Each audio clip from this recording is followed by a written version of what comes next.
Jeremy ran away with his tail between his legs. He left the toxic server. Are we live? Let me check. Oh, come on. Yes. Yes, we are live. So, what's that?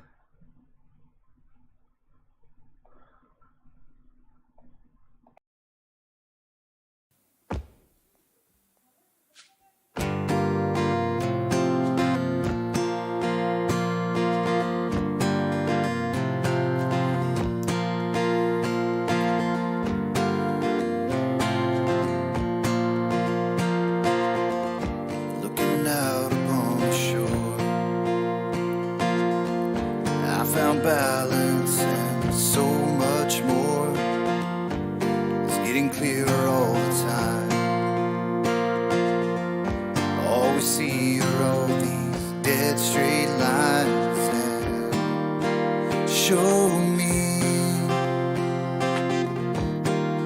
what's in reality, and I won't compromise between the truth and lies. This is where I make my stand. Please don't take me to your la la land. It's all about geometry. All we see is horizontally. Show me what's in reality, and I won't compromise between the truth and lies. Show me what's in reality, and I won't compromise between the truth and lies. Reality is all I see. I don't need your fantasy. I've had enough of sophistry. I'll find my own philosophy. Reality is all I see. I don't need your fantasy. I've had enough of sophistry. I'll find my own philosophy, and you can bend reality into what you think your cognition sees. Something's happening to me.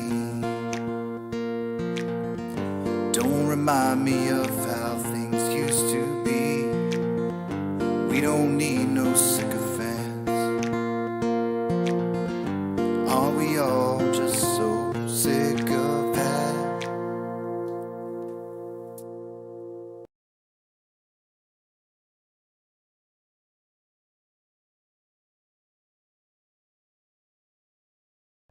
And we are live. That was a bit of a really bad connection then, a bit. Euclid Night, Thursday night. Going over 3 coplanar points, but also with the relationship between the, I'm guessing, the parallel lines and the 90, the right angles, the correct angles to make the thing. I've got something drawn up on the board. Now, I don't know whether to go and try and find that clip that George did last night about the triangles with the bases equal, but I've been sort of working on something equal to this, but I don't know, maybe I might be able to explain it in a bit, but it's been in my head for a while. Let's say the way that triangles are similar when they share these similar sides and similar angles, and the way that there seems to be a confusion with people and how these angles are actually measured in reality, right? And how all of that seems to occur, especially how the angle measurements are made. And it surprised me last night because George came around to tell us about triangles. There's no fear of George coming back in again. He's left the server today after saying he couldn't be around such vile and horrible people, which I think I said to him, everybody who's on here is friendly. I quite like everybody that's here. I can't understand why George should be like that. He seems it's a very strange attitude to have, but I mean, it's all well and good. I think most of the viewers last night would be thankful that we don't have George. I mean, they might not be tuning back in again because we did have George on last night. He has upset a lot of people within the community, George and his ways. But he did come over to do a bit of geometry last night. We'll talk about that. Oh, actually, as well, yeah, I've launched my Patreon today. Got my first Patreon. I haven't actually had a chance to put it out anywhere, so I'll get that sorted later. So we've got George has come round last night to teach us about triangles, and the thing that we've been saying to him all the time is that triangles can only have 180 degrees because they're defined within Euclidean geometry as having straight sides and therefore 180 degrees. So when George came round last night to teach us about triangles, he forgot the fact that all of those triangles are Euclidean with 180 degrees. That's how we know they're all of similar shape, size, areas, whatever you want to call it, because they are just triangles, and it's the principles of this. These triangles that when we use the triangles and the principles of Euclid within it, that's what gives us the definite answer. That's where the mathematical part of all of this is.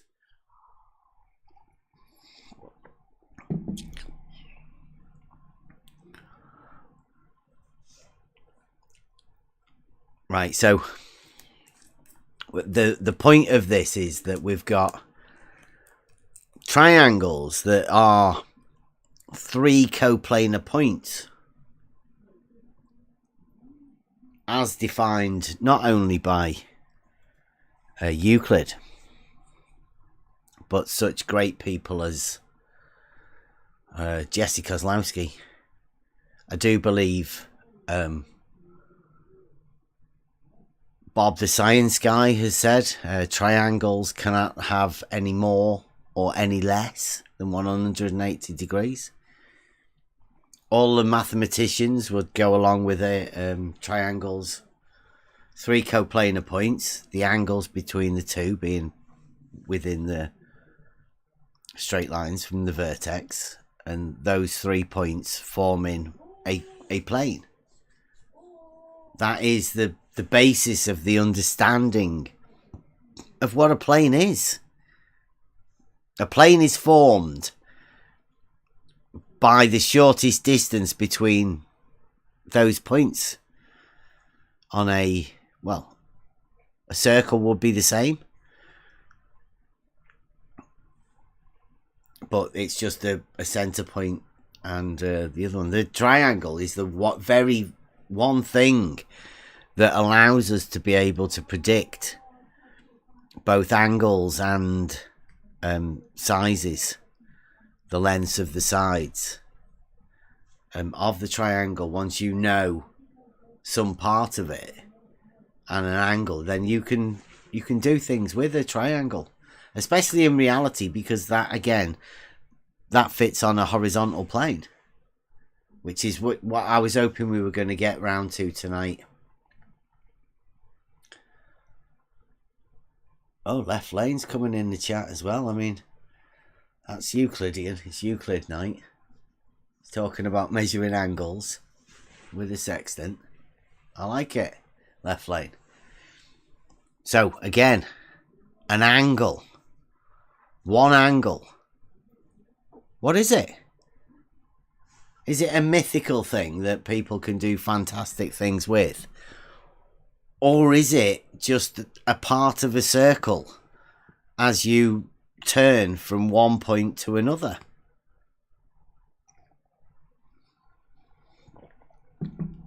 There's nothing magical about that.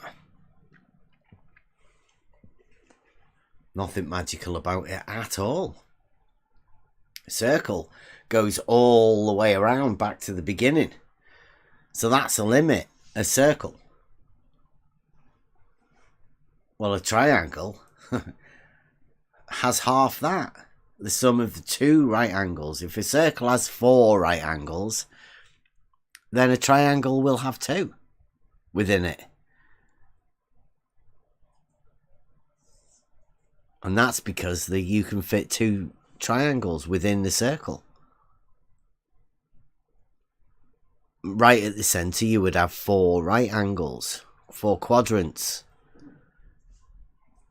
Doesn't matter what the quadrant is or the shape of the outside of the quadrant, because all of the angles are contained within the inside part of it. That's the basis of Euclidean geometry. But Euclidean geometry obviously is reality. You have 3 points, 1, 2, 3. You join them all up together, shortest distance between any of them. You make a plane. The points don't have to be on anything. It's a triangle. They are 3 points just existing in space anywhere. They don't actually have a dimension or anything. They just have location.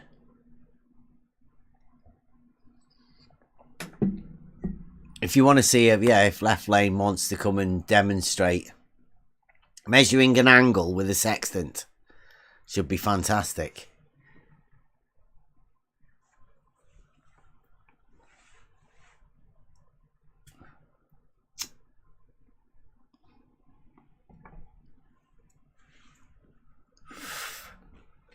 So we've got, if you've got 3 points anywhere in space, just anywhere, then you join those 3 points up. Once you have a point and you give it a location, it then has a signifier. It is where it is. That position will not move or anything. That's what allows you to be able to use geometry, especially within the triangle.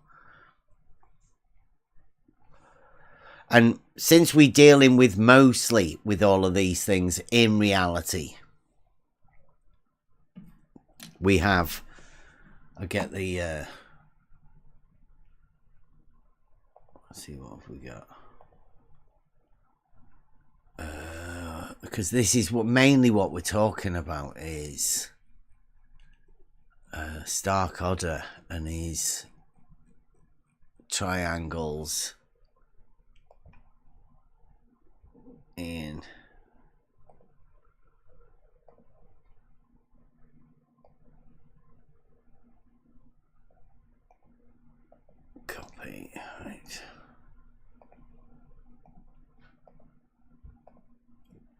See if we can get that a bit bigger.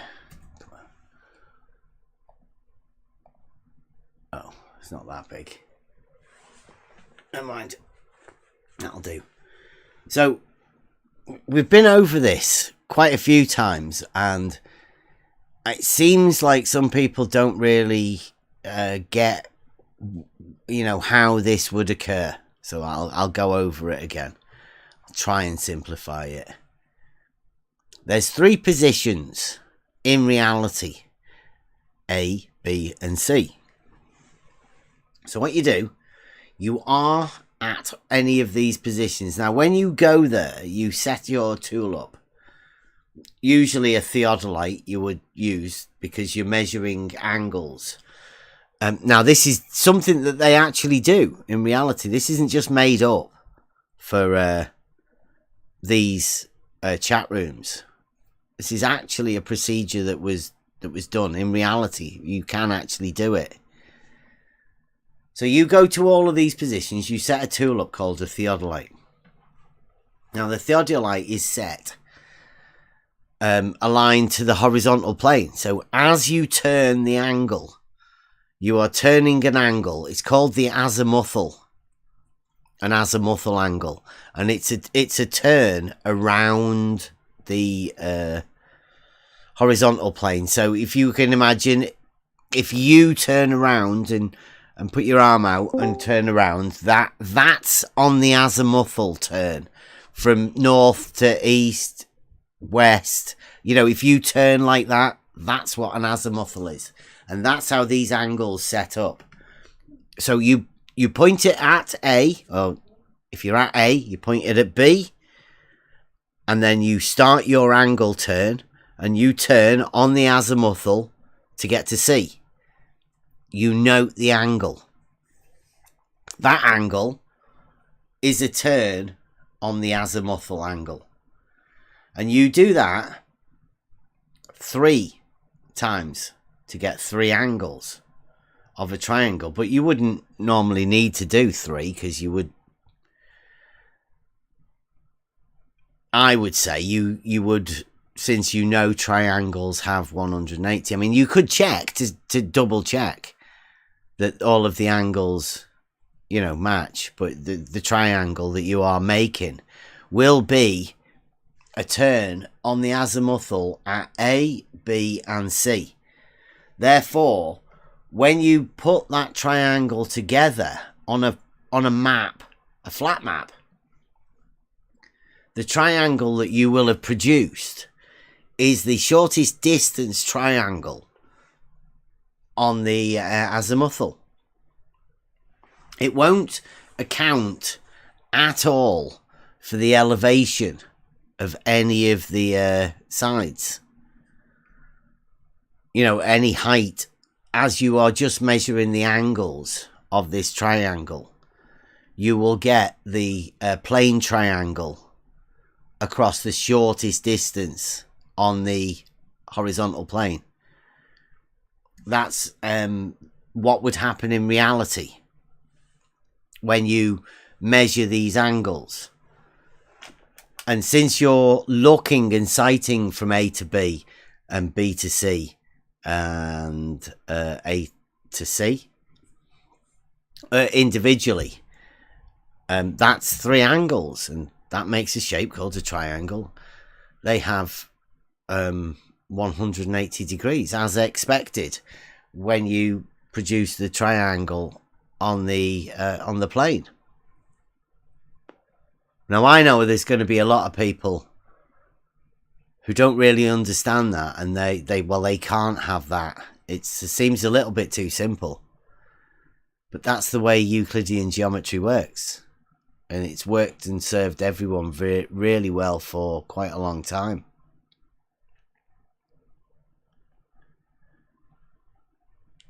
They've triangulated the UK onto a grid reference system. It's very accurate.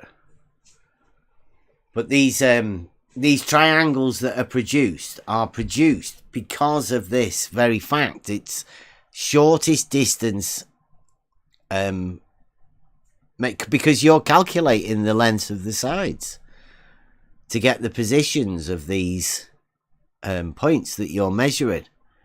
You're eventually triangulating these positions to put them on a map. At a later date, you can establish an elevation to it and start putting contours, like was the history of the mapping process. The mapping and maps happened way before they started adding elevation marks to the maps. The different things. I mean, you could put distances towards it, but the elevations, particularly on a completely separate datum. The vertical datum. This is the horizontal. And the horizontal establishes positions on an X and a Y. And you can establish those positions on a plane that contains two references. And then the other one, the elevation one, is just the adjustment for the elevation of the different heights of the different positions. So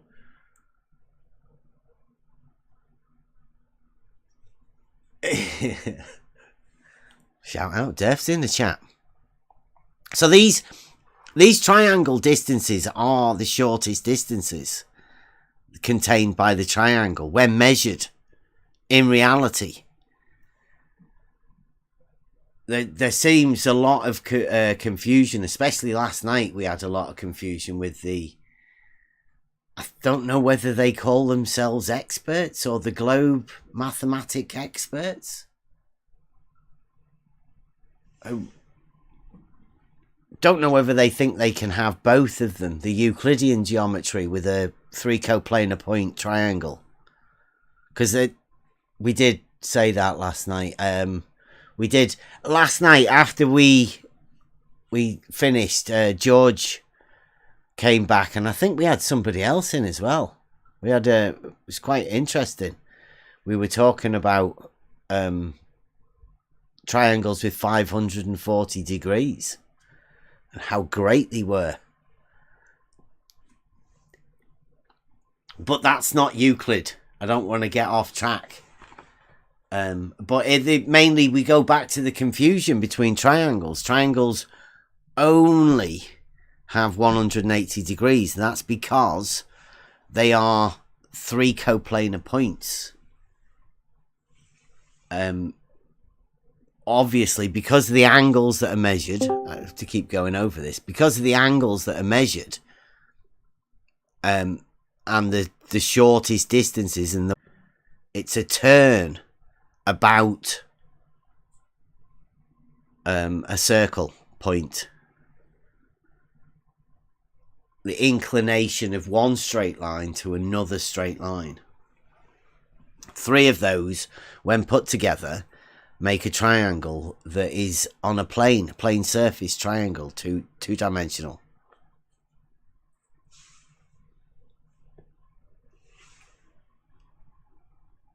Was everyone all right with that? Was anybody in here last night that was listening to any of that stuff with George? Because there is some confusion going around with them, I'm telling you. I was writing jokes last night on the website. Well, sort of jokes, but let me see if I can find them. Let's see what I wrote.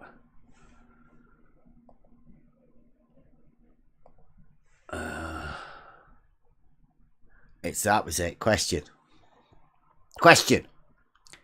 How do you make a circle have more than 360 degrees?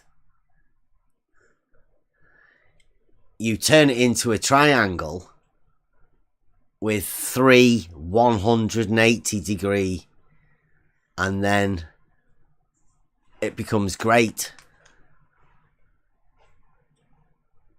That's it.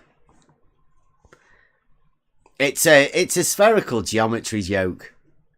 You wouldn't get it if you lived in reality, but you have to put your mind to some really weird places.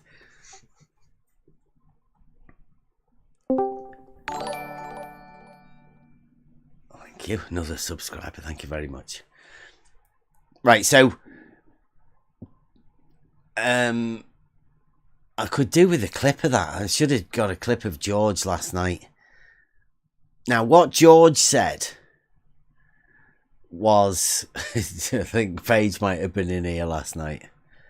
It was absolutely fantastic to listen to. I should actually make it into a video. I should have been doing that today, but I've been a little bit busy clipping it. I was thinking of, is it worth me actually making videos where you have to listen to Hoymar and George and Brenda waffle on? Or should I just be cutting out all of the good shit? What do you guys reckon? What would you rather hear? Us going over stuff, laughing at it? Or would you actually listen to them talking the shit and work it out for yourself? I don't know what's going to be best. What people are going to want to watch. I don't want to be upsetting people by making you listen to George and Brenda and all of that if it's not needed. There could be two things that you could do. You do like a best of track maybe or something. I don't know. It sounds like a best of track would be cool though. How many times? Yeah, I'll have to clip some bits out, right, to do bit. But that's what I tend to do at the beginning of all of the songs. So most of the videos, I put all of the little yeah, do that, and then just do like a maybe a medium length track or something with a bunch of Brenda and George, just kind of maybe like every week or something. And just have them contradicting themselves, because they do contradict themselves, I think. All the time. Tons of time. Yeah. So if you could just find all those, but I mean, it is kind of lengthy to think about all that and do that every week. But I bet somebody here would do it. I mean, or maybe rotate, or it'd be nice. I think I'd do it if I had some time. Yeah, Mobius was in here last night. It's fantastic. Some of the stuff that most people aren't aware. Most people aren't aware of how simple and how many proofs you can gain from Euclid, but they're definitely not aware at the places you have to put your mind in order to believe the model. That is just fantastic. When you can put your mind in the place and know where they have to go for the model within the geometry. I mean, to deny reality, really, it's fantastic. It's a really strange place to be. They have a special talent. They can hold two opposing thoughts in their brain at the same time. Not a problem. That's model affliction for you there. Oh yeah. As many as possible. Like loads. Two minimum, but the more you can hold, the better the model holds up. The better your position will be in argumentation. Because contradicting yourself. Yeah. It's a skill they have that they kind of use their words to kind of go around it somehow, and they'll just obfuscate. Obfuscation's pretty. I mean, Brenda obfuscated a lot last time she was here. She'll bring up a point, and then if that point doesn't conform to what she thinks, then she'll just obfuscate basically, and she'll oh shoot, I said that. Oh, I shouldn't say that anymore. So I'll just if I get asked a question about it, I'm just not gonna answer it at all. With that whole access thing about the sun and the whole solar plane, what the hell?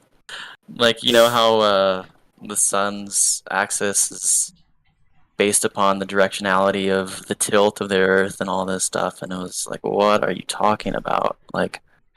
I mean, the model, it'll pull you in these directions where you have to just keep on making stuff up until eventually that making stuff up is just not gonna work anymore, because you've made so many mistakes in your explanations that really it just you just go into spiral land, and they always start out with what they know first off, which they think they know, which they really don't know. It's just that sort of consensus argument that everyone brings up.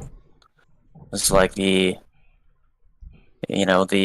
horizontals, don't have, perpendicular, verticals. The verticals have to be, bending somehow, or they have to be slanted.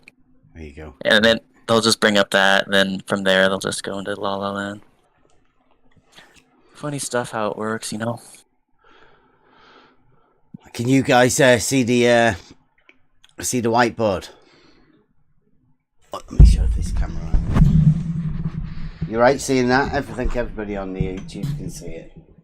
George, Yeah, you're good. George did something similar to this last night, and I'll see if I can explain something that I've been trying to explain last night. For quite a bit. Been going over in my head, right? So George has a triangle from there to there. He has the base. Call it the base, the same, always. And you throw a line up and you can have a triangle there. But if you drew another triangle over here, I didn't want to confuse it too much at the minute. But if you were to make another triangle there, then this triangle and this triangle that would be formed obviously would be the same. Because you'd be able to see it because of these perpendiculars. Obviously, show you that this triangle is the same as this triangle. Because it's just within this rectangle. So, the formula for a triangle is half of the base times the height, distance here. So this would be the base, and this is the height. Half of it, boom, put a line across it. That's a triangle, and that's a triangle. So these two would be the same, and it's half of it. This thing. So if you move this triangle from here to this side, well, it's the same triangle. But you're starting to see similarities within all of these bits of the triangle. They're all very, very similar. So, just if I do put this on up here like this,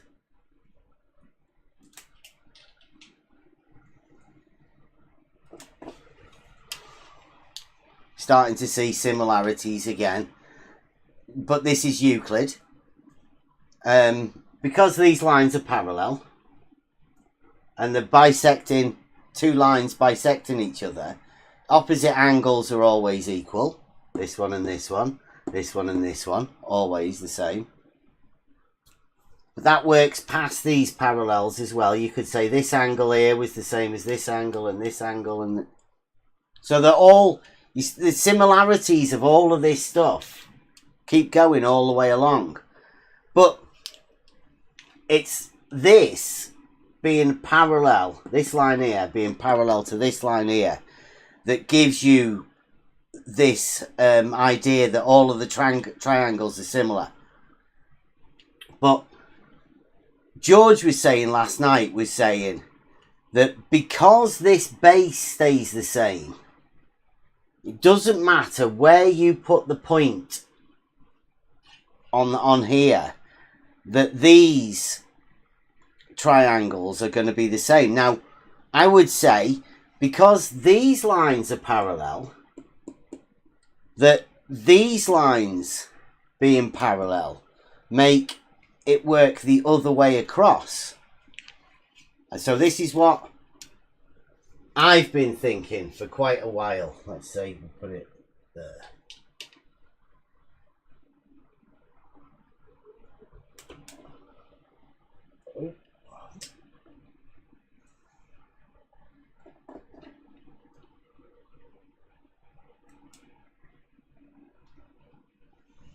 Now, if you were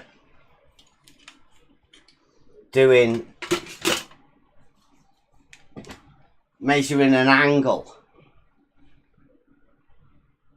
then the surface that you measure the angle on doesn't matter for this reason. For here, this angle is to this side here. This angle here also the same, and this angle here, the turn from here to there, from there to there, the turn from there to there, and the turn from there to there, it's all the same. These triangles are very similar, just because this is the end size. And now if you put your eye there and there, when you're measuring the angle from there to there, from there to there, and from there to there, the surface that you're on doesn't matter in order for the angle to be measured. The angle's always going to be throwing a similar triangle. But what George was saying was that because the base of the triangle is always the same, that the length of the sides or the area of the triangle will always be the same, and this would be the height or this would be the height. But if you notice, it all works based around the framework of this right angle here. This right angle here. The two right angles, because these two together make 180. This is all of these triangles all have 180 degrees. All of the relationships of all of these angles being able to do this sort of thing is all based around these right angles. And the fact that these right angles, say, this is this angle, and this angle. Are they all the same? Looks like it, yeah. Well, this one here would be a 90, wouldn't it? For that one. And this one here would be a 90 for this one. But this one isn't 90 and this one isn't 90.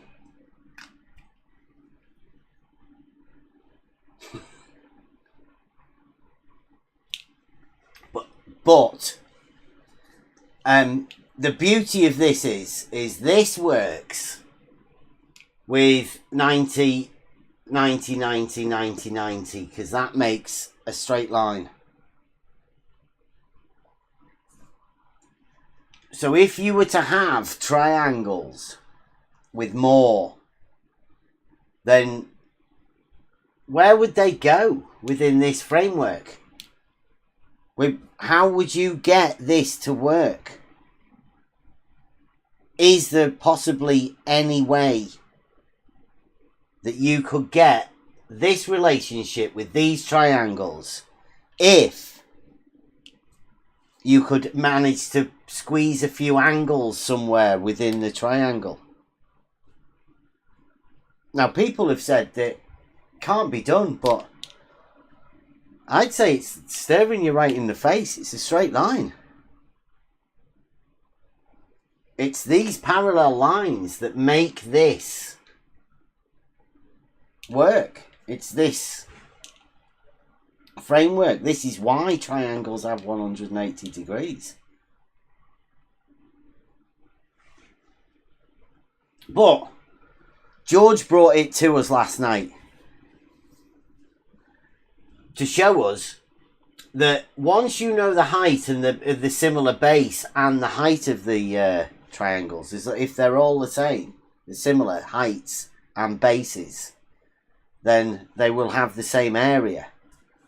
Well, this shows not just the same area. There's all sorts of similarities that occur within a triangle. If you can relate it to the parallel lines, which you will always be able to do that because it's a triangle. It's how you work out the area, right? By making a parallel line to the base, working out the height, doing half the base times the height. Every triangle that'll work with. If you do it geometrically, where you actually measure point to point, like in reality, like you actually have to do, you can't calculate it. If you're doing this in reality, i.e.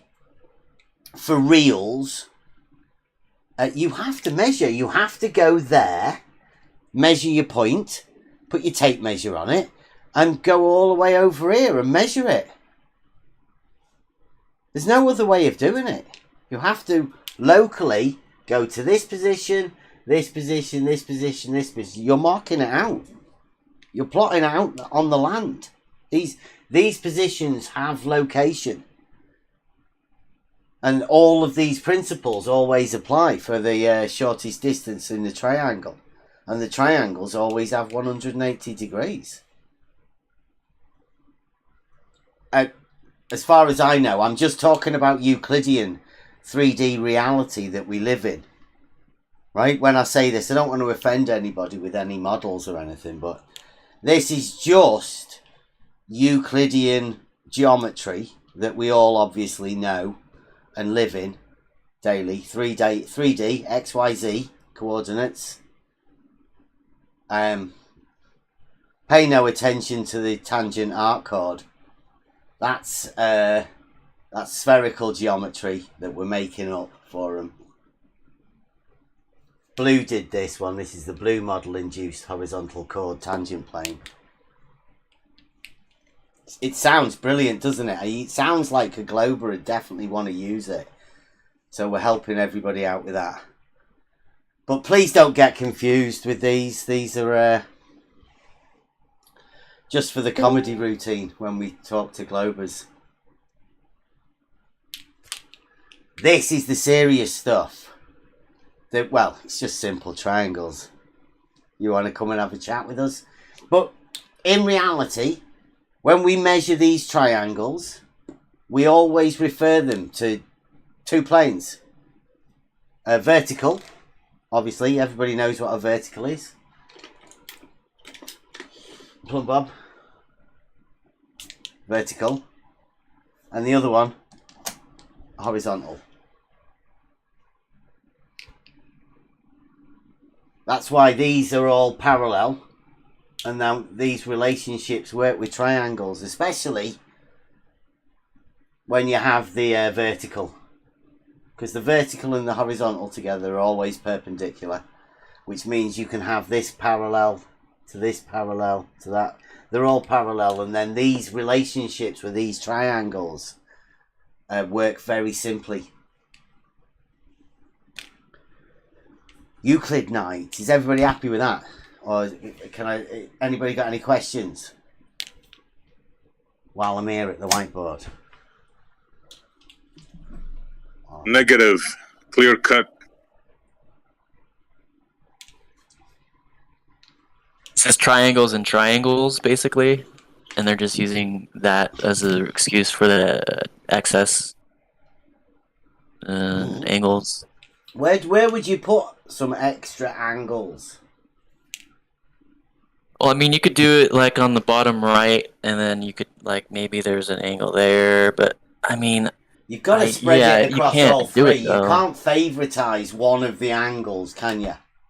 Oh, right? Yeah. Okay. Think about it. Think about it. Yeah, there's that big one in the middle, though. After you draw that X for those two triangles, then that triangle there. So you'd have to use that entire triangle for both that one and two. So you'd have to do maybe like 3 at least of the angles for like that bottom right hand I'm telling you, and then the top one, and then like like right bottom, that little one in the bottom right. Not like it's to the middle-ish, but then the top one. Yeah, I don't know. It's then you'd have 2 of them though, 2 angles, and then you'd have to have a third one, and then you just use the very left straight angle. I don't know though. I don't know how they would. I don't know what they're trying to do with that. Yeah, there's no room in, especially in these Euclidean. I mean, but these may just be boring old Euclidean, antiquated triangles, right? Mm-hmm. I mean, yeah. I'm 50 now. Mm-hmm. There may be some new ones, 2022. I mean, there's these young whippersnappers on Discord come in and let us know that there's more angles. I mean, he said last night, 540 degrees. He's got like 3. Some great angles. Yeah. Like these. So this triangle here, and this triangle here, all of them. He's got in one. 540 degrees. Yeah, 540. It's fantastic. Yeah. Well, why not just add another 540? Just start putting triangles wherever. Maximum 540. I don't know why they put a limit on it. But you could have infinite angles as far as like if you're going to make up angles for triangles. It's like you got to go to the 4D angles. Well, actually, nobody's ever told us what the angle is. Oh. Angles are special. Well, they're Euclidean, obviously. Well, can't you have special acute angles? I mean... But that's Euclidean. Yeah, that's less than 90. Obtuse is more than 90 degrees. Yeah. But they're Euclidean angles. Yeah, you can't have an angle go into something like 3 dimensions, can you? Well, you can't have a line to a curve. I mean, that's still kind of 2-dimensional, but you can't really measure an angle. So it's only 2 dimensions then. Well, I mean, all we have is this one here. I mean, this isn't Euclid, but I mean, this is just maths. Parts of an angle. I mean, this is definitely a Euclidean angle, where you have a vertex and then 2 arms, right? And you just turn one to the other, and the angle is the amount of turn between each arm. I mean, that's a Euclidean angle. So when you measure those and you get triangles of 180 degrees, that's because they're Euclidean plane triangles. Yep. Well, you got to invoke spherical geometry to get anything else. Mm-hmm. But nobody's ever shown us the tool, piece of equipment, or whatever that can measure non-Euclidean angles. So surely you can't measure a Euclidean angle and then say it's non-Euclidean. That I would say that would be cheating. Like Bob the Science Guy? Or like anyone that uses a sextant. This is Hoymar's in the chat. Look at him. He says, this is a prime example of when you need to make fun of fictitious, completely made-up phrases, then connect them with a notion you would disagree with, thus building a straw man, so you can laugh at the straw man because you don't have an actual refutation of the measured reality you disagree with. Have a guess what he's upset about. It looks like the 540 angles he doesn't like. Well, he doesn't like the spherical geometry not being used and a No, bunch he of stuff. He doesn't like us talking about 2D only. No, he doesn't like me saying about the model-induced horizontal chord tangent plane that Blue made up. Yeah. He's got that picture. Didn't he post that picture there too? He's took the triangles out of it now as well. Yeah, He he's didn't posting. want that. I need to see this. Yeah. A tangent and an arc chord. Tangent arc chord. Oh, It's yeah. the future of spherical geometry. It's imaginometry all over. Obviously. I mean, they don't exist. There's only Euclidean geometry in reality. Uh-huh. Hoymar gets upset. Don't make fun of Blue. Yeah. Don't make fun of George. Don't point out that Blue Marble Science had a Jesse Kozlowski induced horizontal chord tangent plane that he put a vertical elevation of 28.5 meters. Well, we have to factor in that Blue didn't actually make a mistake. He planted that knowing it was a mistake so he could hear us waffle on about it, which is what he said he did. I don't know if it's a lie or not, but it sure seems a little shaky to me. I think he told Hoymar and Rumpus and Brenda whatever. He told all of those people to go along with it. Just go along with it. It's what we need. It's there in the end. It'll be good for the cause. Just take one. We have to have it. I think this is one of them head-slapping moments that he does in this video. Go ahead, Blue. Slap yourself. I can hear it now in the meeting. Trust me. I know what I'm doing. Yeah. I'm going to make a video later on. Yeah, I'm setting him up. We'll get a few sound bites out of it. Then we'll be fine. Well, we'll go back to the Euclid. There's a whole book of the simplicity of... I believe more and more now it's got nothing to do with the geometry. It's more about how you can prove things to yourself. Taken to an extreme. It got really carried away with it. Have to prove everything. Once you start, it's one of those works that you can never stop. Exactly. That's why George comes in with his little diagram. It's like I was thinking about, why haven't we seen this before? It seems like I've never come across this. I don't know, has anyone else? I mean, they've tried to explain, angles within, more than 180 degrees, but this is just extreme. I mean, futile exercise. They're trying to close Pandora's box. That's what they're trying to do, but it's futile.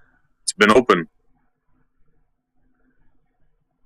Yeah, he's definitely doing something else. And then what's the next one gonna be? Where are you gonna put in, 5 different triangles for more than 540, or how are they gonna get more than 540 degree angles on their spherical geometry? I don't even think they have to do that though. They already disproven a triangle can't only be 180 degrees. It's obviously more than that if you're on a sphere.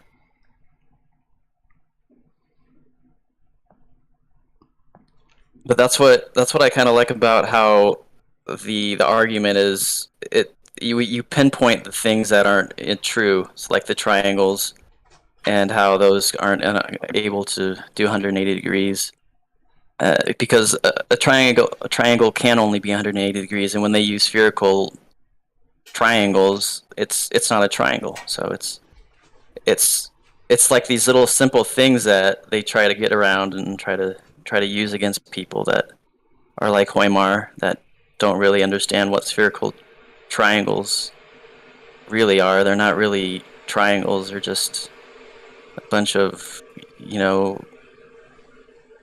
non-Euclidean, just Planes, they are. wizardry. Yeah, No, just they're well, I mean, planes. Hey there. So They're What? circular planes. you said I don't understand spherical triangles. Yet you're the guys who claim they don't even exist. This is Euclid. Yeah, it's on a sphere. They're planes within the sphere. They're Euclidean. Don't worry about it. We can understand So it. you know. Okay, great. So you know how they work. Yeah, they're They're Euclidean just triangles. planes with angles. Yes. Yeah. Yep. That's good for you, isn't it? So Well, we're going to Good for me. I finally... mean, it shows that you actually grasped what spherical triangles are. Spherical As trigonometry. opposed to just saying no, there's only one type of triangle. No, I that's the appreciate that. planes You made within progress. it, Hoymar. You've made progress. Very well done. We've developed No, planes. just yesterday. Yeah, you Hoymar, kept please. claiming. You've just developed planes within your sphere. Right? And you're going to equate that to a triangle. But it's a plane. It's Euclidean. It's just not plane geometry. It's Euclidean. The plane is Euclidean. There are actually 6 planes for your 3 angles. Mhm. Did you hear what I said though, Hoymar? After I said that, I'm not sure. Can you repeat? you know, please? you do know what we think of spherical triangles here. So I'm just saying that I'm not saying they exist. I hope you understand that. Like there's they're more than not exist. triangles. You're just Hoymar But agreed you with said us. I don't understand. They're them, not or- triangles You know- because they're not. You- Right, Hoymar? I'm not saying they are existing because I say you don't understand what spherical triangles are. I said they're wizardry after that, like non-existent. You don't understand what they really are. They're like wizardry. They're There's wizardry. thing- Well, they are There's they are things- defined as branch of geometry. They're not actually defined as a wizardry. So where do you get that from? So what's your criticism of the triangles on the whiteboard, Hoymar? People are asking in the Nothing, chat. nothing. They're Nothing. perfectly fine. That was okay. No, That was good. you Okay. did great. Yeah. Right. So other than saying that the triangles that you call spherical triangles aren't actually triangles, they're planes within the sphere, and they are actually Euclidean angles formed within the sphere. That's probably why they would be called. Well, yes, the spherical angles trigonometry, are. right? Yeah, Because the you're angles are using with the still angles Euclidean, internally. right? Yeah. The angles are course they are. still just angles between 2 planes that Yep. intersect a sphere. So that that's where the great circles are defined from. No. 2 points Just on. Euclidean. We're on Euclid night tonight. But Euclid knew about. Yeah, Euclid don't explicitly mentioned great don't circles. Be fabulizing your circles. I'm not, Beth. Or You're not aware of the work that Euclid actually did. Yes, Euclid. We're talking about it with the planes. Yeah. He talked about great circles. Oh, don't be doing that. What about fantastic circles? Show me right now where within Euclid geometry, the elements where are No, not great elements, circles. not Well, don't elements. talk about his bedtime storybooks. We're talking about. Not bedtime You were story. talking Oh, about geometry night, are you right? disregarding Euclid now, Beth? Isn't that your? Oh, Hoymar, I thought come you on. really, You are you hold getting high views old, of him. Hoymar. This is very old. Euclid As night. old as Euclid. Euclid night. Yeah, Euclid Yes. wrote about great circles. Oh, no. I he hope you didn't. know what great circles are. Some guy translated something in the 1960s. No, it says in Euclid's book Phenomena. It says that. Says the great pumpkin shall rise. Yep. That's what it says. It I read doesn't. it. Said the great pumpkin shall rise. You're wrong, though, Kevin, On and you know October it. 31st, Toymar. Why do you do this? Are you interested in the discussion, or wait Yeah, we're trying to do outside, and the geometry. great pumpkin shall rise. Trust me. Just do it. Trust me. Mm-hmm. We're talking. I'm old enough to have. I'm old enough to remember the documentary about the Great Pumpkin. The fact that you deny it is your issue, not mine.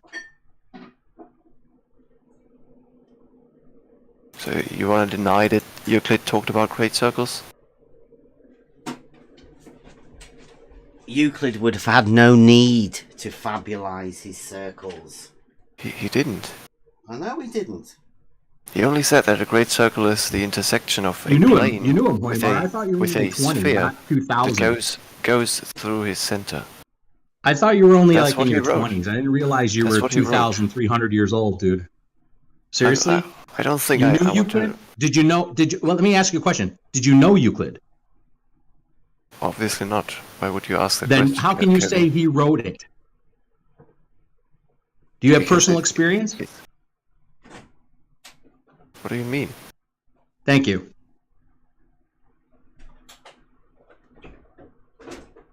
So, what's your standard then of evidence? If I have a reputable book where the author paraphrases what Euclid said in his works, like in Phenomena, right? Because we can't Say that again. read It what? ancient Wait. Greek. Say that again. It's I'm called- sorry. Say that. It's called Wait. Say that again. Phenomena. Wait. Mm-hmm. Paragraph. No. Paraphrases.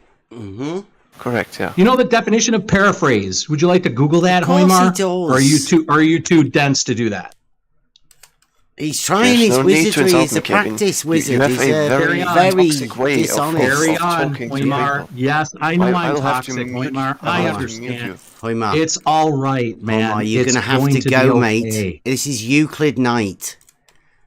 This dicky about stupid globe shit It's won't not globe work shit. it. It It's is. basic What are you geometry. doing? You just There's said actually- somebody's wrote a book and paraphrased something. You lying. Yeah, okay. Let me Yeah. get this straight. Wizardry. Let me get Right, this straight. go out. It's got Spherical nothing to geometry do. Right, okay. does not Let's change logic your- it. Let's your logic views it. about Earth. Let's logic it. It's a circle that cuts Correct. a sphere. Correct. So that's a 2D circle, right? Well, it exists in, It's just a 2D circle, right? isn't It it? cuts through the sphere, but It's just a but yes, 2D circle. it has a plane Yeah. in which it exists. Yeah, yes. so it's just a circle. It is, yeah. Yeah. It's a special circle because it goes. No, it's not. What do you know, mean it's oh, it's special? its How did you center just make it coincides with special the then? sphere. It's Let just a me- Let circle. me explain. Let me explain. It's a circle. It Hoymar, doesn't don't. change- There's No, nothing Hoymar, much you're not- you no, need to you're not explain understanding. about a you fucking let me explain circle. what a great circle is. Because It's a you circle. obviously You've have just no said it clue cuts a whatsoever. sphere. We know what a circle is, Hoymar. We know what a But circle you don't is. know what a great circle is. What, like circle Euclid is said defined- something about a circle being fabulous. No, we are specifically Go on talking then. about Tell a us great what's circle. different about this circle. It's the intersection of a plane that goes through the center point of a sphere with that sphere. Yeah, a circle. Everybody That's all all knows it what a is. circle is. Yeah. Just a plain old It's not an circle. arbitrary circle. Yeah, It's it's just tied plain to that very circle. sphere. Yeah. Yeah, that's what a circle is. And correct me if I'm wrong, Bev, but didn't Euclid in his Elements discuss a circle? Yeah, of course he did. Oh, We're okay. specifically Thank you. talking about In fact, great it's circles. Thank you. it's within. No. Great it's just a circle, great circle. pumpkin. Circle. Just a circle. Just a regular circle, Euclid. Just a circle. He didn't need to fabulize circles at all. Are you talking about Euclid's great fabulizing circle book that some guy paraphrased? I didn't know he wrote, great fabulizing circle books Well, because what's different? Tell I us thought he what's was different a about the reasonable circle. dude. Why are you fabulizing a circle? What's... I'm not fabulizing it. Okay, it's just a normal I circle. mean, this then. is all readily available information.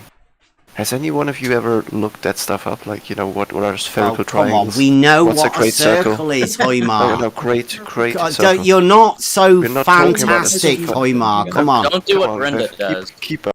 Yeah, bad, Hoymar. This is really bad. But I mean, we can keep going, right? A circle has 4 right angles, right?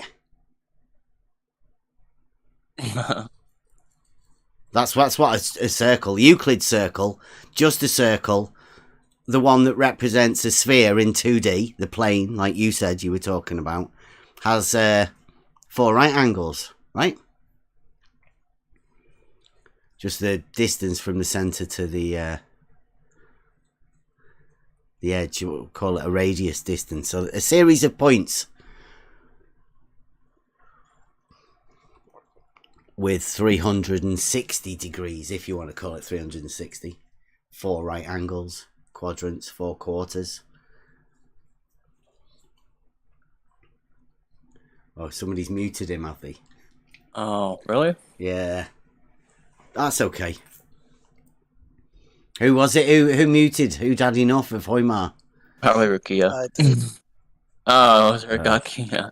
Wow. It was getting a bit old, I must admit, but circles having 360 degrees and just being normal circles is something that within Euclid we use to determine triangles having 180. I mean,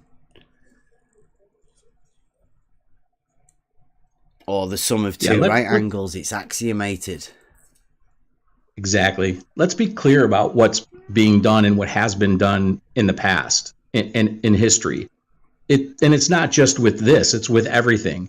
They redefine things, and if it's redefined long enough ago, it becomes, quote, science and geometry. So we can call something that's not geometry because someone tried to undo Euclid 100 years ago, 200 years ago, 500 years ago, 1,000 years ago. There was no need for it. As Bev pointed out, there's no need for a great circle like the Great Pumpkin because the circle was already identified. It's already been defined in elements. The same thing with triangles. So we have the spherical triangle that's more than 180 degrees. No, it's not a triangle. You co-opted the language to make sure that you had something to turn to for your model. It's all part of model affliction.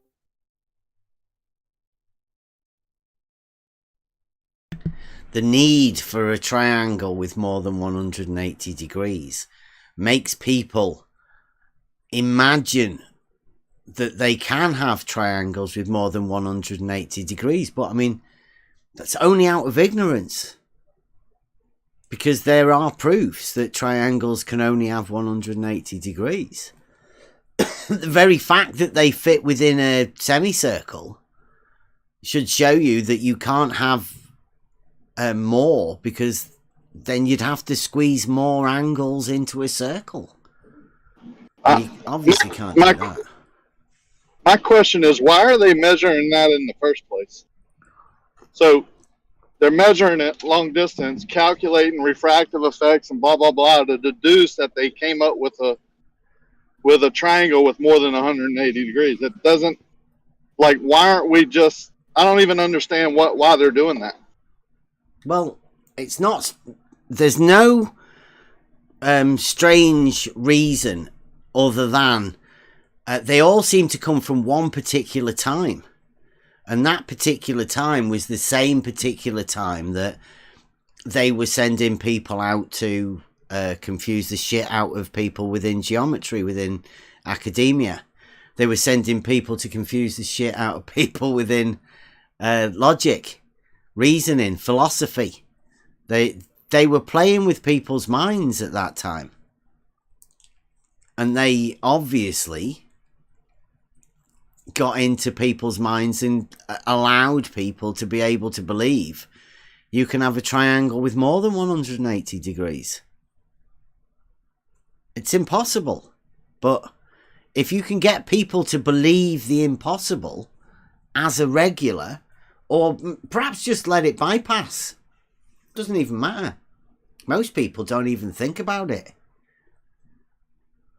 There's only a strange few who are super triggered, model loving people They're the only people that have triangles with more than 180 degrees because they can't exist. The very simple fact, there's a couple of very simple facts, but this fact that triangles have 180 degrees relies on the fact that they're parallel lines, and straight lines being straight. You can't have a parallel line without a straight line. And in order for you to have, in reality, this is the closest way I could think about it. When we do the measurements for triangles and we end up with shortest distance triangles, i.e.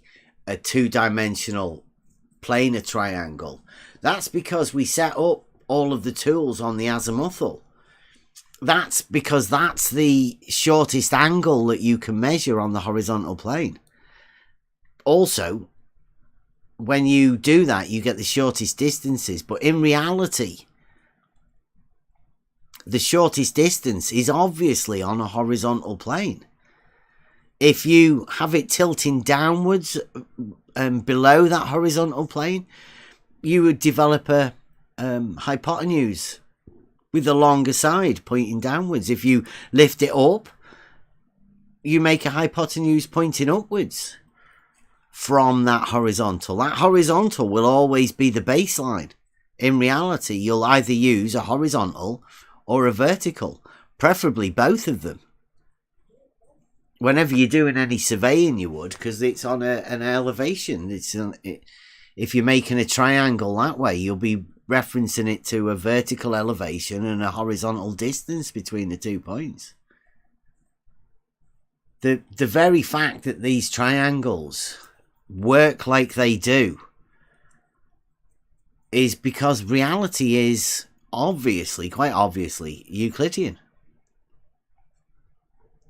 Euclidean 3-space. X, Y, and Z. I mean, everybody, like, it's so natural. People just ask yourself where could you possibly put extra angles in a triangle?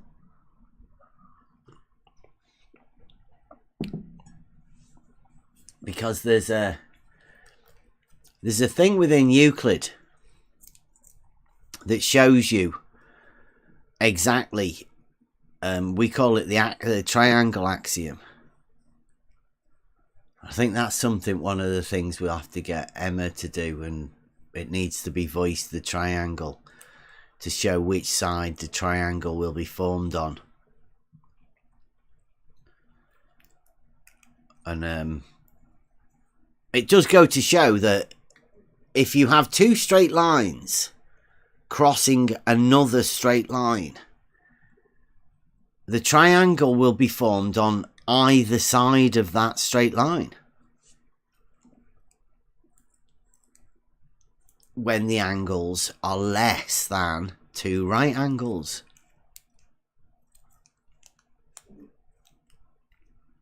On whichever side of the straight line is that.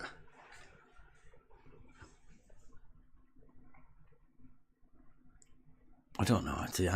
I'll work some way to get an animation together for that. But that's the reason why. Because the triangle has 3 straight lines. And there's only 2 places where it can be formed. And there's 1 place where it can't be formed. But the place that it can't be formed is the basis that we use to be able to form the triangles around the vertical and the horizontal. It's fascinating. And this is going to be quite simple to explain, I think, but over the next, hopefully over the next years or whatever, we're going to be trying to develop a nice, simple, step-by-step program, if we're allowed to. I don't know. Some people might get a bit upset about it, a bit salty. But it's going to be based around Euclidean geometry, improving Euclidean geometry in reality. And mainly, I think, fighting off people who get butthurt about us doing stuff about Euclidean geometry in reality.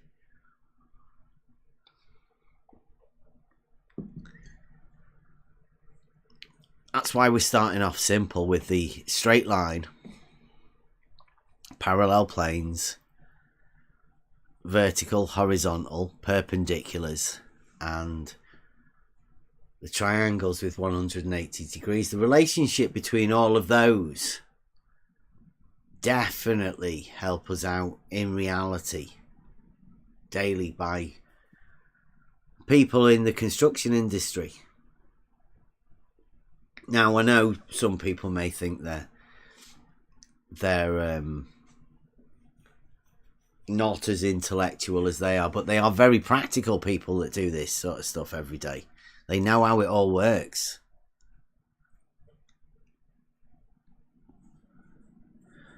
They have a brain. they kind of think of it, you know. They just don't follow the cog system they're given. I think they're all taking notes. I think we've got some hate watchers. Everybody taking notes of all of the stuff we say. So I'll say it again. Triangles, 3 coplanar points. When you join those 3 coplanar points up, you get a shortest distance triangle with the shortest area. That's because it's a 2-dimensional, call it surface, superficies. It's just a 2D shape, a triangle. Everybody knows what triangles are. And everybody knows that those triangles have 180 degrees. They're 2D. And the angles are the inclination between 2 straight lines. Now, there are proofs, definite proofs, that happens in reality. Triangles. Nobody can measure a triangle with more than 180 degrees in reality. Not without redefining what a triangle is, or an angle. And I've never heard anybody do that yet. It's never been redefined what a triangle is. 3 coplanar points, definitely. We had George in here last night, I think. It's a Euclidean triangle, 3 coplanar points. It's the plane in particular that they get upset about. And it's very understandable why.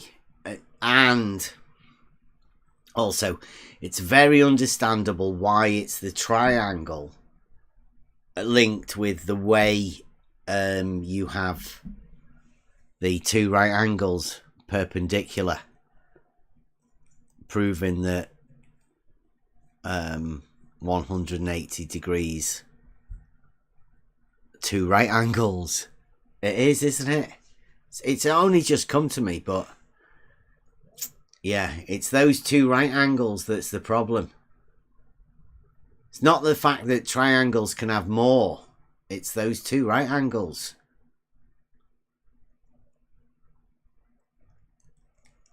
Let me just process that.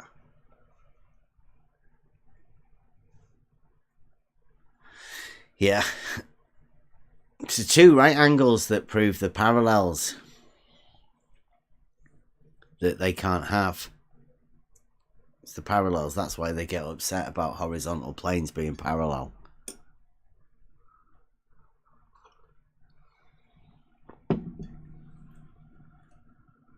Like the drawing I drew on the board.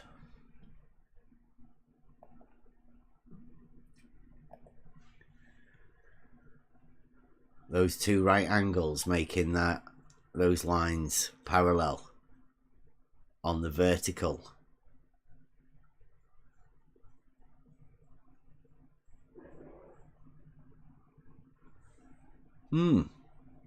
Zaragaki. If you go up on a vertical and then have perpendicular to that vertical, those horizontals would have to be parallel, right? Yeah, every time. Have to be.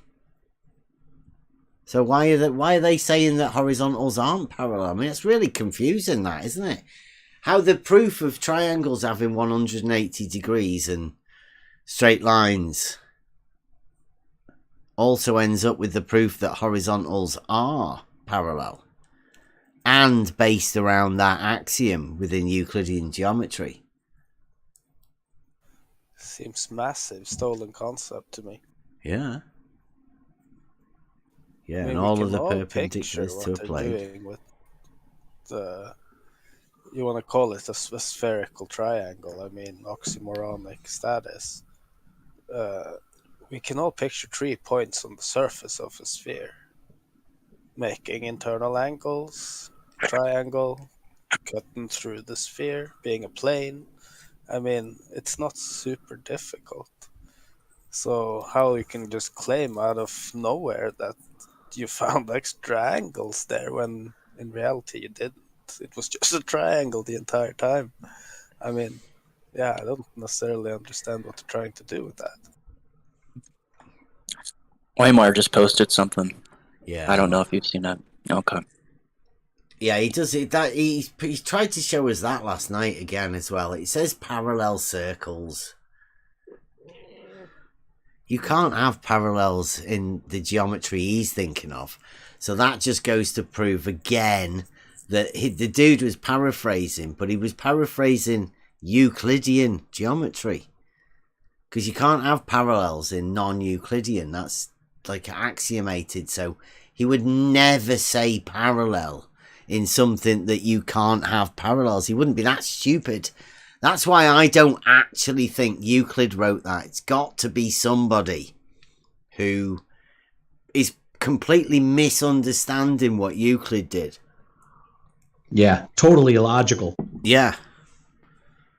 Yeah, there's no way anybody like Euclid would ever write that. And it does even say from Experiencing Geometry by David W. Henderson. That doesn't sound like Euclid. Might have been writing it. Oh, this is different. Pseudonym or something. You never know. Translated it in the 60s.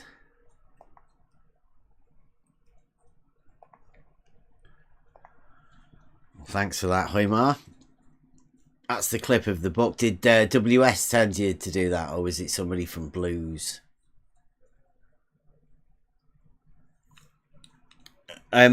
When are you guys... I mean, I know you've told us that the planes are how we measure the angles on the inside. So they're actually plain Euclidean angles on the inside. So I'm guessing there's no way that you can actually show us a triangle with more than 180 degrees now. Or even how those angles are measured, because you've already told us. They're just Euclidean from within the sphere.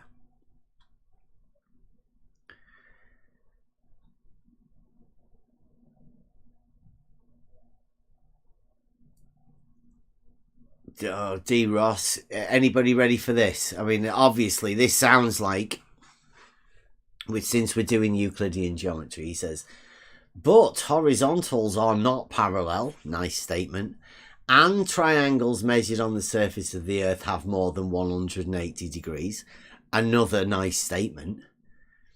Those two must be globe logic. Therefore, Earth must not be a Euclidean shape. Fantastic. Oh, wow. Just blatant claim, horizontals aren't parallel. I don't know where that came from. I can't even imagine what would happen if horizontals weren't parallel. I can't even imagine it. Intersecting horizontals. Such a ridiculous claim. But, I mean, he claims it. Also, triangles have more than 180 degrees as well. On top of it. Not like it's a 2-for-1. And then because of those two facts,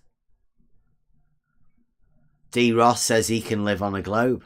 Well, keep those two things to yourself, Ross. But keep your model. But keep those things that help you keep your model, keep them to yourself. I don't To think the it's that inevitable much help. conclusion. Yeah. To the inevitable conclusion. 'Tis globe. Yeah. You keep the globe bit, right, Ross? That's fine. That's all well and good. There's loads of people who believe they live on a globe, and there's loads of people that don't even know. But don't be using horizontals and triangles with more than 180 as your proofs, because that'll be a little bit hard to convince people of, I would imagine. But if you want to go on and tell people, that's good. That's good.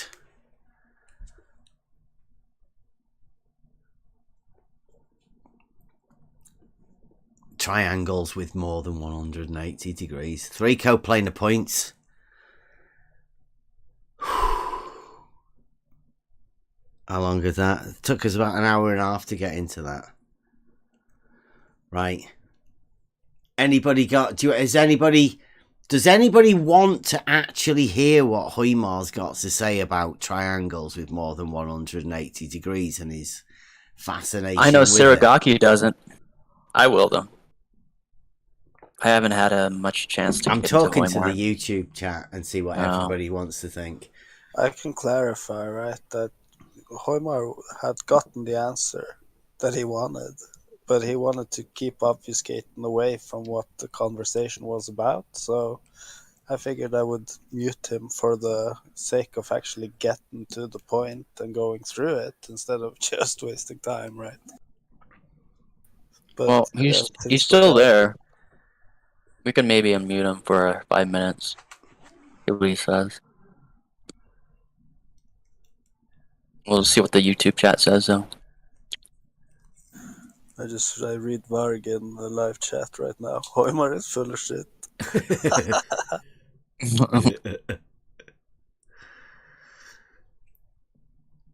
Yeah, some people are watching and they want to know the answers to the same questions, but it's kind of hard when the person asking the question is also the one obfuscating away from the answer every time, you know? But to him, he's not. That's the thing. He's not obfuscating, and he can't see that, though. He's fighting for the globe model. Yeah. But he already has the answer. He's so ingrained in the globe model. I mean, you can't get out of it. Yeah, they have to send somebody in, right? Obviously, triangles having more than 180 degrees, that's a hard one to push for anyone, I would imagine. Because I can't, having the knowing of the proof of triangles only having 180 degrees, it's hard for me to say triangles can have more, right? But I'm guessing the only people that can do that are people that don't actually have a proof of the triangles only having 180 degrees. And, how that's actually measured and done. But I don't know. Yeah, because they're angles, straight lines. I don't get it. Yeah. You can curve those straight lines, I guess, and get an angle to them. I don't know how. Yeah, I think I'm going to have to start clipping the Fight the Flat Earth clip, because I think he was definitely way in front of his time when he said that straight lines curve and just non-Euclidean geometry, because it's pretty obvious that Euclidean geometry having proofs that triangles only have 180 degrees it's a big problem for people that live on a model, that have a model. Sad. I guess when you get exposed to things at a young age, or even in the middle age, 18, 19, in college, and go through your life thinking that, straight lines curve somehow, and you get put into the Navy, like Fight the Flat Earth, and You have to No, make no, sure you there's have enough. to have a brain thing first before you get let into the Navy. Man, I don't know about that. He did, that's what But he yeah, said. a brain. Oh, that's what he said. Yeah. Well, if Fight the Flat Earth said that, then yeah. Yeah.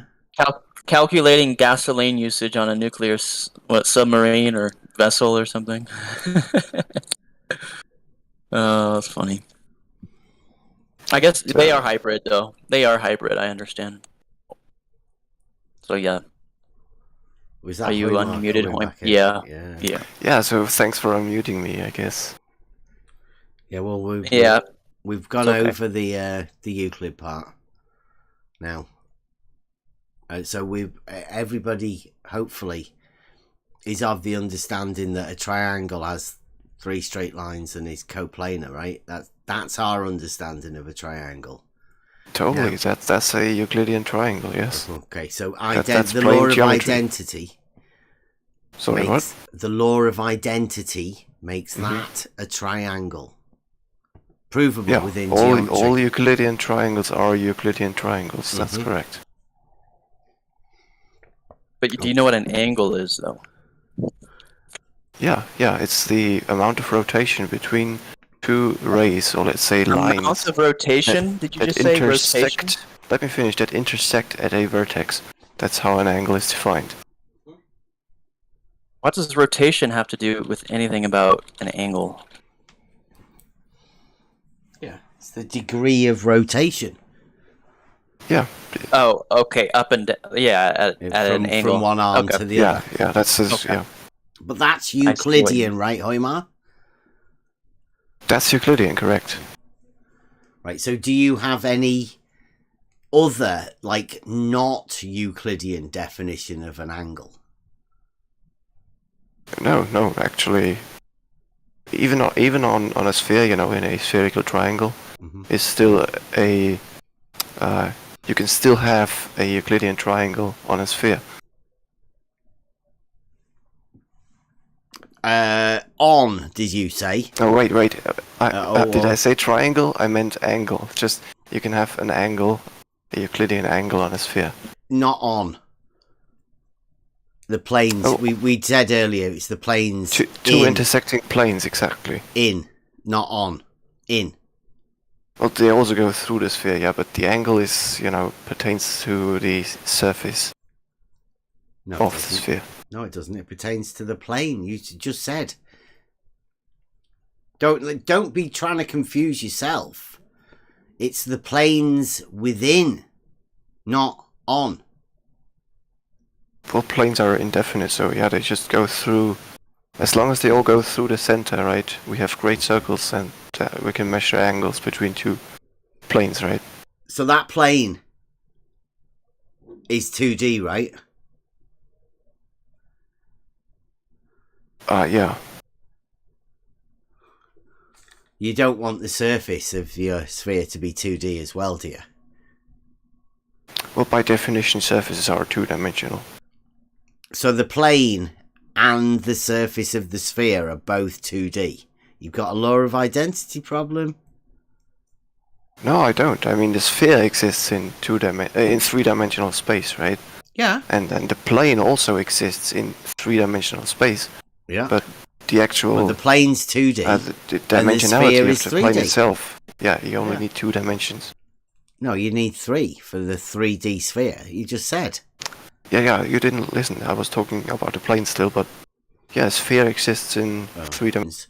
Between the angle. An angle, always, because we're talking about Euclidean angles, they're always angles. Now, they happen within the plane that's not within the spherical geometry surface, right? So it's outside, it's Euclidean geometry outside the realm of spherical geometry, right? So we're going to be doing Euclidean geometry on the surface of a Euclidean sphere that you can imagine is not Euclidean. Well, no, the thing is, as soon as we have a Sounds sphere, brilliant. right? As soon as we have a sphere, we can do spherical geometry with it. But No, we no, can that's also just 3D. do No, normal no. Euclidean geometry with it, as long as we are still So it's the working same. in a plane, right? It must As long sounds as like we it's don't the same thing. violate the Euclidean definitions. The Euclidean sphere, 3D. Yeah. Yeah. So we use Right. Euclidean angles within a Euclidean sphere. Correct. Okay.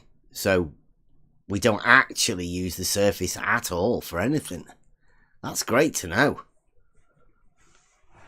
I love it. We don't use the surface? Well, I mean... What do you use the surface for?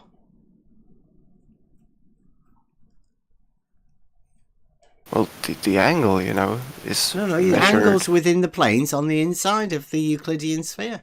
Well, it doesn't matter. The angle is the same all along the intersection of the planes, right? Yeah, It's just we know one what an angle. angle is. It's got It doesn't have a center point position. and two straight arms or planes. Oh no, it's two planes intersecting each other, right? So the angle of intersection will always be the same, regardless of. You can say in the sphere, yeah, but it's, you know, Well, position doesn't matter. in Where that do case. they intersect? Where do these They- planes intersect? Where's the angle formed? Where's the intersection place? Well, they both go through the center point of the sphere, right? Brilliant. So it's the center. So it's at the center of the sphere, the Euclidean. Well, no, Sphere. we are measuring that angle that we were talking about, right? At the intersection of two planes that intersect at the center of the sphere. Because you can't actually measure that, can you?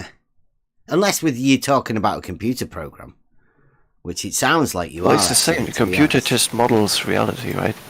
I can show you actually. Okay, well, how do you How you measure? can- How do you measure an angle at the center of a sphere? You don't measure it at the center because it's the same angle on the surface. I'll It's show not. you. I'll show you a little animation how you can do that in reality. The same with angle on with the a little surface. yeah, with a little ball and It's a not the same angle. You're marker. You're pen. definitely not orientated at the same place, and you haven't got. Okay, the then vertex. just watch it. Just watch it and tell me what you think about it. Well done.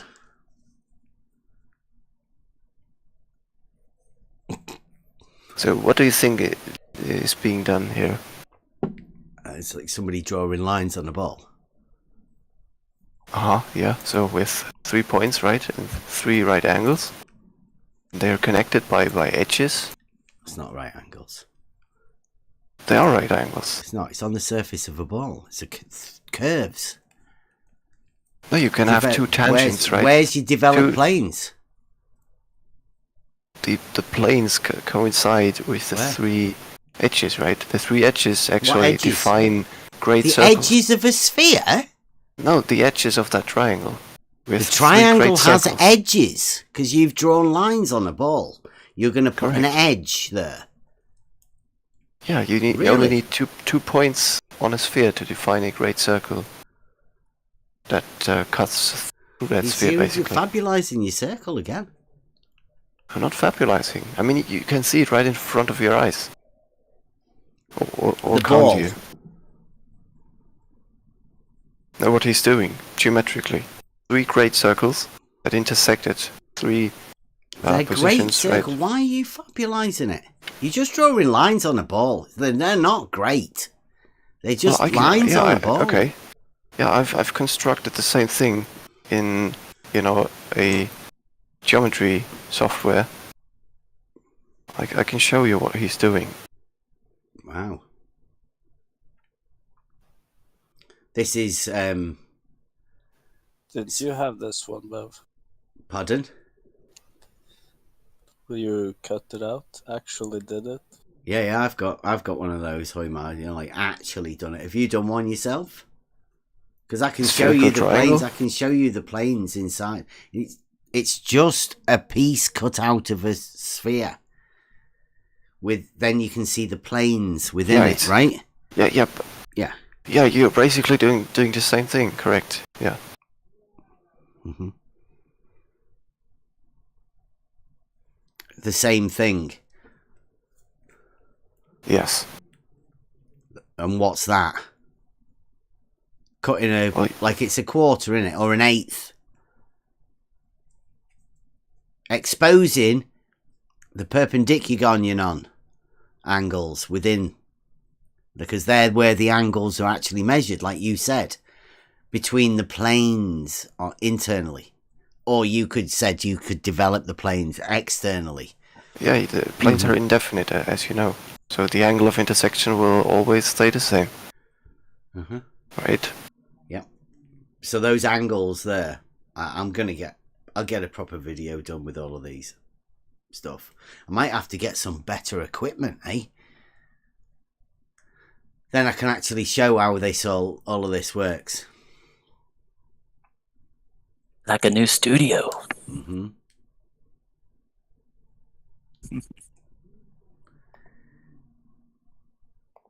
Oh. There you go. There's the DP, perpendicular. I've got a few of them. Really early on. We had the shout out plague.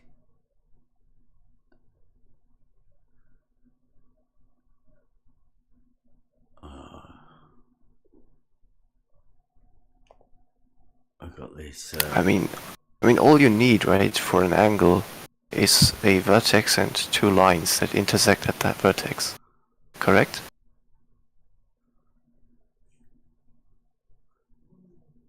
Are you confused? Is that correct? I'm asking you. Is that a correct definition? No, do you not know? Would you agree? That's what I'm asking. What does your book say? What does your spherical geometry book about angles? Have you got it there? What does your spherical geometry book say? No, just angles. Just angles.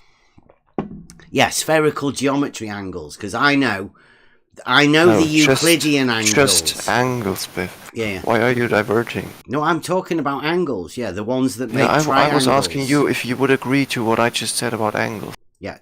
Well, I'm talking about Euclidean angles, right? Are you okay with that?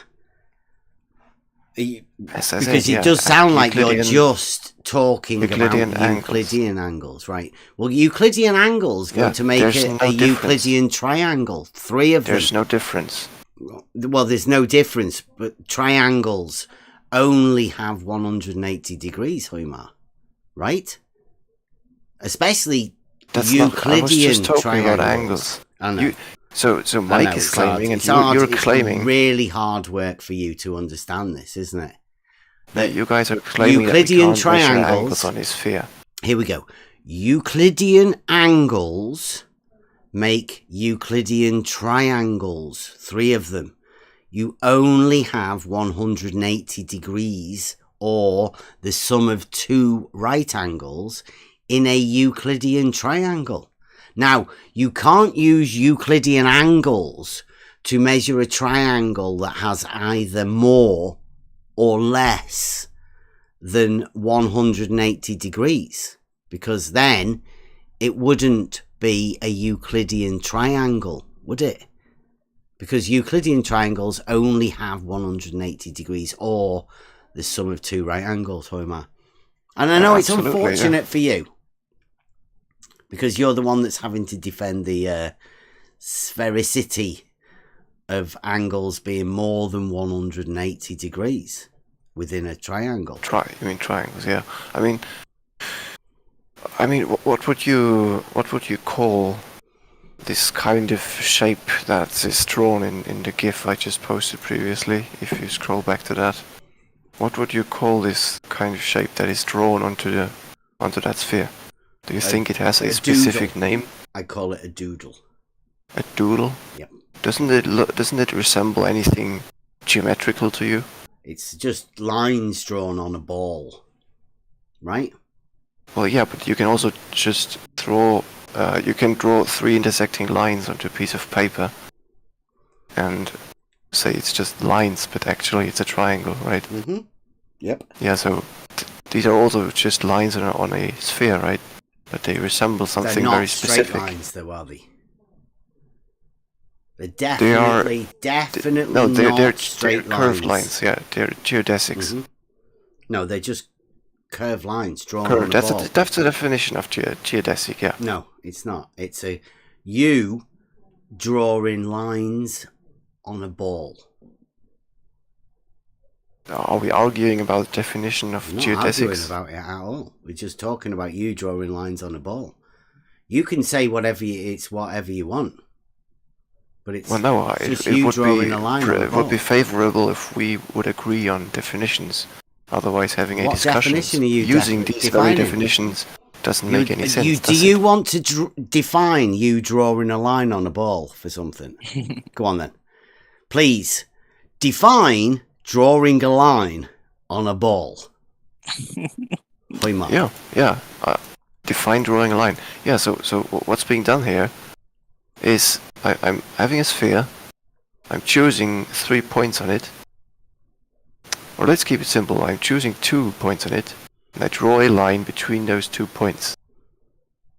Now, I draw 2 more lines, and I have them intersect at 90-degree angles. As you see in the video, right? We are actually seeing the view of the camera is perpendicular to the tangent plane that these 90-degree angles are existing in. So if you say it's unmeasurable on a sphere, the angle, then just think about you establishing... Whoa, Hoymar, if you says don't belong in definitions, you're defining you drawing lines on a ball. Or in fact, I think you might be defining somebody else drawing a line on a ball from a GIF that you've been given to post in here. So, well, perhaps, go on, do you define that for us then? Yeah, you wanted me to define drawing a line. Yeah. Which is pretty arbitrary. I want you after it. You wanted to define drawing a line on a ball for us. So we all have the same definition. Well, we all know the definition of drawing a line. Why make this so tedious, Beth? Let's get to the nitty-gritty. Why don't you want to talk about the actual things that are in contention? You wanted to talk about you drawing lines on balls. No, you asked me to, Beth. You were really loving it. You got into it. Carry on. Tell us more. Yeah, I can't believe I'm actually still just arguing about the mere existence of angles on a sphere. Angles between two geodesics on a sphere. No. There's no need to argue about anything. Here's your chance. Please define you drawing lines on balls. Because I know you're going to use it in order to be able to do something with angles. So carry on with your definition. Let's stop the kindergarten. Yeah, don't be stupid, Hoymar. Please define you drawing lines on a ball, like you said you were, because you're going to equate that to angles. So please let us define a definition of drawing lines on a ball first. You're once again you're gaslighting me. I didn't define drawing a line on a sphere as measuring an angle on a sphere. No, I know. You just said that. No, I said you were going to define you drawing lines on a ball. Everybody heard. Now, don't confuse yourself anymore, Hoymar. Just please define. Yeah, as I just said, you pick 2 points and you draw a line between them on a sphere. You've just established... On a ball, Hoymar. On a ball. Yes. Yeah, it's in this context we can use the same word, but yeah, let's say ball. Yeah, ball. 2 points, right? Yeah. And that way I have established a line on that sphere that runs around to complete the sphere. That is called a great circle. I'm just reading it, Bebby. He wants to know where Euclid proved that triangles have 180 degrees. Do you think you could tell that? Do you know, Hoymar? Me? Yeah. Well, I could look I could have a look at his Google it. definitions. Google it. Certainly. proposition XYZ. Nice.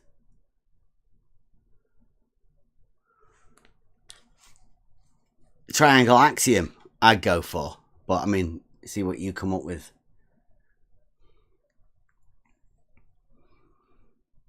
I think Bebby's on your team as well, isn't he?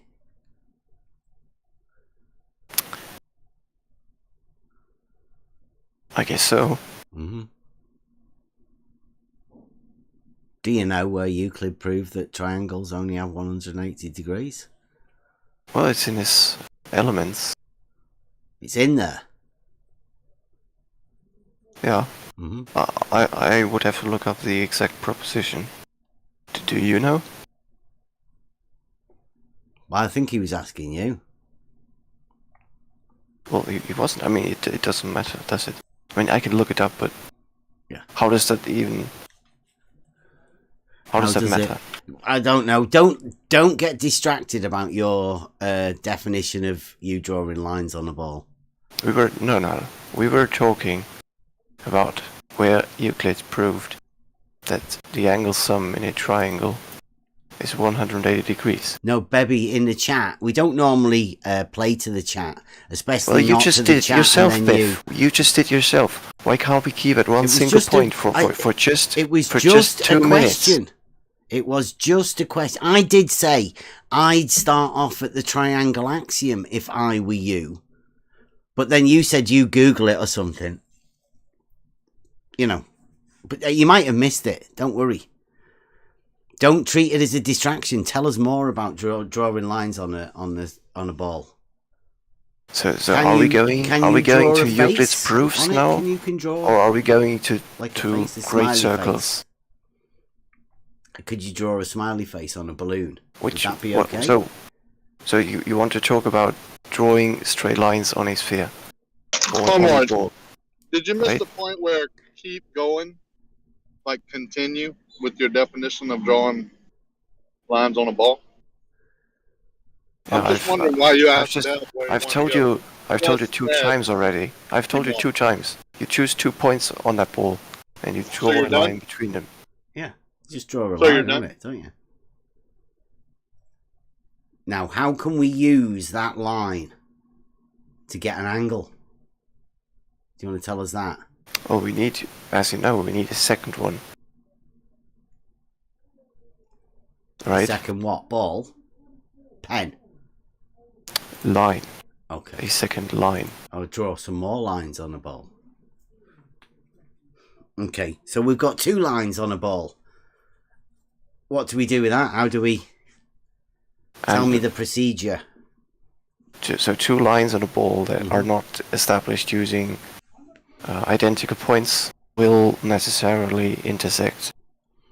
If the... Well, no, let's be precise. Mm-hmm.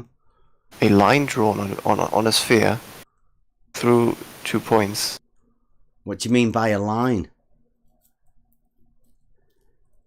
A geodesic.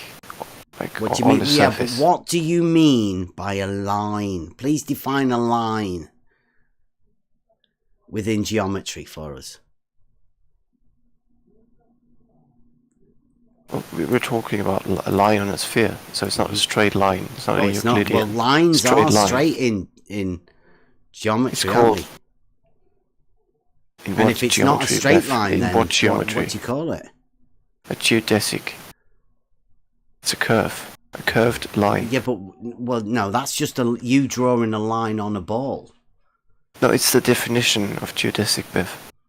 No, see, I asked you... This is really boring. This is extremely Hoymar, boring I'm pretty sure I asked you to define you drawing a line on a ball. Now, you did not mention geodesic. You've now just said that a geodesic is the very definition of you drawing a line on a ball. But it wasn't in your definition of you drawing a line on a ball. Why's that? Did you just forget, or are you being dishonest? No, I'm trying to be as honest as possible. Okay, so can we say then, for you, your understanding of a geodesic is when you draw a line on a ball? Well, no. no. Okay. It's So it's you got know, nothing to do with you drawing lines a on line balls. on a then. ball, defining that, it's it's not very easy. Mhm. You can do it in multiple ways. It's right? not very Like, easy very to define general. you drawing a line on a Yeah, ball. you're just trying to set up a weird premise. Is that what you're trying to do? You're drawing lines on a ball. It seems very simple to me, Hoimar. Well, Are yeah, you but doing anything other drawing than a line- drawing a line on a ball? Now, are you drawing a going to line call on a that line ball. anything fantastic? Do you want to fabulize it in any way? Or do you just want to draw lines on balls? No, I'm just I mean, drawing a line on a ball Mhm. has a geometric equivalent of establishing a geodesic around a circle. Yes. If you have Drawing a 2 circle. points, if you have 2 points on the Drawing a surface line of a on sphere a ball is the same as and connect drawing a them circle. and connect them by the shortest distance, that's called an orthodromic distance. Then you have established a great circle that runs around the sphere. You just fabulized it. You've drawn a line on a ball Mhm. and then fabulized it. No, you can draw, the complete line around the sphere. Yeah, you can draw Can't a you? line on a ball. Can we call it a ball? Because it's a ball, right? You've got a pen. You're drawing a line on a ball. Right? Yeah. Yeah. Okay, so you've got Exactly. a line on a ball. Yeah. And what do you call the shortest distance between 2 points on a ball? Chord. No, that's not a chord. Chord is straight, Yeah? not curved. What? Yeah, a chord is not curved, but as we all know, the surface of a sphere Is a surface of curves. constant curvature, yeah. It's Correct. a Euclidean shape. So what's You've the brought- shortest distance? You've just drawn between lines 2 on points? it, haven't you? Yeah, but I connect 2 points Mm-hmm. over the shortest distance. Yep. So, what would you call a construct that I create by connecting 2 points with the shortest distance on a sphere? It's the drawing of the line on the ball. No, what would you You've just call made. that? It has a geometric You're- equivalent when I'm drawing that. What would you call that? You called it. It was do you know? drawing a line on a ball. That's what we called it. Do you want me to tell you? Yeah, you told us. Yeah. Your definition called- of you drawing a line on a ball was Yeah, you it's drawing called- a line it's on a called- ball. No, it's called a great circle distance Wow. because it you lies fabulized it again. on. No, it's the official definition. It's Beth. just a line. This You is drew all a line well-defined on a stuff. ball. And You're just wanna denying put one some definition did you- after the other. Did you draw it in You don't glitter need to do pen? that. You don't. Nobody forces you to deny geometric definitions, Biff. Why do you keep doing that? You just drew a line on a ball, Homer. This is getting No, really old. no. Great circle distances. All these terms are exactly defined. Why do you keep denying? You defined it definitions? as You don't you need to. drawing a line on a ball. We can just keep going with the discussion Yeah. without you You denying sound really official stupid, Homer. established definitions. Is that how far as this will going? Right. So you've No, we drawn can some continue, lines on a but ball. you don't need to deny you definitions, want Biff. to call it a great circle, just because you drew a line on a Great ball. circle distance. Yeah, if I just connect 2 distance? points by the shortest Are you distance. Are you measuring it, or is it just a line? I'm just. It's not I'm a distance. Just, right then. now, I'm just drawing a line, but it's a distance. Okay. It's wow. It has a distance. It has, yeah. Yeah. I could calculate that. Yeah. And the even. shortest distance between the 2 points, the end points, would be a straight line. Euclidean. Wait, the shortest distance along the surface of a sphere? The shortest distance between the 2 points, Hoymar. No, Clean out no, your ears. We're on the surface. we're Clean still out. drawing a No, line. we're living in Euclidean space, right? No, Now- we're on a sphere. No, You're- keep, keep at it. We're drawing a line. You're just drawing on a sphere lines on between- balls. Shortest distance between 2 points, right? Is a straight line. No, along the surface. We're drawing the line along the surface, not Hoymar. through, Hoymar. not through the ball. Because you have got a ball in your hand and a pen, right? doesn't make the shortest distance between 2 points not a straight line. Yeah, we need to specify the shortest distance along the surface of the sphere. That's called a great circle distance. If you look at... you want to calculate how screen. much ink you're using? Sorry, what? How much ink I'm using? Yeah. What's that about? Because you're drawing lines on a ball. What is the purpose? Come on, Homer. You draw lines on a ball, right? And then you want to try and convince me that you've drawn a line on a ball. You want to call it great. Okay, fair enough. What's the purpose? It's about measuring angles on a sphere. You've not measured anything. We can do that. You've drawn a line on a ball. You want to call it great. Now, oh, brilliant. We've called it great. We've got a great line that you've drawn on a ball. Right? Yeah, how do we measure the angle of the line, the great line?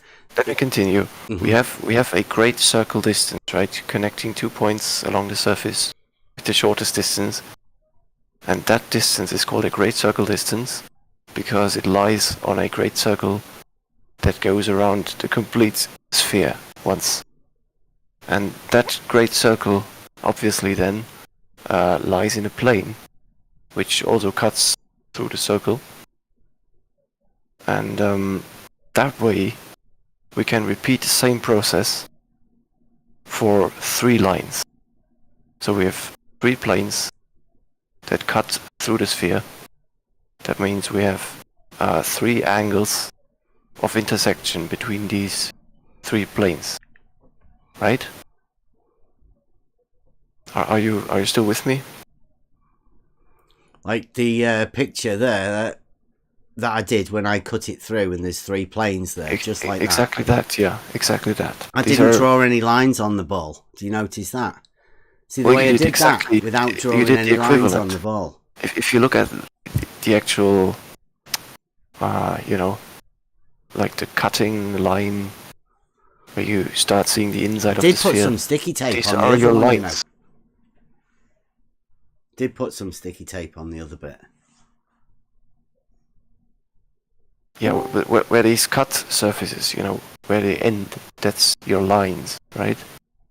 You could, if you traced them like with a pin. I measured from the planes in between, obviously, because they're 90 degrees. You could put a set square in all of those, and you'll see that they are all 90 degrees. But you would agree that if you measure the angle. Yeah, you could move your set square along these 3 axes that we have in your image, right? So it doesn't matter where it is, whether it's on the surface or center, it's always the same angle, right? Yep. As you can see, the ball, the Euclidean shape, 3-dimensional shape, has been cut to reveal 3 planes within them. Now, these 3 planes are perpendicular to each other, i.e. at 90 degrees. Now, that we call the perpendicular. Just the framework of that relationship as the DP perpendicular is showing up. It's one of the first shapes that we did. Is that a new definition that you did? Yeah. Perpendicular. Unon. Perpendicular. Perpendicular. Unon. Like that. I see. You don't understand, do you? I do. I think. Oh, right, nice. So did you understand my point, though? So that cutout that's Euclidean. That's what we call Euclidean 3 space. Yeah. The point is that these angles that you like to measure at the center of the sphere, you can move them along the axis and they will stay the same, right? Yeah, so you have these angles on the surface by virtue of having 2 intersecting planes. Yeah, the planes. Right? Yep. Great. So would you agree that we can in fact measure angles on the surface of a sphere? I said this to Paige last night. Because you can have that shape, the perpendicular, the actual outside shape could be anything, doesn't matter. Because the angles are always measured from the bit in the middle. So it doesn't matter what shape of the outside bit is. Doesn't matter at all. Especially for what you're doing at the minute. But you carry on talking about measuring the angles on the planes. Well, that's all we wanted to establish, that you can do that, and you just implicitly agreed by saying it doesn't matter which shape. You said, well, we can measure the angle, in fact. From right? the Euclidean planes, yes, Hoymar. Yeah, correct. If we have two planes, we can measure the angle between them. Yes. Great, cool. So that's all we wanted to establish. We can measure three We angles. can measure angles on a with sphere. Euclidean. We can measure Euclidean angles with Euclidean planes. Yeah, that's correct. Absolutely. Brilliant. If you look at what I'm streaming, Give you the I'm thumbs streaming up my for screen. that. For in reality, I've got to nip to the. No, I built a little. Does anybody want to symmetrical talk to construction. Hoymar and like see whether they can get him to? I don't know. Make any sense about anything because he's talking about Euclidean three space, and I don't think he should be doing because you're just talking about drawing lines on balls. So I'll be back in a minute. Keep him happy, please. Right.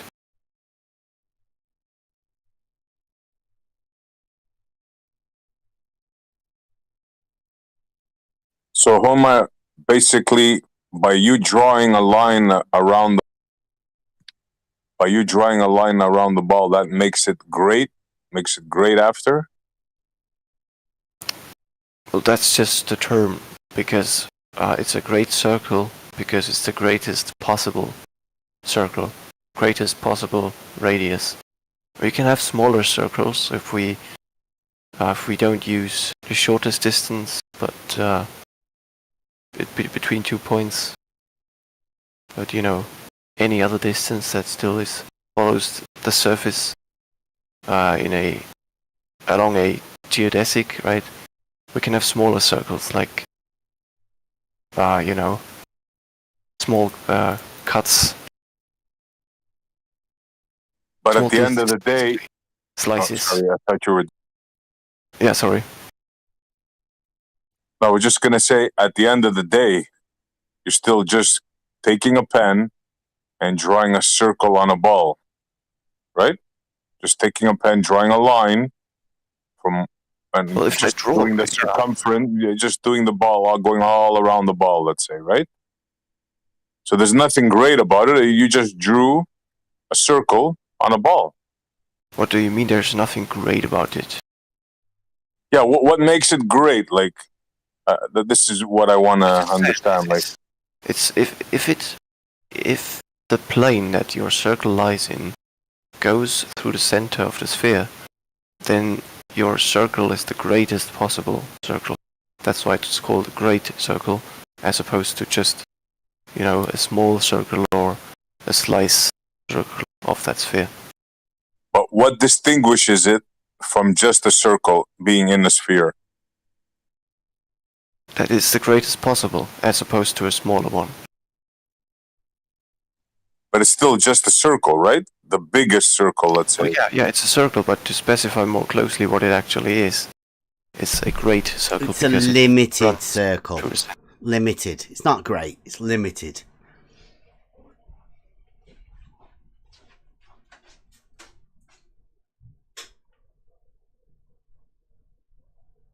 I'd just like to say hi to Terry. We have a new guest, so welcome, Terry.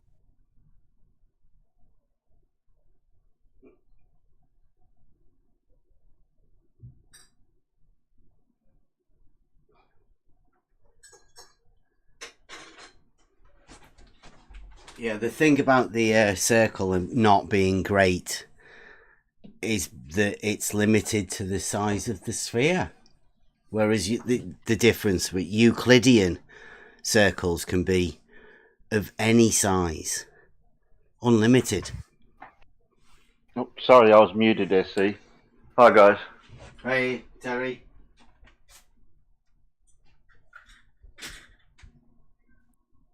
How's it going, Terry? Not too bad. It's morning over here. I'm still half asleep. I hear you. We're talking about a circle. Somehow, when we draw it on a ball, it becomes great. Well, that's the biggest circumference that you can draw on a shape, on a sphere. Like the equator, for example. You follow the equator around the ball. That's the greatest distance. Yeah, exactly. It's Thanks. the circumference of a circle, right? Yeah, so that's what makes the equator special, Montreal. You don't call just a normal circle has a boundary to it. That's not great, is it? Yeah, you just placed it at a certain location. That's all. So if you were to move it a couple of degrees down, that's no longer great? That's correct. Wait a minute. Because it gets smaller, it's just a slice in. Is the great circle bounded by the radius? Because it's a sphere, right? It's a circle on a sphere. Does it have anything to do with the radius?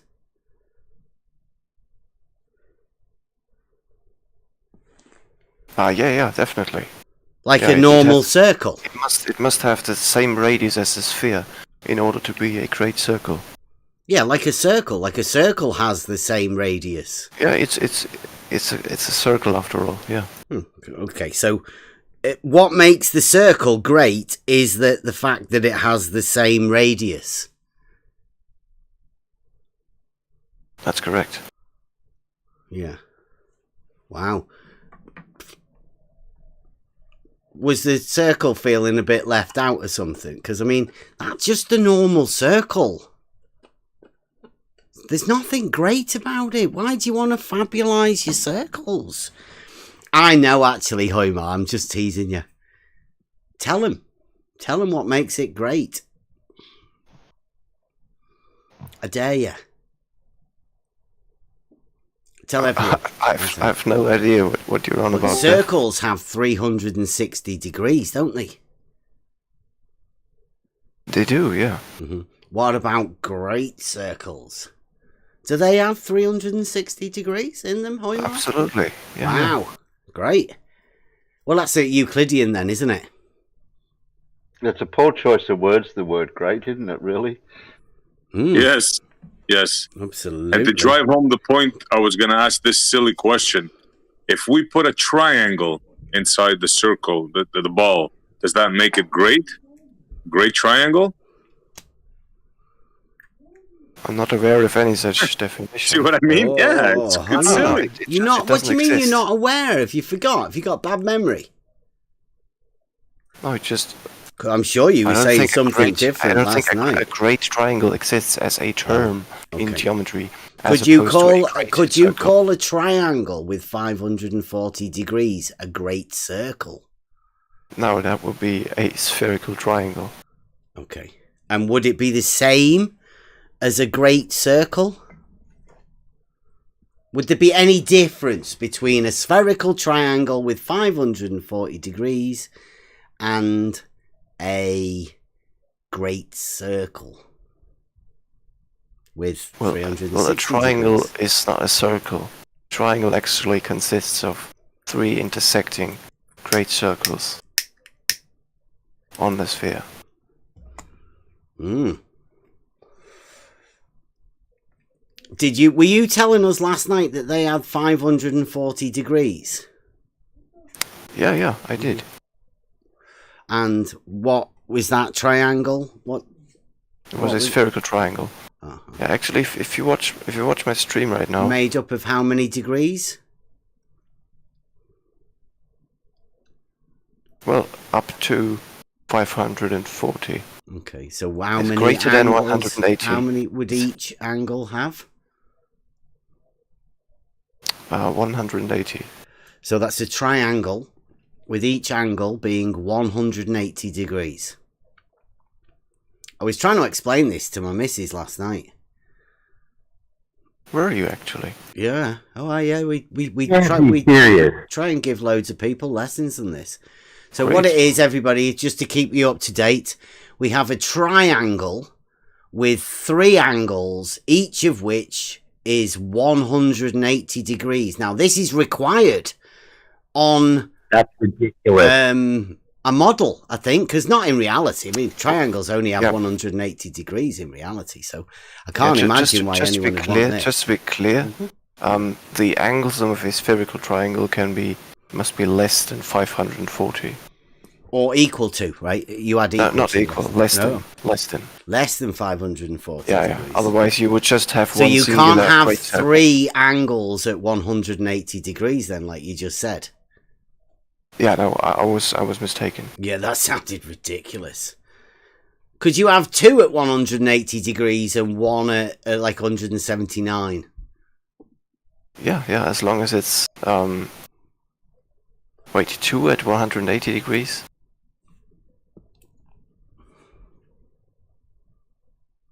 No, I'm just, I don't think I haven't got a clue about any of this sort of stuff. No, you can't. I know in reality triangles only have 180 degrees. So I know we're just fantasizing shit with you drawing lines on balls. No. We're talking about a sphere and a flat plane. A flat plane or a sphere. Correct. You're talking about a flat plane, are you? Is there any difference between a flat plane and a plane? No. No. Okay. And when you're talking about a sphere, you're talking about a sphere or a ball? A sphere. Okay. So we were started off by drawing lines on balls. Where did it switch to a conceptual 2-dimensional surface? You know, in your mind, we didn't actually switch to that, but we can switch to that if we want to do. Well, we were talking about you drawing lines on balls. And then ending up with a triangle of 540 degrees. Up to, yes. Right, what would that triangle look like on your ball? If you were to get your pen out and draw your triangle on the ball, what would it look like? I have one right here. If you tune into my stream. Looking at a 3D representation of it. It's a bit hard to draw it on a 2D plane, a bit of paper. Who's that, Terry? Are you supporting him? No, I was just saying for him representing what he's got there, it's showing us in 3D. But if you try to draw this on paper, I don't know how you'd be able to do it on paper. Showing it was in 3D like in Euclidean, 3 space. But he's showing us the Euclidean shape of. And he's somehow got his angle measurements from the center of that spherical object. That's what we were trying to talk about. Where do you measure your angles? Let's have a look. How'd you get to the center? Oh, wow.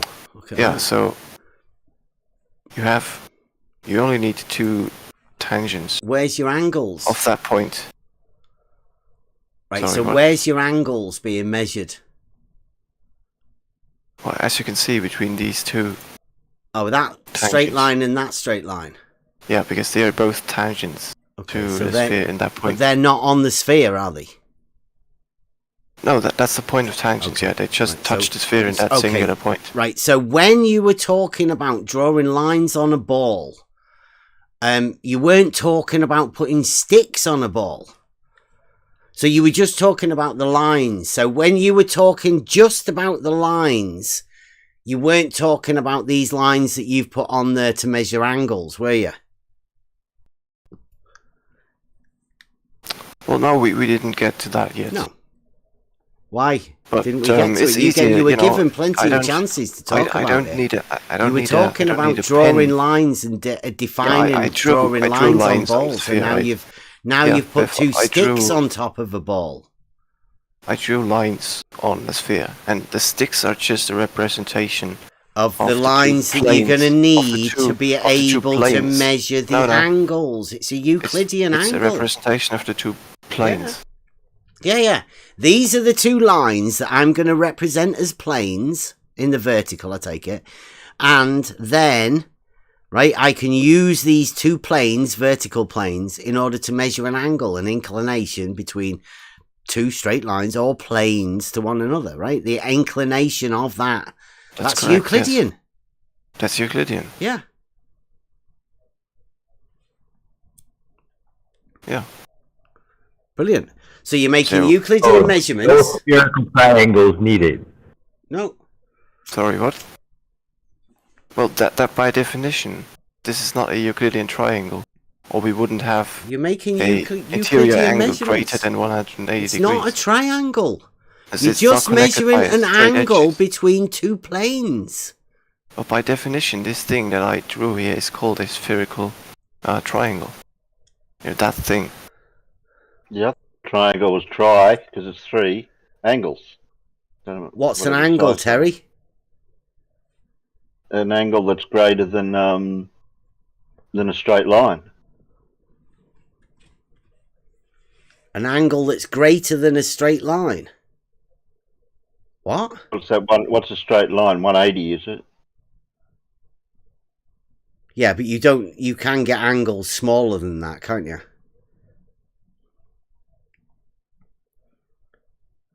So what's an angle to you, Terry? Come on. Do you want me to get the Euclidean definition? I'll get the Euclidean I don't know. definition. I don't understand all the terminologies Of the an wording, angle? so- Oh, come on, Terry. I know that it's not a line. It's an intersecting point that has an angle greater than a straight line. An intersecting point that has an angle greater than a straight line, whatever a straight line is. What's going on here? I don't know. Like, I really don't know.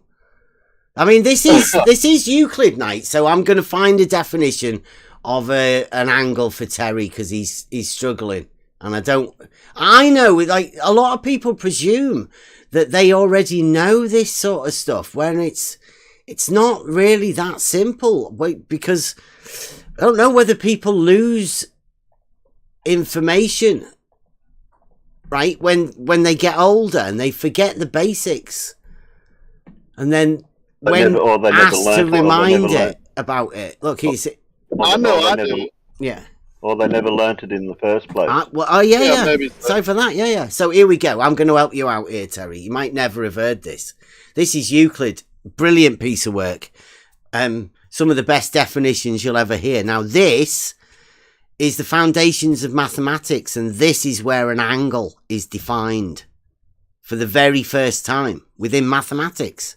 It says, a plane rectilinear angle is the inclination of two straight lines to one another, which meet together, but are not in the same straight line. Sort of what I said, isn't it? With two straight lines. Yeah, two straight lines. It's the inclination of two straight lines to one another. It doesn't even mention the degree of turn, right? Because in this, it's that fundamental. It doesn't mention degrees. It just mentions the right angle. That's the only angle it actually measures. And the two straight lines is the most important of all. That's Euclidean. Right now, you can't make it not Euclidean by using Euclidean stuff. Because they're limited to the amount of angles. There's only 4 right angles. All right angles are equal. That's another one of the rules. I mean, these are the definitions. So when Whiteboard does his drawing with straight lines, he needs those straight lines in order to measure the angle. Yeah, exactly.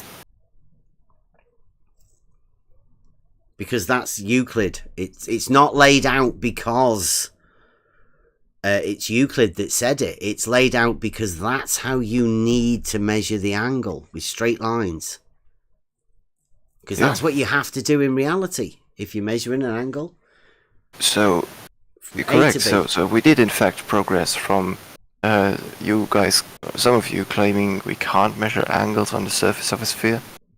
So we did progress on that. You need two straight lines, right, Homer? Yes, we did. We got completely off the surface because you were drawing lines on balls. But then we realised that we didn't actually need those at all. We just needed some straight lines we that do, you because could place on top of the ball. The straight lines are wait a minute, tangent or to the you sphere. cut the ball and use the planes internally. That is the foundations of spherical trigonometry, right? You Internal didn't angles. miss the part, Koimar. You did not miss the part of the two straight lines, right? Didn't I? I did it myself. The two straight lines are just tangents to the surface of the sphere. They represent. No, they both lie in those planes that these great circle distances Yeah, 2D planes. form the edges. Euclidean. Establish. So Yeah. 2 planes, right? With an I was intersection wondering angle. how long it'd take somebody like you to come round here, Hoyman. Whether internal or not, it doesn't. That doesn't. Internal, matter because external, the they angle are is- definitely straight lines or planes, whether internal or external. Yeah, totally. Yeah, they are definitely not on the surface because they are the planes tangent. themselves. They are tangent to the surface. If there's one thing that we definitely know about them, it is that they are Euclidean 2D planes or lines that are tangent to a certain place, or they're just planes cutting through. Yeah, yeah. Jolly good. Definitely Euclidean then, right? Yeah. Mm-hmm. Gets tricky, So- doesn't it? About now. Yeah, because he wants to talk about spherical triangles, doesn't he? We can't because they don't exist. They're all Euclidean. All the angles, the straight lines and planes, like Hoymar's telling everyone. He's hoping at some point that, you know, the great spherical geometry gods will come and help him. But, I mean, there's no one coming, Hoymar. There's only Euclidean. Straight lines. But therefore, we totally agree. That's how I constructed this spherical triangle with interior angles much greater than 180 degrees. With Euclidean geometry. Exactly. And a confusion of what an actual triangle is. I know, yeah, it's obvious. No, it's just we're talking about... You rewrote Euclidean. Mm-hmm. No, I'm not claiming that this is a Euclidean triangle. I never said that.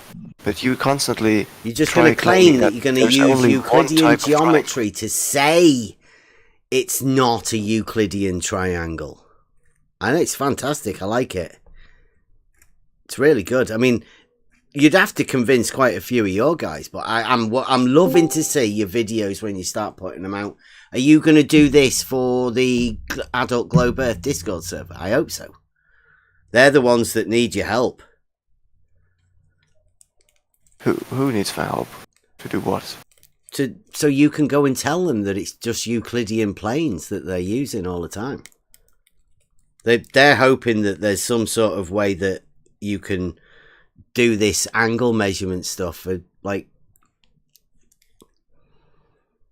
with the surface of a sphere. Like you're just using tangents and planes and Correct. straight lines. Yeah, you got it. Got it, yeah. Mm-hmm. Great, so if we can get back to what we were talking about like 2 days ago, that was measuring azimuthal triangles on Earth, and they turn out to have Starcodder. angles. Starcodder sent you over. Exactly. Yeah. Yep.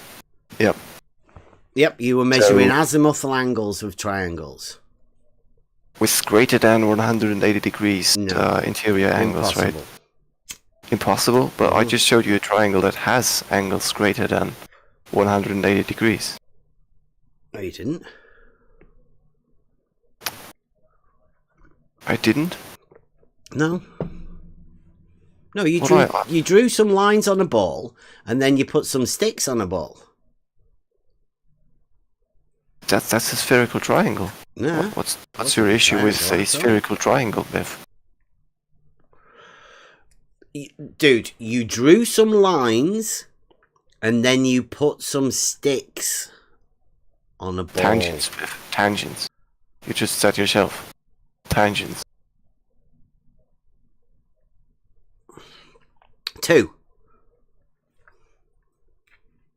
At each point, I had 2 tangents. Mm-hmm. Which And that's represented 3 points then. 3 points on the surface, yes. Yep. And they And all are each connected of those by, 3 points, you had 2 tangents. by so-called orthodromes, shortest great circle distances. Yeah, so you had 3 points of a triangle, each of which had 2 tangent points to them. 2 tangent points? No, just 2 tangents. At each one of the 3 points. I did that. I did a drawing for you earlier. Do you like it? Hexipotential triangle. That's what I've named it. Yeah. I thought rouleau. I'm not sure if... Rouleau had his one on the inside, and I thought, if I develop your tangents that you're going to need in order to measure the angle of your rouleau, then look what I end up with. Hexipotential triangle, like that. Not a hexipotential triangle. Yeah, it is. It's where the tangents meet. That's the shape that you have to develop when you have your tangents. You said 2 tangents on each point, right? Yep. That's wow. what that is. Do you like it? Wow. Isn't it good that I drew that earlier? I wonder how I knew This it. is amazing, Bev. Yeah. This is it's that's gonna almost make as history. if I could predict it. But you probably will want to see the actual Euclidean triangle that these 3 It's in the points middle form. there. That's in it. It's just like Looks like a gem, like a ruby or something. Yeah, and that's a rouleau triangle developed with tangents for Hoymar. You brought us that rouleau triangle the other day, didn't you? It's great, I isn't did, it? yeah. Yeah. But that's still Euclidean. All of that's Euclidean, isn't it? Well, Euclid would disagree that this is not his Euclidean triangle, but it's a rouleau triangle, yeah. No, that's mine. I'm having that. That's a hexipotential triangle. Are you just making definitions up as you go, or No, like Rouleau made his one up with that like circular shape. I'm just developing the tangents that you've brought us from No, a you Rouleau developed a triangle. Rouleau triangle, Anybody Beth. else can have a go at that if they want. But yeah, that's my hexipotential you constructed a triangle. Rouleau triangle, which is great, yeah. No, it actually Big it looks corner very nice triangle. artistically. Yeah, it's nice, isn't it? Ingenious. See all of those parallel lines? Yeah, for sure. That's only possible in Euclidean geometry, isn't it? The parallel lines and the triangles with 180 degrees. Yeah, the parallel postulate is replaced by something else in other geometries. How did they replace it? I mean, because obviously parallel lines are still there. So how do you replace that? What do you call? Parallel lines are a definition as well. Do they replace the definition? Yeah. We're talking about Euclidean geometry versus other types of geometries. Okay. I mean, you like can I say, whatever you want. Yeah, this is Euclid Night. Strangely enough. Okay. So we Yeah, so know let's all stay of the with Euclid then. definitions. We know all of the definitions of Euclid, and in the definitions of Euclid, it very well defines parallel straight lines. Oh, it does. Yeah. Mm-hmm. So do you have those definitions in your not Euclidean geometry? Well, no, the definitions are different. Like you don't have. Can we you don't see? for Have example, you the parallel ever? postulate. Can we see your definitions for non-Euclidean geometry? Because I can show you all of the definitions. For What do you want Euclid. to see? There are a lot of branches. I want. You know. I just want to see the definitions, just the basic definitions of straight lines and triangles and spheres and cubes and stuff like that. Yeah. What branch would you like, other than Euclidean? Your favourite one. The one you favourite were one? studying up last. Go on. Your favourite non-Euclidean geometry that you were just studying up on. The one that's closest in your memory. That would be hyperbolic geometry. Mm-hmm. So where's the definitions for hyperbolic geometry? Can we have a look at them? Yeah. What would qualify? What would you like to see? The definitions, like. Yeah, you have a hard time with simple questions. Mm. The definitions, like you mean similar to Euclid's postulates? No, I mean like the not the postulates, right? In Euclid, right? Do you know what a definition is? Yeah. Okay, Yeah. right. So do you know what the definitions are for non-Euclidean geometry? Can you give them us two? Well, no, not just non-Euclidean. We're talking about hyperbolic. That's a specific. Is that a non-Euclidean? Is that one of the? Yeah. Well, okay then. So Hyperbolic we can, geometry as is a a general non-Euclidean cause, all geometry, right? correct. Okay. Have you got any of the definitions of hyperbolic non-Euclidean geometry? Yeah. Go on then. So, for example, one definition is that the parallel postulate of Euclidean geometry is replaced with the following statement. That's not a definition. That's the postulates, is it? Or do you call them axioms? I don't know. What's the definitions? Give us the definitions first, and then we can worry about the axioms. The definition of a line in hyperbolic geometry. So the definition of a line is that single lines in hyperbolic geometry have exactly the same properties as a single straight line in Euclidean geometry. So that's a shared property. Wow. Do you know what that means? Law of identity. No doubt they wouldn't want to break the law of identity. No, the law of identity only says that in Euclidean geometry, a line is a line, and in hyperbolic geometry, a line is also a line. It cannot be, point. Mm-hmm. What about perpendicular?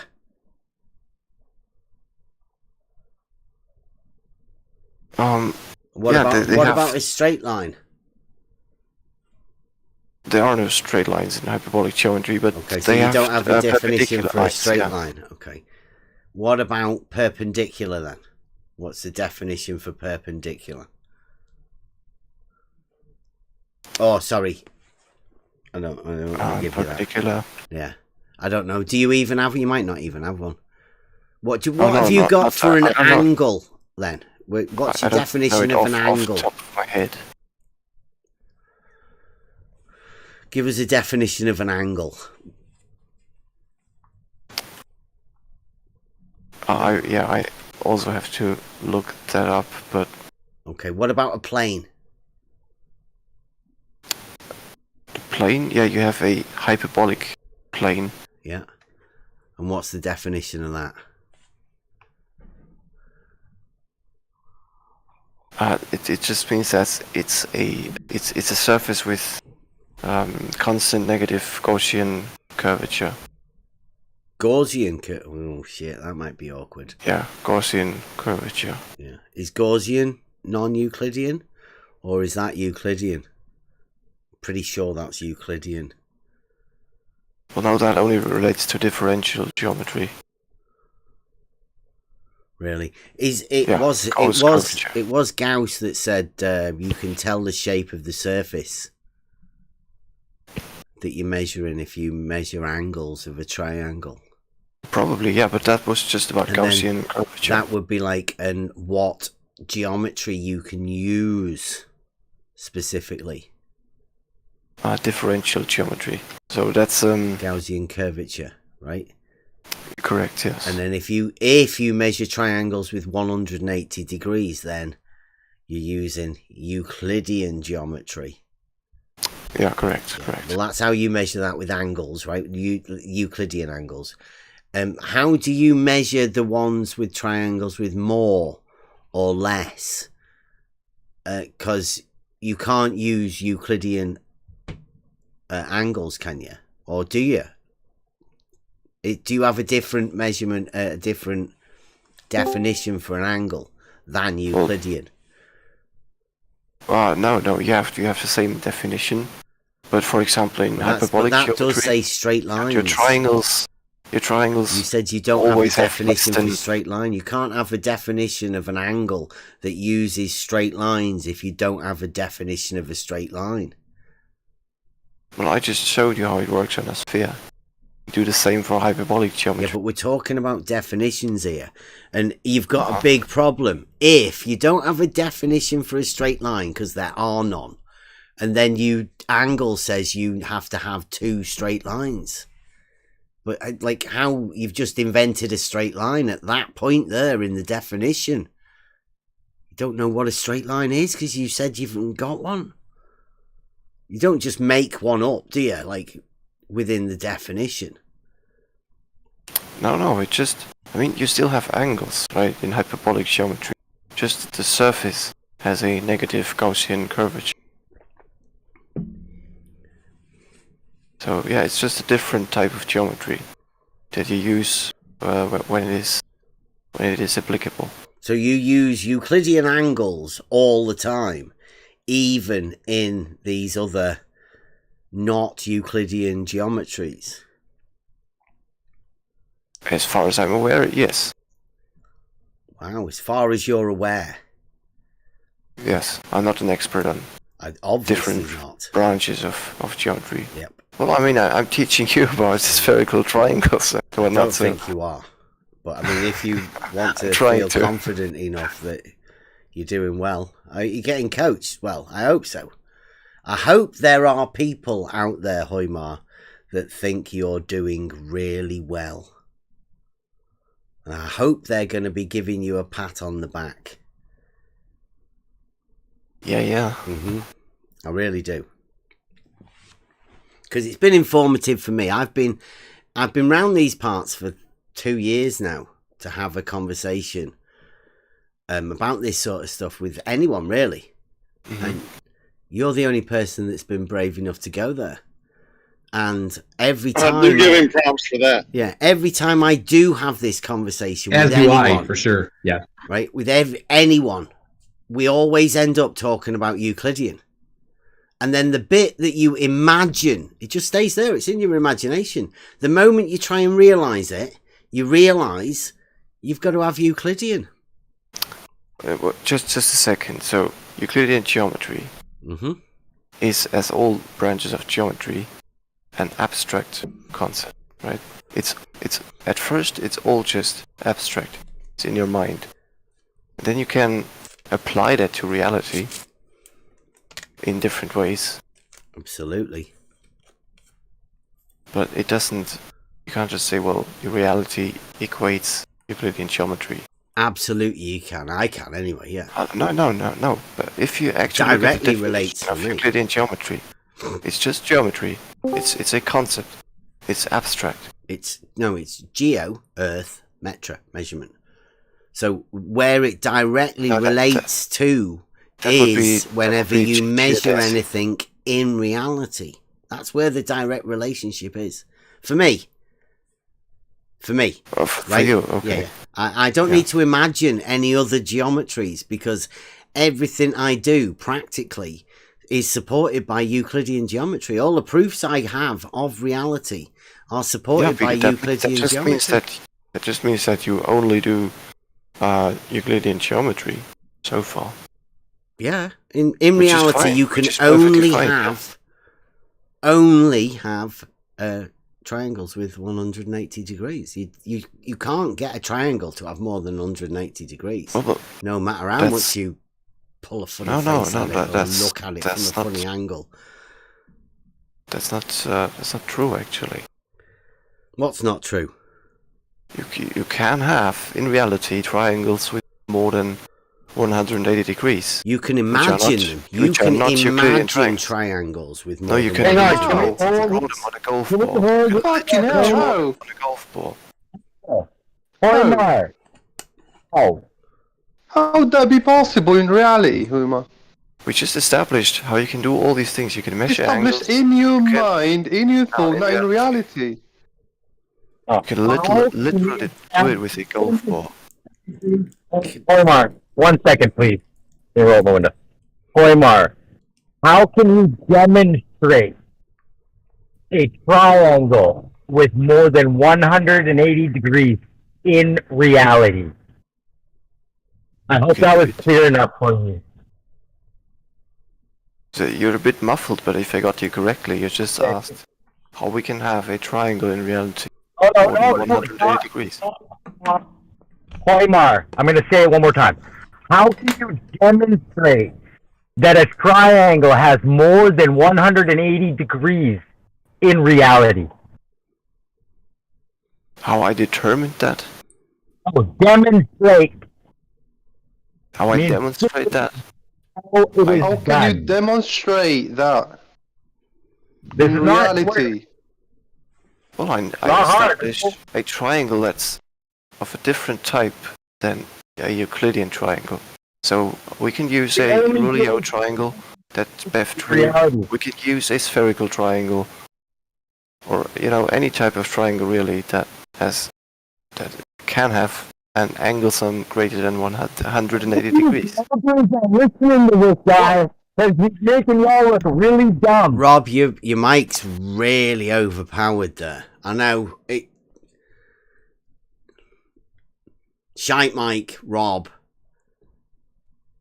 It's like, Sorry. how can you demonstrate this? How do you, are you going to say you can draw a line on a ball?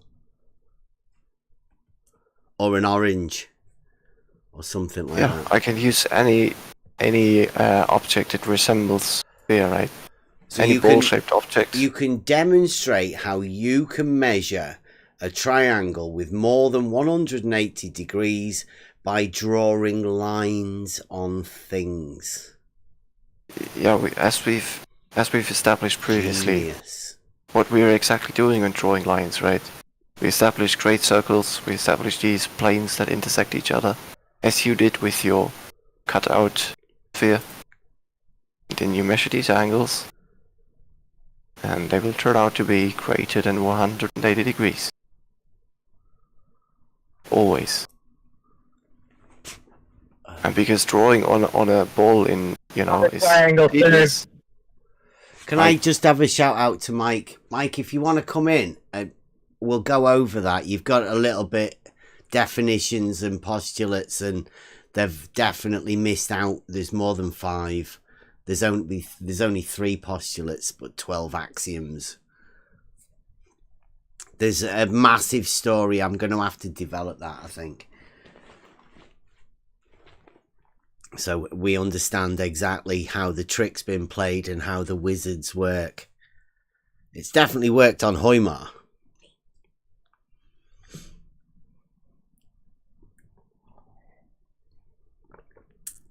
Yeah, I mean, if you look at my stream once again, here's the difference between a spherical triangle and a Euclidean triangle, and how one can have only up to 180 degrees, and the other can have greater angles. Right? So the Euclidean triangle, as we know, is just a straight line distance between 2 points. Mm-hmm. And consists only of these straight edges, right? So the ones we measure in reality are the Euclidean. Well, not always.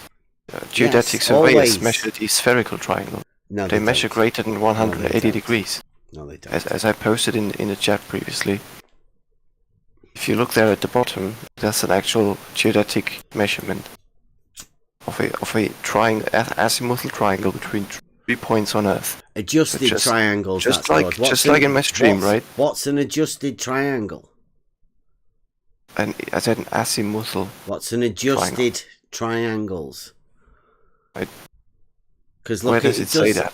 It says it on that thing there that you've just give us. Hoymar, stop acting stupid. It says sorry, D. I don't. D. Adjusted triangles. Oh, yeah, I see. What's that mean? I don't really remember what it was that they need to correct. It's not yours, is it? It's Starkadder. Starkadder's given you that. I think they correct for. Well, no, that's a question pertaining to what geodetic. Adjusted triangles are, please, because all of that other stuff he's got is a load of bullshit. What do you mean it's a load of bullshit? Because he says in there that an unavoidable consequence of you measuring triangles with more than 180 degrees is that verticals aren't parallel. One of the most ridiculous statements I've ever heard. Ever. Yeah, it has to do with accuracy and you know, measuring error. So No, it's got to do with Starkodder's delusions that, like some really malformed logic and a misunderstanding of geometry in reality has led him to believe there can be triangles with more than 180 degrees. And a consequence of that is that verticals aren't parallel. I mean, 3 coplanar points. Yeah. What do 3 coplanar points have to do with vertical? They're not coplanar. They're not coplanar. If you read closely, 3 coplanar points aren't coplanar. No, they're in independent planes. One in each plane. Hold on. So those dotted lines don't make a plane? Well, you can geometrically construct one, but in reality, you are at positions A, B, and C, and at each you establish a horizontal plane, which is independent from the others. So, do you know what adjusted triangles means in that thing that you posted? Or did you post something that you weren't entirely sure about? I've read previously what that means. They how they correct for an error. I think it's they take multiple measurements. Average. What do you mean by an error? So you think, but you don't know. Yeah. Honestly, I would have to look it up. Yeah. I would suggest not posting stuff that you're not like entirely sure about. No, it's not. It's not actually about the correction because that's just minuscule, right? It's about the error then, is it? That's like below. That's like way below. Error? A fraction of the error was an letting arc you second. get hold of it and bring it in here as no, evidence or something. If you look at, is the error done by Starkodder? Sure.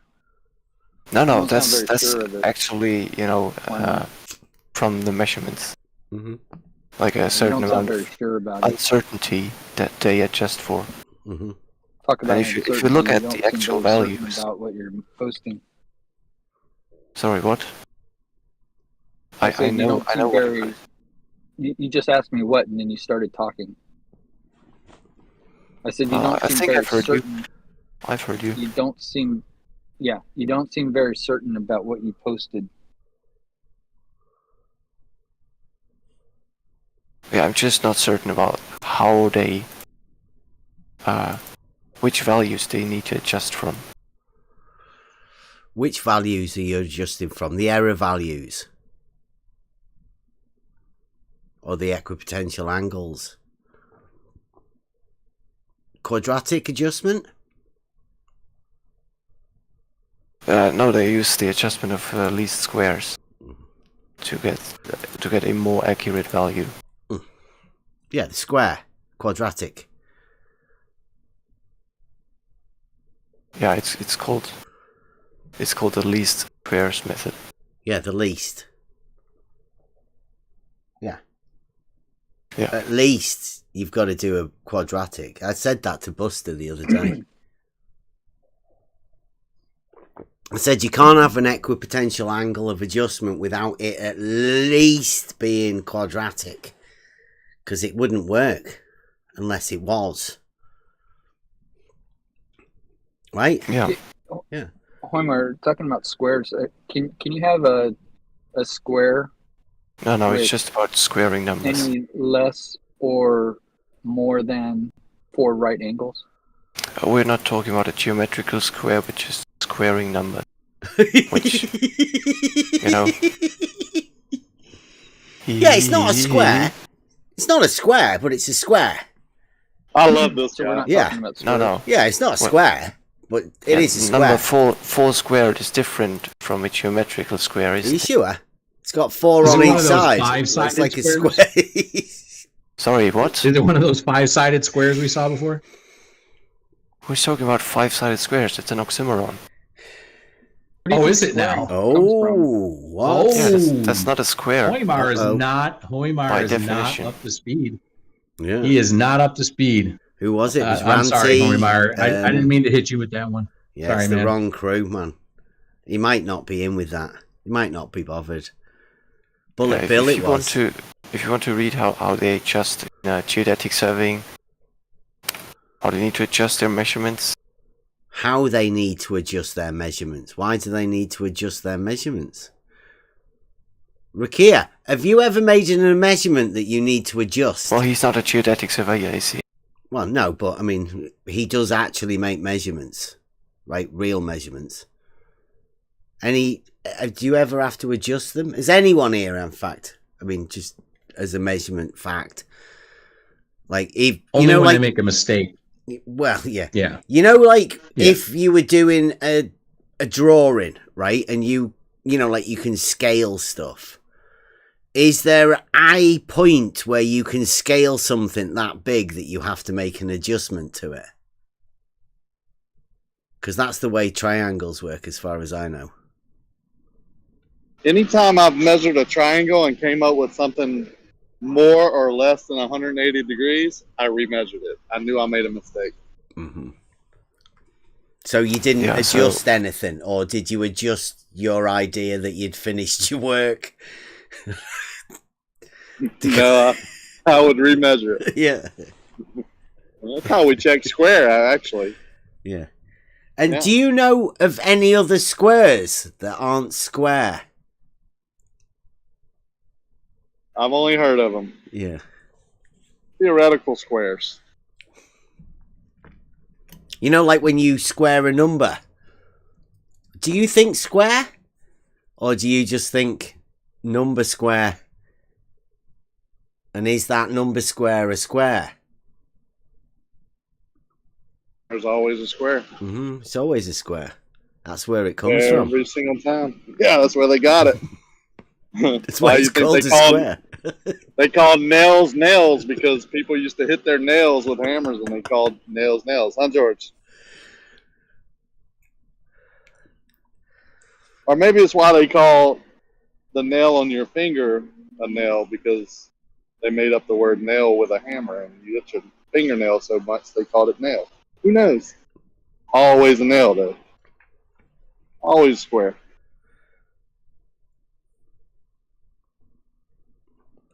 Because you imagine like a 2 on one side of a square and a 2 on the other side of the square. And you go length times breadth, don't you? 2 times 2. Area. It's a square. Wait, I thought we weren't talking about squares. Yeah. Yeah, he's not those sort of squares, just the number squares. Maybe it's someone that doesn't drink and dance. Maybe that's what he's saying. That is yeah. Hey, Huey Lewis sang a song about that. Hip to be square. That's a blast. To be square, yeah. Go take square dancing. Guess what they do? So, Bev, if I can ask a question again. So wow, you coming back again? You have a a surveying certification of some kind, right? I certainly do. Yeah, so you probably have dealt before with triangulation networks. Networks? Uh-huh. I've heard of triangles. No, triangulation, in surveying, where you triangulate between points and create a network to be able to accurately measure over large distances. Yeah, triangles. I've heard of it. Yeah. Triangulation. Putting triangulation, triangles together. Yeah. Yeah, exactly that. Mm-hmm. So you've never heard of the procedure when you do that, and you're always subject to a certain amount of error. So in the end, your triangles may not match up perfectly, right? Because there's just a certain amount. No, your triangles definitely match up perfectly. Yeah. Well, because if in the complete network. Yeah, have you ever seen a map, a two-scale map? Are just slightly off. Have you ever seen a 2-scale map? Yeah. Now, all of the triangles between those distances, the shortest No, in the real distances world. between points. Yeah, that's what No, our you maps have are. a measuring error in the real world, and you have to adjust for that. You measure error. No, you measure distances in the real world. Yeah, but there's a certain amount, there's a margin of error, which is tolerable, right? But still, if you measure along you two measure a different distance, and that's the distance paths that you measure. in your triangle network, right? This they might not match up perfectly in the end because of the accumulated error. So you need to average that out. No, triangles only have That's what it's meant. 180 degrees, dude. No, yeah, that's not what we're... Yeah, of course, triangulation networks, exactly. Yeah, in reality, triangles only have 180 degrees, Hoymar. That's what they need to adjust for. They don't adjust for anything. Triangles only have 180. You can't make them have any more. Geometrically, yes, Bev. We're talking about a real world. There's a margin of error in your instrument. Geometrically is the real world, Hoymar. You can't equate that, but... Yeah, you can. Triangles only have 180 degrees. Come on. You know that there is a margin of error. You can't make a triangle have more than 180 degrees, Hoymar. I'm sorry. I'm not saying that. I don't know why you are. I don't know why you've come in here. He got a DM. He went away, got a DM, and came back with this. No, I got no DM. No, I can look stuff up for myself. Yeah, it's not actually. I'm only going off triangles only having 180 degrees, Hoymar, right? Yeah. Okay, so now that we've cleared up what the correction column is about in that image I posted, we can get to the actual... we're not talking about that.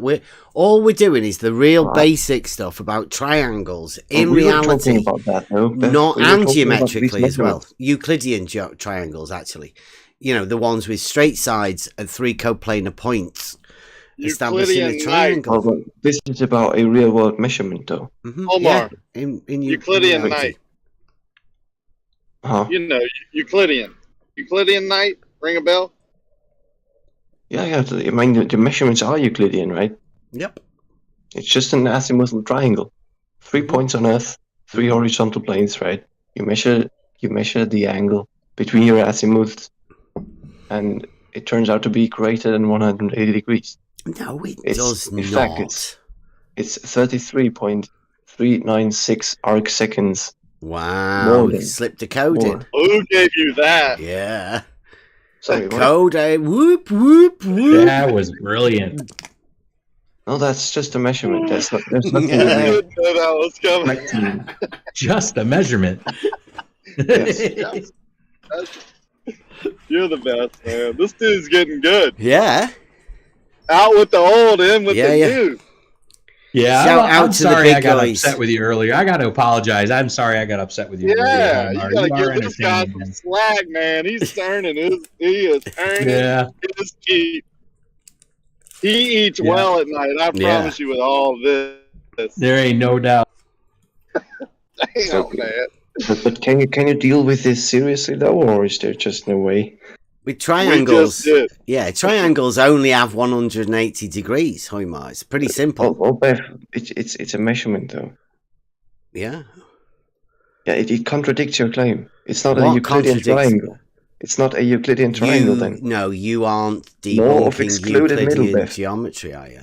What, the law of excluded middle? If the measured angle is greater than 180 degrees, who measured it? Then what we measured measured it? A Euclidean triangle. Because that one, you know, that thing that you've got there, right? The bit that you've cited, right? That doesn't come from an old person's manual, does it? It comes from a few different places. Because the top bit is to explain how the triangle is the shortest distance measured in reality. No, actually, right? From no matter what the different elevations are, right? And then the bit underneath that has been wrote by Starkodder, and that's his confused logic. Right? There's there is no way that all of that logic has been wrote by anybody other than Starkodder. Yeah, exactly. The Yes. lower part, the Right, actual, and then the actual lower part measurement, is something completely different again from completely McToons's different. website. So the upper part was written by Starkother, explaining No. what was No. measured in The the lower upper part. part, the picture, is to explain how the horizontal plane shortest distance triangle is measured in reality. You're wrong. There are Then three horizontal there is a planes. missing. Yes. A, B, and Yes. Yes. That explains why the angles measured on the azimuthal give you a horizontal plane shortest distance triangle in reality. They don't. They don't. Yes, they though. do. If And then there's a what I really showed you my weird bit screen. of confused logic. And It is then there's a bit that spherical he's axis. got from McToons's website, isn't there? So it's a I don't know. mishmash I don't of know three which different website it bits comes from. But to that show you are that's definitely not not just linked in any way, other than by Starkother putting them together on one page and pretending they are the same thing. well, Again, they are the same it's thing. more I can like give you it's like a load of tangent art additional chord measurements. of Additional mismatched stuff measurements. together. Geodetic survey of the United States coast, and they measured exactly the same thing. Did you get that from Called- McToons's website?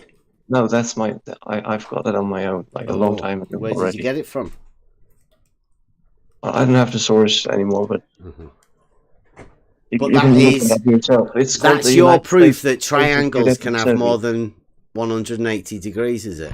It says that on Earth we measure triangles of whatever type Is that that what have it says? It angles doesn't greater say. than Where does it say 180 that? degrees. Where does it say And that?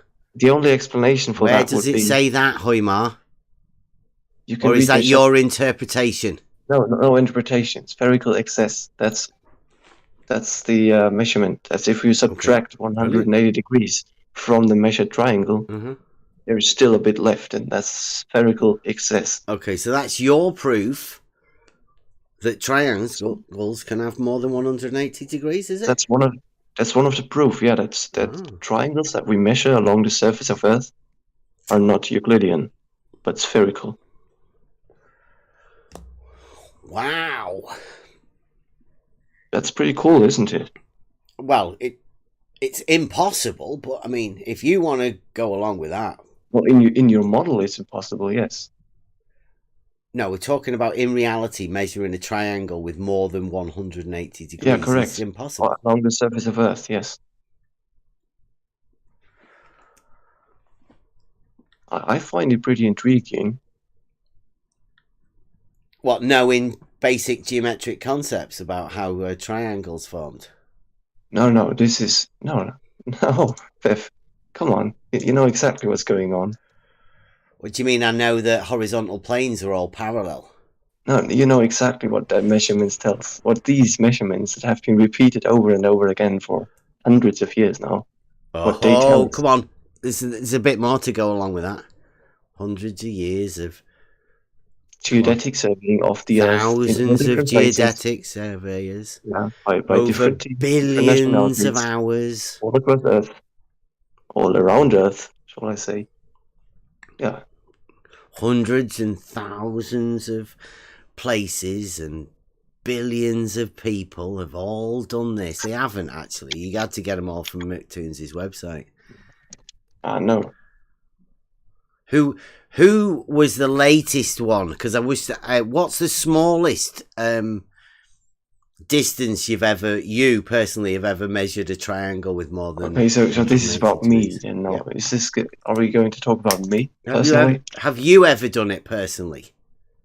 I'm not. No, I haven't. No. I haven't done a geodetic survey myself. Do you know anyone? Do you know anyone that's personally, they have actually measured a triangle with more than 180 degrees? Personally, well, not personally. Okay. I know. Do you know of anybody that's told you that they know someone that's measured a triangle with more than 180 degrees? I've met people on the internet, geodetic surveyors, who told me in great detail what they actually did. Okay, you've met people on the internet that have told you what? wonderful things. Well, I also know geodetic surveyors, but do I you never believe asked them? them Do you if they believe have them? measured spherical excess. But Do you- I can ask them. Do you believe them? Do I believe them? Yeah. Yeah, I have no reason to doubt that they are all doing it wrong since hundreds of using well-established methods. Yeah. Well, you know what that sounds like to me? You've took it on faith from someone. Oh no, it matches all the other measurements and observations. Sounds like you're... Like it's congruent, right? We don't have one contradicting You have a measurement. lot of faith in... Right? How many people was it that have told you about that they've measured triangles with more... Oh, sorry. How many people was it that have told you that they know people that have measured triangles of 180 degrees or more? More than 180 degrees. You want to paint this as me taking these things on faith? You're taking it on faith. How many people have told you that? Just so you can accumulate that faith. I don't need to. I Just know that. one? You know. Is it just one person's enough for you to take it on faith? The world economy is based on these distances that these surveys have established, right? The great circle distances that I've talked about previously. It's a straight they line, are used isn't it? everywhere. Straight line. The whole distances. economy is based on them, for example. Yeah, you're talking about straight line distances. No, great circle distances. They're not straight line distances. Oh.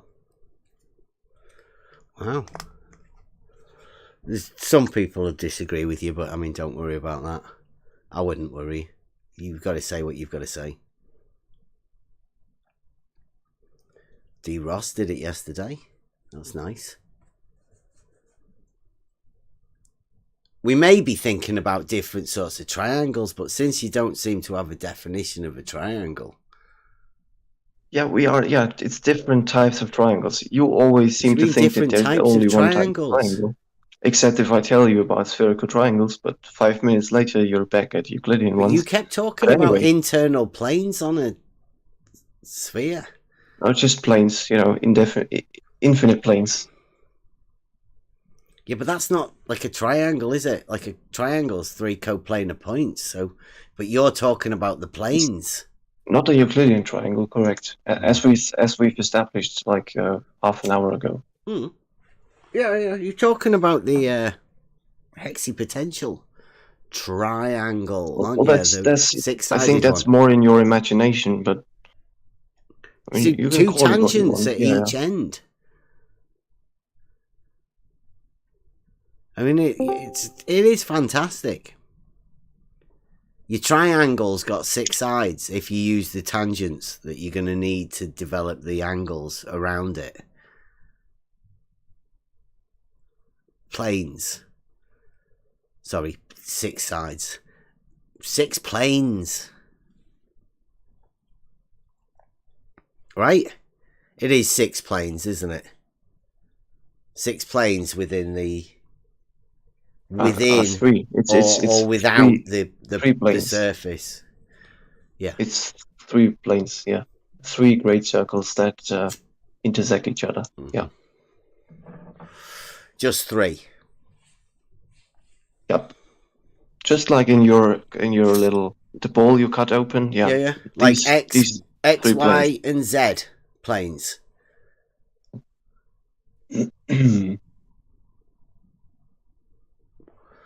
Since they're all perpendicular to each other. Well, your planes, I'll yeah, put but it out there. You could. I know you could put them anywhere, right? Like the X, Y, and Z planes. You could do that, right? Yeah. I'll put in the hexipotential triangle. So that's, and then you've got that one there because that's the ball with the planes on the inside, like you said. So that's what you imagine as a triangle: the planes, the angles between the planes. No, that's what I know is a spherical triangle. Yeah, that's what we call a perpendicular, because it's just those angles, those planes on the inside, right? You can call it what you like, but it might not have any relation to geometry or reality. Yeah, well, like I say, your one, it doesn't look like a triangle to me either, because you have to use the planes on the inside. So our idea of the perpendicular sounds much better. It's got much better ring to it.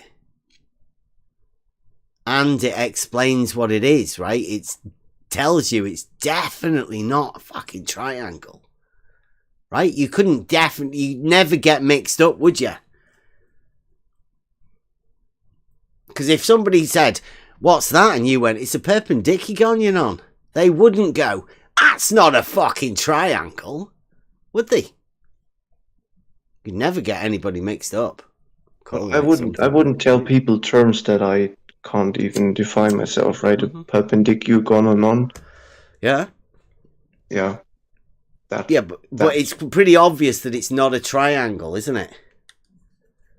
I've no clue on earth what it is. Yeah, exactly.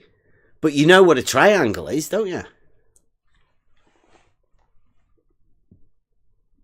Triangles, 3 coplanar points, 3 straight sides, 3 angles. 180 degrees, or the sum of 2 right angles. Always. Even Bob said.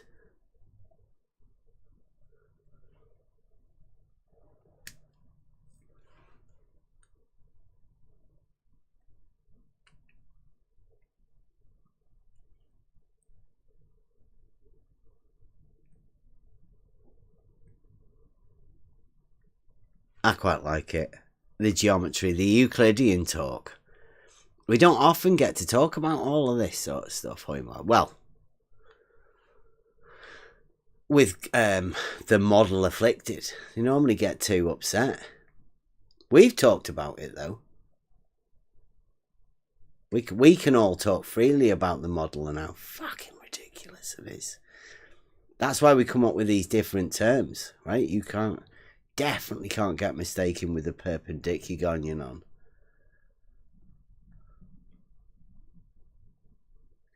Nobody would think it's a triangle.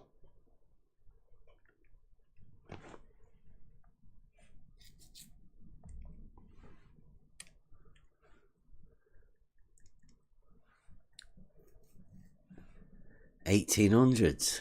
Have you not got any more recent stuff? Have you not got anybody that's like recently measured a triangle with more than 180 degrees? Or it's just in the past and everybody else gets a chance to forget about it, but that's the only thing that you guys have got to go back to? Well, I think it's just an easily accessible one, but surely these old measurements are just as valid today. But I mean, fact of the matter is have you ever tried? Has anybody ever done it recently? No. Like since where's that? Nevada desert, Salt Lake. No, since about 50 years, right? We can use GPS or geodetic surveying. We don't need to do it using theodolites and walking all across the country. You've obviously somebody's been back to replicate that just to make sure, right? Triangles, Nevada desert. I mean, datums are geodetic datums are revised every now and then, so every few years. Is it Area 42? Wouldn't surprise me.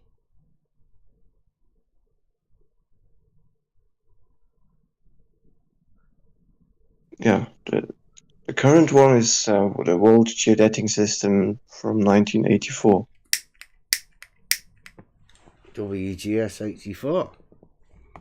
Yep, exactly. Has that got triangles with more than 180 degrees in it?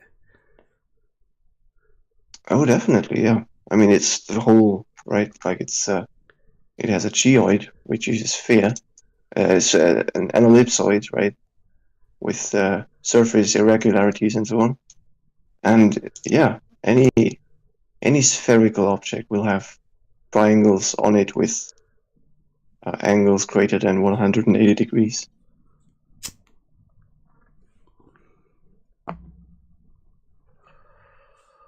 With or greater than? Yeah, always greater than. Always greater than? Correct. Wow. Well, I always measure triangles with 180 degrees. In fact, I've always been told that triangles have 180 degrees. And yet you say triangles have to have more than. No, not have to have. I'm saying spherical triangles do that, and triangles measured in the real world do that as well, like over No, large distances. triangles measured on in the Earth. real world have What distance? 180, Hoimar. You I'd can, like to know that distance.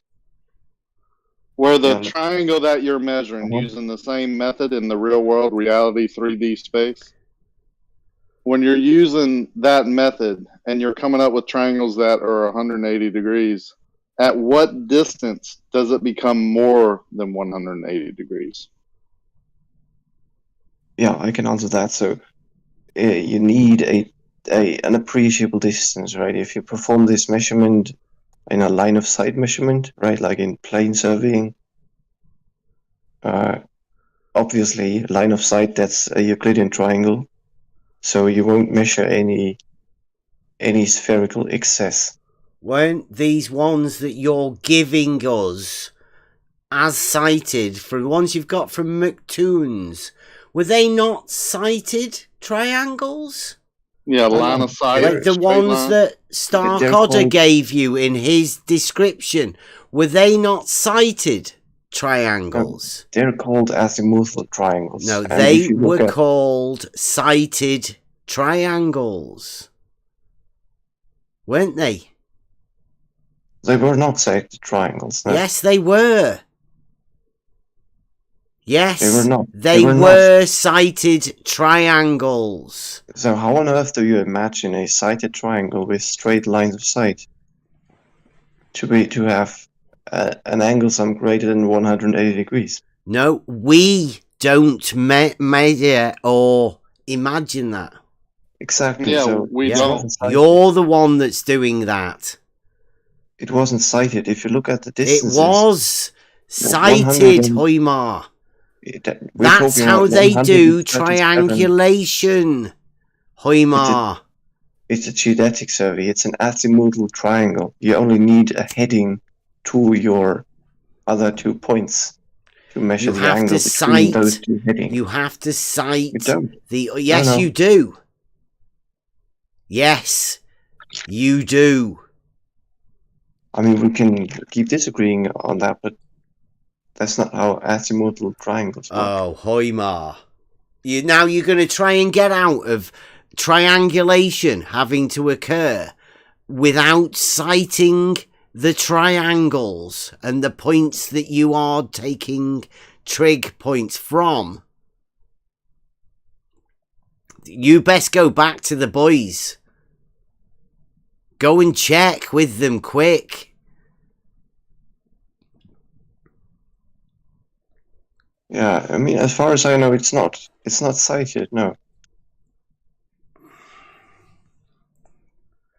As far as you know. So they've sent in somebody who hasn't got a fucking clue about anything. I haven't they? wasn't Just sent by defend the anybody. globe. Get in there, Hoimar. Defend the globe. You don't. claiming Yeah, that just shows Hoimar, your mindset. you've been given gifs and pictures to post in here. No, that's I Yes. got that image. Yes, I posted. Hoimar, I got you've that been given. on your server. I got You've that on your been server. given You pinned things this to picture. post. You pinned this message, this picture, to your channel, Biff. Because it's from you, actually.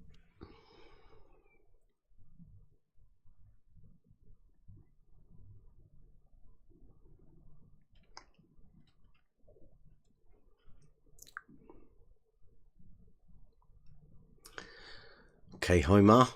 Have they sent you anything else you want to post?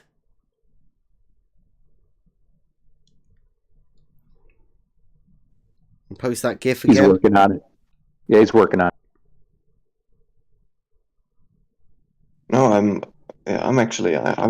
done here for today. I'll have to move on for today. So yeah, cool stuff. It was nice actually talking to you. You know about. Yeah, you messed up. Factually. So yeah, have a great day or night or wherever you are. Can I just point out just before you go? You know that one that you said that I pinned. Uh-huh. Yeah. Yeah. The one I pinned has got a typo in it on it.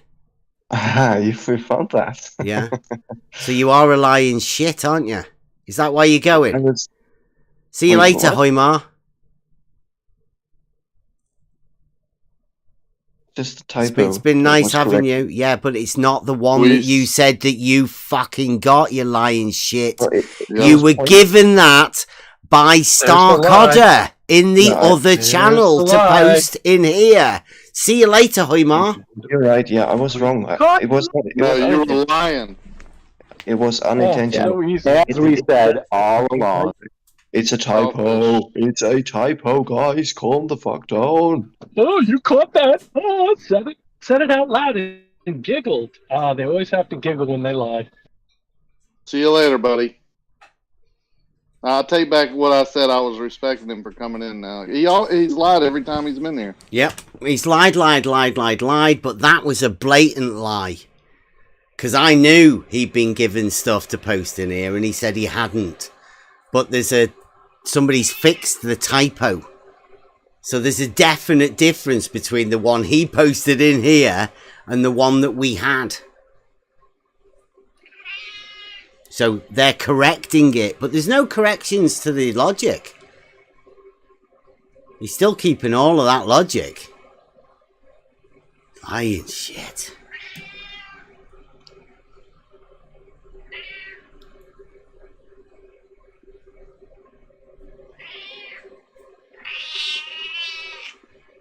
Yeah, see, fucking even the cat, Hoymar. Even the cat. I think you're done right, Hoymar. What did the guys think? Can we get marks for Hoymar for how well he's done for the Team Globe tonight? Yeah, he's gone back and just said, "Holy shit! I'm sorry, guys. I totally blew it. Totally blew it."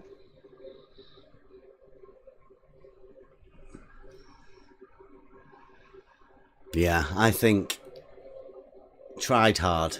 Mike? The not sighting was a huge. Yeah, not sighting triangles.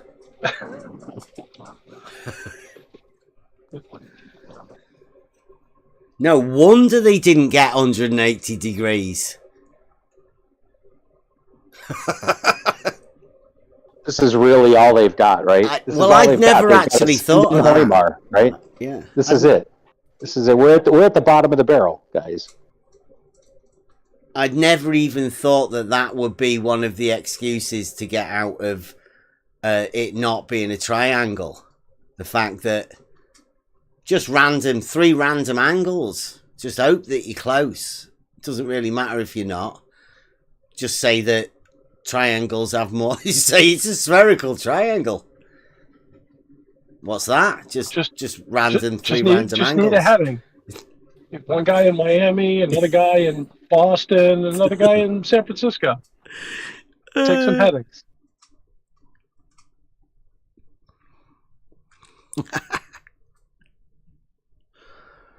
Oh. Wow. I like Euclid Night as well. I mean, this is good because it goes along with the Euclid and the logic and the triangles and, the proofs within Euclid. And again, I think it goes to show that as soon as you step out of that, it's unfamiliar territory for just about everyone. Because you're just making shit up. There's no framework or anything behind anything. If all you're doing is just sort of saying not Euclid. But then, look, Euclid. But I'll use that to say not that. That's a stolen concept. I'll be listening. If you're listening, Wally, pay attention. You need Euclid to measure angles. So therefore, you can't technically measure angles to say not Euclid. WS is not going to be happy with him. Hoymar. What's Hoymar talking about? What actually happened? Yeah. Yeah, I thought he was done for the night. He's still in voice chat. It's Yeah, interesting. Hoymar, we know. It was what I was saying was, when I said to you, you've been given things to post in here, and you said, no, you hadn't, I knew you were a lying shit. Because that was a different one that you've been given. But you said you got it from in here. Which you didn't get it from in here. You got it from Starkodder, who's fixed the typo in it. That's how I know you didn't get the one from in here. You were so keen to win an argument that you had no idea what it even was. You just think you can get away with all sorts of things. Think you can talk about something so blatant. And even when you get caught out, you'll still be try and find a way out of it, because that's what you do. That's your technique of debating, knowing nothing. You think you can lie, get caught in the lie, laugh when you get caught in the lie, and then come back tomorrow and not know that we all know that you are now a liar. One lie is all it takes. All trust goes with a single lie. Why would you ever trust anyone who lies to you? You fucked up, Hoymar, and you laughed about it. Mm-hmm. You're done, Hoymar. That's it, buddy. If I just can give one last comment about that. So, as I explained in the chat, being a liar, yes, you're a liar. Can you let me make my point, Mike? So I got that picture originally on this server from Biff. That was the message he pinned to the channel, and just recently, I was made aware that there is a typo on that, and I took the corrected version, but I didn't remember when I said that I got the image from Biff. It was just an honest mistake. It doesn't falsify. Lie number two. You're just lying to cover up the lie. No, it doesn't. It's just so sad. Wow, an honest mistake. It was a lie to cover a lie. It's not an honest mistake when you lie. It's a typo. Yep. Thanks for listening. Yeah. Good night. See you later. Yeah. I don't expect you Thanks to come for the back. second lie to cover up your first lie. Good try. That's two lies.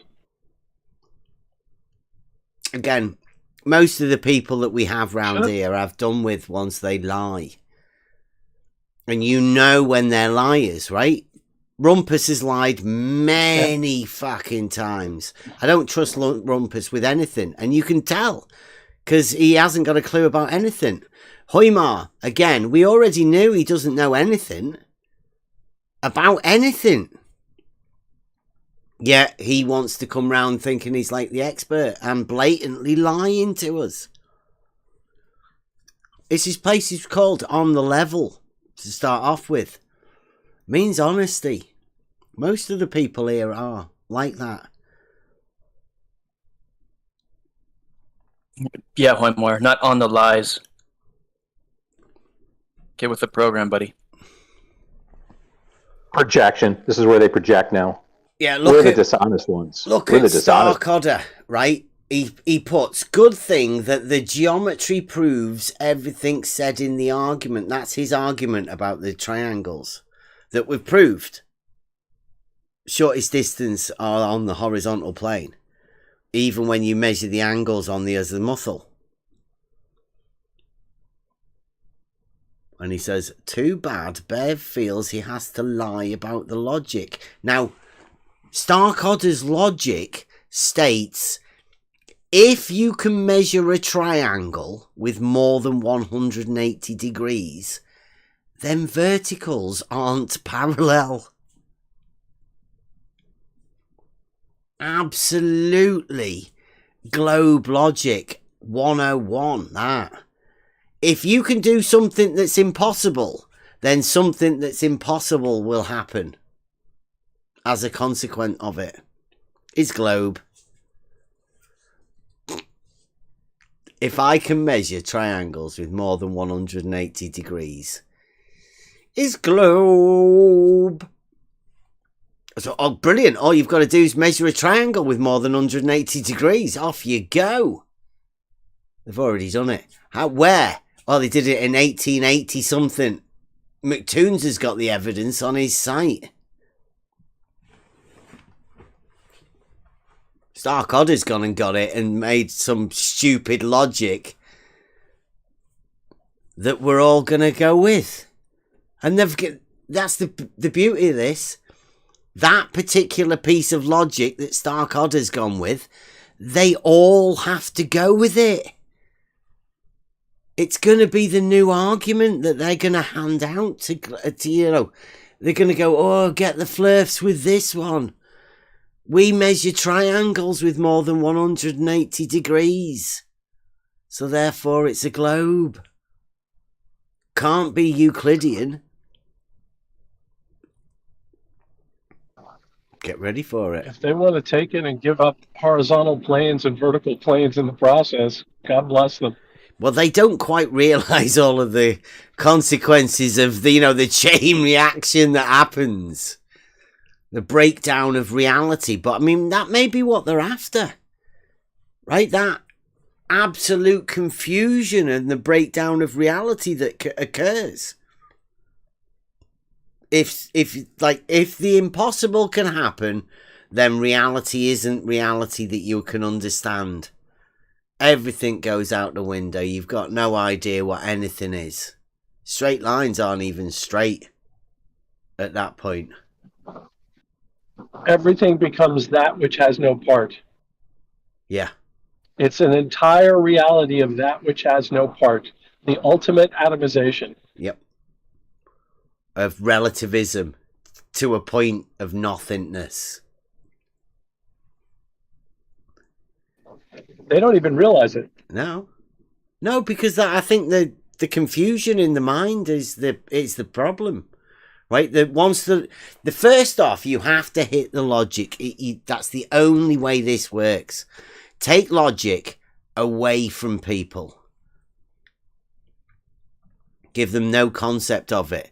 Then you can fill their heads with all sorts of contradictions and including middles, maybe somewhat, and, you know, maybes.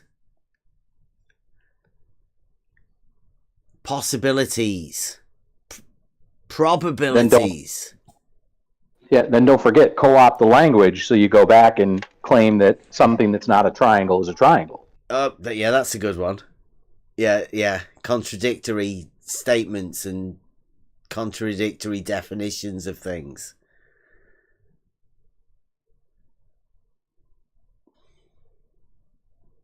Stark Odder, you come in, lad. Let's have a chat. We'll go over your logic and everything. You can lay it all out for everyone. So I don't want to misrepresent it, but it seems like fucking stupid logic. And also geometry that wouldn't work. Because in reality, triangles only have 180 degrees. I don't think he has voice chat. Maybe give him the role, and then maybe he'll come in. Alright, Stark Odder's not coming, give him VC. I don't think he'll be coming in anyway, but I mean, yeah. Yeah, just in case. We'll never see. We'll see. You never know where he might start spamming the place with GIFs and pictures now. Oh, yeah, that's right. See, he says that again. The argument is that verticals parallel means that those three angles has to sum 180. Is that because you're measuring the angle on the azimuthal?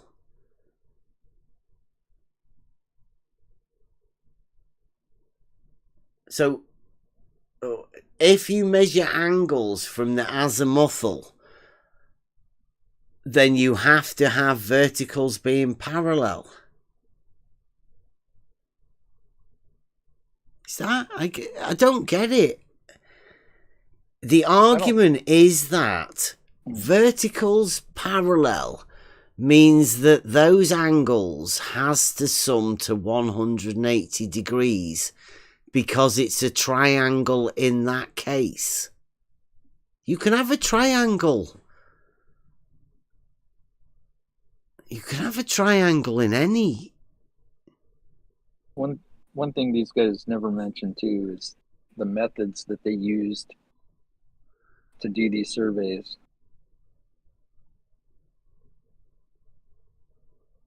What they say is the devil is in the details, right?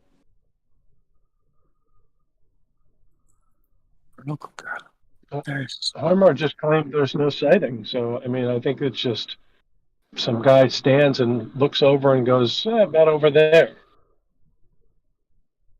Yeah. Yeah, so, like, what he's saying is, for them to draw that triangle at the top is completely confusing, right? Because that's assuming that you're going from A to B to C. When you're not, you're just going at A and measuring an angle in about that direction.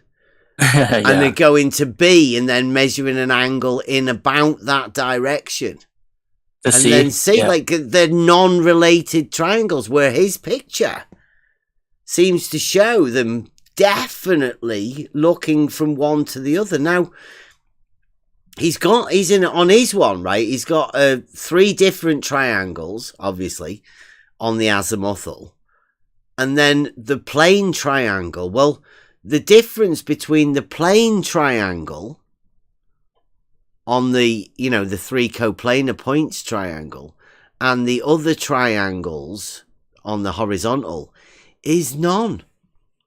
Because they're the angles. I mean, it wouldn't have different angles. It'd still have 180 degrees. I don't understand how you would get more than 180 degrees unless, I don't know. Seems like you have to assume a vertical. Why? In his opinion, he's saying that you have to state it clearly. He's associating a triangle having 180 degrees with verticals being parallel. And then what he's doing is he's saying more than 180, therefore not vertical, parallel. It's one of the most ridiculous logical arguments I've ever heard. And he's sticking with it. I mean, forget about triangles having more or less than 180 degrees. It's the fact that he's associating measuring triangles to verticals. That's ridiculous. Yeah, you don't really need a vertical to have a triangle. You just need 3 angles. Yeah. And you can obviously, yeah. It's just, I've never heard of this before, or I've never seen it really as well. Verticals being made mention before you make a triangle, huh? Yeah, well, like, what has a triangle with 3 points have to do with the vertical?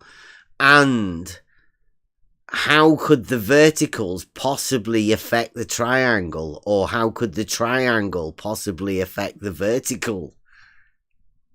It's the most nonsensical logical argument I've ever heard. Leave it to Stark Otter. Yeah. The odd man. I mean, it's definitely globe logic, right? It definitely gets you thinking. But in the end, you end up thinking, what the fuck's he doing? Yeah, it's like half-truths. It's just a bunch of gibberish compiled in with, some truths.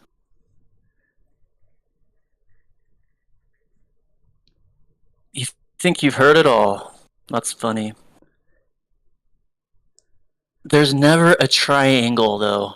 So they're going back on spherical triangles, the spherical geometry that they use. Well, nobody actually knew what it was anyway, right? Nobody's ever been able to explain it. Hoymar did his best, but there was just none. It was all Euclidean. So I think Stark Otter's jumping in for Hoymar because Hoymar obviously he burned the argument down. So I think Stark Otter recognized that. Or has Stark Otter been saying this all along? I don't know. I don't get it. Maybe this is... Yeah, this is always going to be confusing for them whenever they start to look into this geometry part of it. It always gets tricky.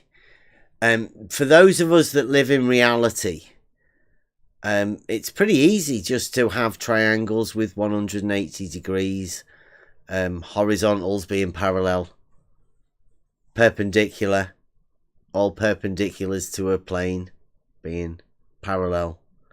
Like, parallels are there, they exist in reality. People know what they are. They easily know where something rises up, you know, where the height of something is, the direction it's going. You know what a straight line looks like.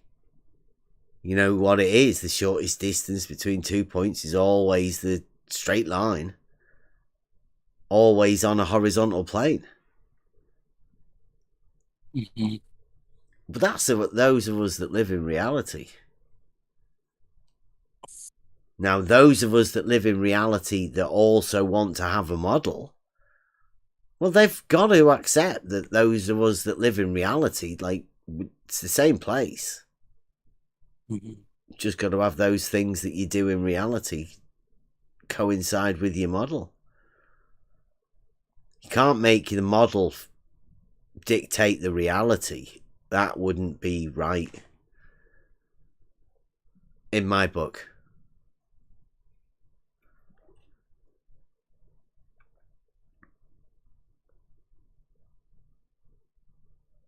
Yeah, like the great circles, when it comes to reality, I mean, they're trying to put 2D on 3D. I mean, it's sort of not, it's not reality really, it's just a concept. It's just a way of looking at it in a different way. But we talk about reality here, and so they don't understand that, you know, reality is a lot different than that.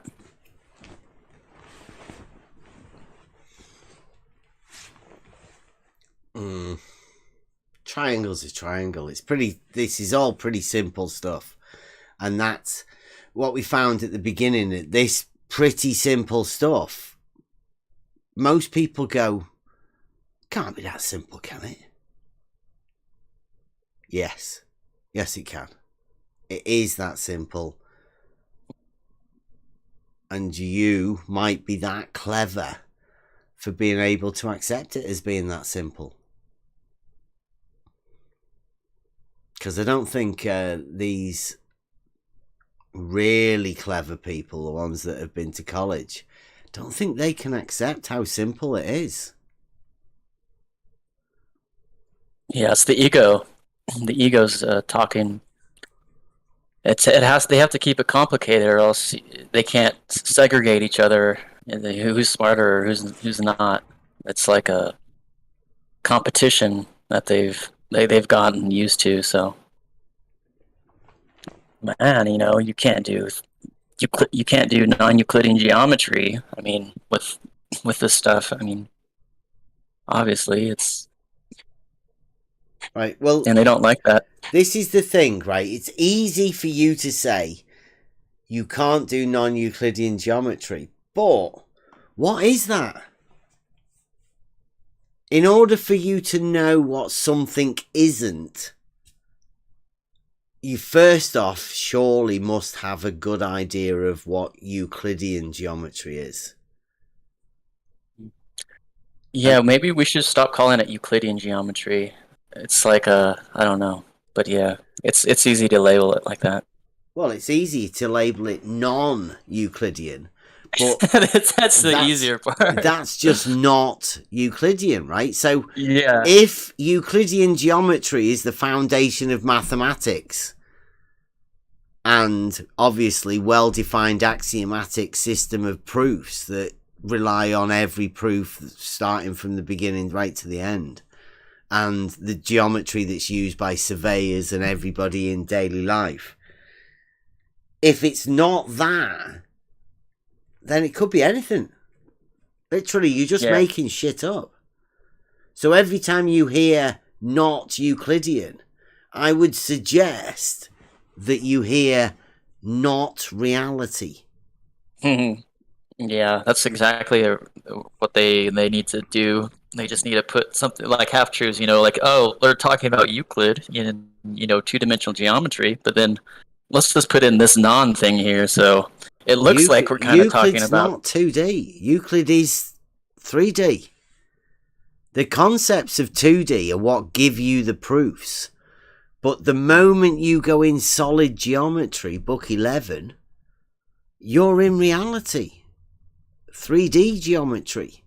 All of the principles and all of the rules of the 2D stuff that you learned, you can apply in reality in book 3. Every one of them. It's not conceptual. It's, you can realize it. You can actually use it to prove things in reality. But he never puts lines on curves, does he, in 3D? Or lines to a curve for an angle? No. Of course not, no. So that's the difference between Euclid and their spherical geometry. In spherical geometry, like he said, there's no other geometry, right?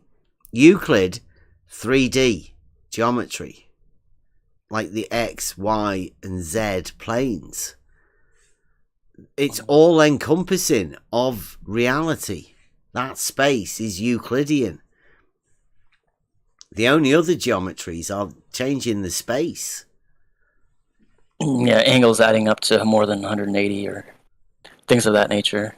Just getting through that. They just bend the space,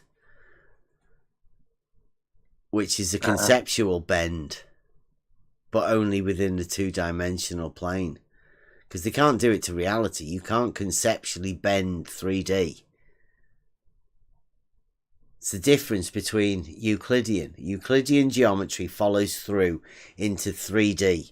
So you can use it, realize it in reality.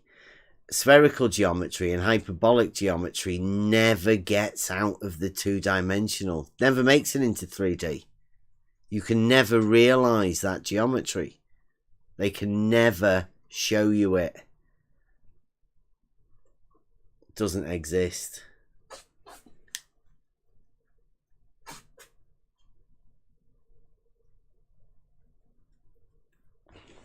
That's why they can't give you an example of anything. The only way they can go is into telling you how to measure angles within the Euclidean planes. Those planes don't exist on their model. That 2D plane is the surface that they're dealing with, a 2D surface, conceptual. Obviously, it's conceptual if they have to imagine that they need a 2D plane to describe it. It's mad. 2D surfaces on a three-dimensional sphere, that's always great. It's always handy to have, But when you try to explain it, you just put a point and then you put a tangent and you try to say, let's put a horizontal there on that point.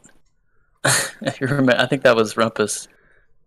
Wasn't that one of his arguments, that if you were to look at that horizontal on the sphere, it would be so small, such a tiny point on that sphere, on that surface of the sphere, that you could see that horizontal, but it would eventually go into bendizontal land. Yeah, that's the problem. In order for a horizontal plane to be a horizontal plane, all the perpendiculars to it will be parallel. Have to be 90. I don't know if he's still doing that argument or not. They have to. I don't know. Yeah. Yeah, I think it's still. I think he is spouting it still. That's the Yeah. horizontal paradox on the model. Yeah. The model doesn't have a horizontal plane, geometric, Euclidean, because all the perpendiculars would have to be parallel and they'd have to be vertical. So you can't have a horizontal plane on the globe model. The horizontal paradox. But they say that's for a sphere, though, you know? I mean, and they know that each point on a sphere, I mean, it's not going to be at the same, like, horizontal. I mean, that's the definition of a sphere. No one point is at the same as another point, you know? But they still they can't go around it, you know? So they have to do this somehow. They have to rewrite their geometry. Or they just use the geometry they find on Wikipedia to describe a sphere, and then they just spout it as its truth. Huh. But yeah, getting around that for them it's tough, you know, and that's the thing they're having issues with, definitely. See, Starkodder is going with the it's not a triangle defense, which is good, right? If they measure more than 180 degrees, it's not a triangle. It's good. There's only 3 points, so I don't know what you're going to call it.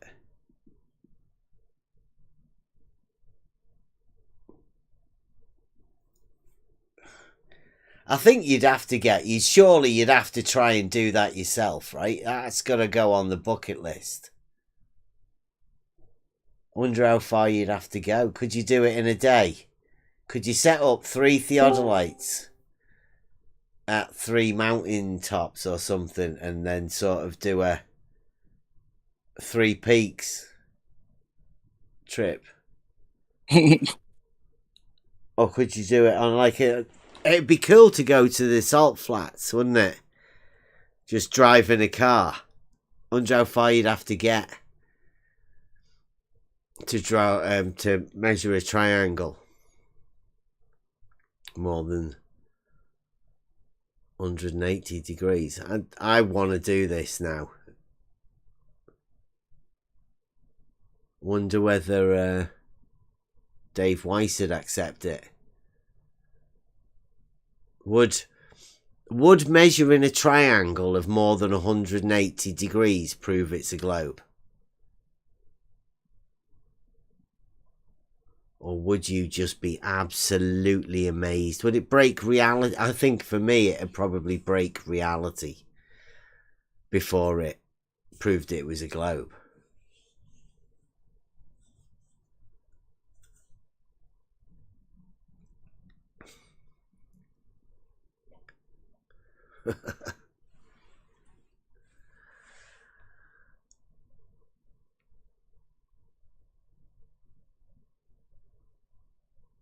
Looks like we've got somebody who's talking about blues in the chat.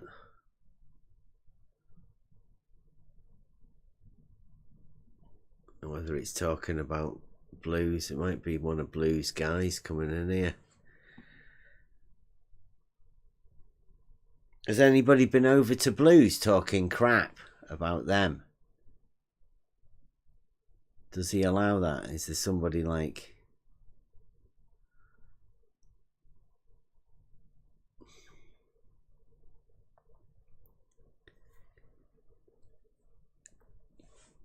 Oh, it looks like Blues. I thought Blues left us alone. I thought, you know, he wouldn't be that bothered about it. Seems like it's a hotbed again still. Adult Globe Earth. Love us.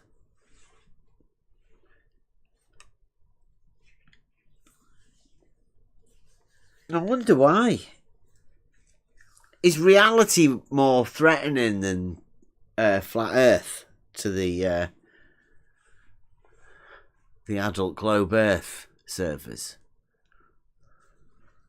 Try and keep out of it as much as possible. may tease him a bit with the model. Is that what it is? Did he not like being teased about the stupid shit that they have to say? They don't like it that we're joining and we're like together on a Discord server having fun and, you know, sharing, you know, what we know and things like that. And they're just in their cave, you know, dwelling on their misery, I think. In the cave. Oh, we've got some real good shit coming up. They have never laughed like we laughed earlier.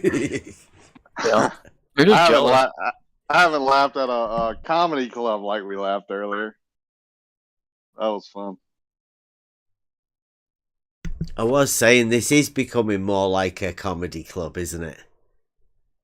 I mean, the jokes, some of the... I would suggest to anybody, please come into the Discord. If you're not quite understanding the jokes or anything doesn't quite fit, you know, you want anything explaining because it's not... Just come into the Discord. The Discord's where it's all at. The Discord's where everything happens.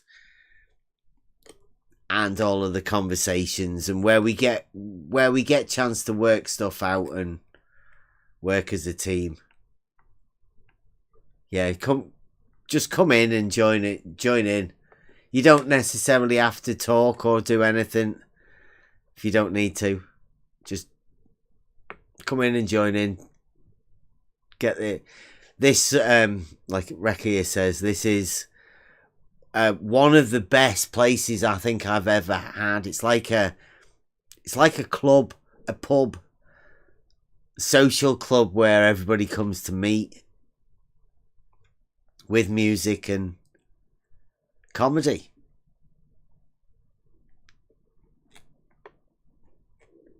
It's good. Live shows as well.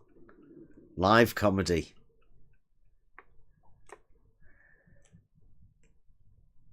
I want to go over that angle thing as well. I think there's obviously because of Euclid and the way Euclid goes, and there's always proofs within Euclid, but there's just about proofs for everything within geometry, and that's how we measure reality. You can't... What surprised me is, I mean, even I didn't really... I'd done the surveying, but I hadn't gone into the geometry, and the looking into the geometry and the Euclid stuff opened my eyes to a lot of stuff that I didn't realise about geometry. The stuff that even we haven't been taught. Most people haven't been taught it. Why a triangle has 180 degrees and its relationship to the square and the circle. I mean, this very, very definite relationship between the three of them.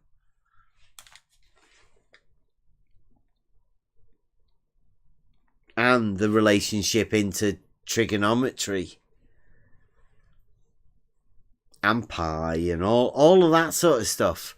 But it's all very simple and it's eye-opening.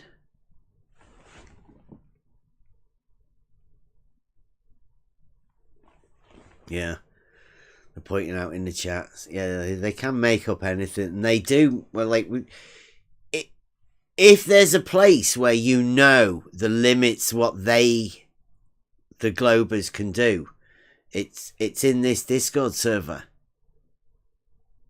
You will find the limits that they can do. They can and will make up anything to put you off, to keep you in a circular argument, to stop you from progressing. And I mean, we've been saying it for a bit. We've been saying it now for like 2 or 3 years. There has to come a point where we need to progress, but we still need to take people from the beginning as well. We don't need, you know, we don't want to lose people. And we don't want to lose what we've been doing, because we have learned from what they say, and that sharpens what we know about their model and the way that reality works, and the contradictions within the model. Yeah, they can make up anything, and they will lie to your face blatantly. Yeah, I think it's kind of fun to learn about geometry now, and in terms of realizing where you live and explaining reality, making it obvious to people what geometry is being used on a 3D sphere and things.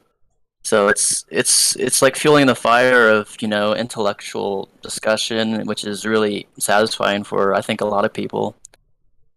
And it's a lot more it's a lot more fun, I think, once you get, like you were saying, once you get, you see all the arguments and you see that there's really nothing they can argue with anymore. And it's kind of fun to win an argument too, over and over again. I guess it's kind of a I don't know if it's addicting, but I mean I think it's necessary, but it is kind of, I don't know, satisfying maybe. I don't know. To stay in a simple argument about straight lines, triangles, and the relationships between the two on a very simple level. Winning an argument. Well, I mean, it's not even winning an argument, is it? It's taking people to a place that they'd just forgotten about, I think. Mm-hmm. Taking them back to somewhere where they perhaps weren't given the full information at a base level. Like I say, I think it's taking the logic away from people. And geometry is obviously the first base of logic, where your understanding of logic comes from. And if they skim over that, then they can take the logic away. Yeah, and it's maybe highlighting it in a more emphasizing way, just to say that you should be using this in this circumstance. I mean, you can call spherical trigonometry something else, but just don't relate it to things that aren't relatable. And you can make your own fantasy reality where that works, but don't include it here. In a sense, it's not like it's bad to use that, or it's not there. It is there in a way, but it has no real defining measures when it comes to reality and what's happening in this argument. So I would never want to say not to use it or not to think about it, because I don't want to restrict human thought or anything, but it's just not something that needs to be here. Well, bring your model, but look at it and scrutinize it with reality. That's I think all anybody asks here is come with reality. Check your model out, but not against the preconceived something. I mean, I don't know. I don't know. They're always going to be right, and they've built up whatever. They've built up a straw man about what they think we are, even though, again, we just live in reality. They think it's different. They think what we think is different, or what I think.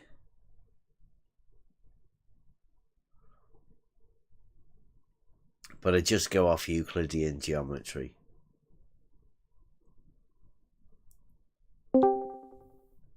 Choose not to go outside that framework.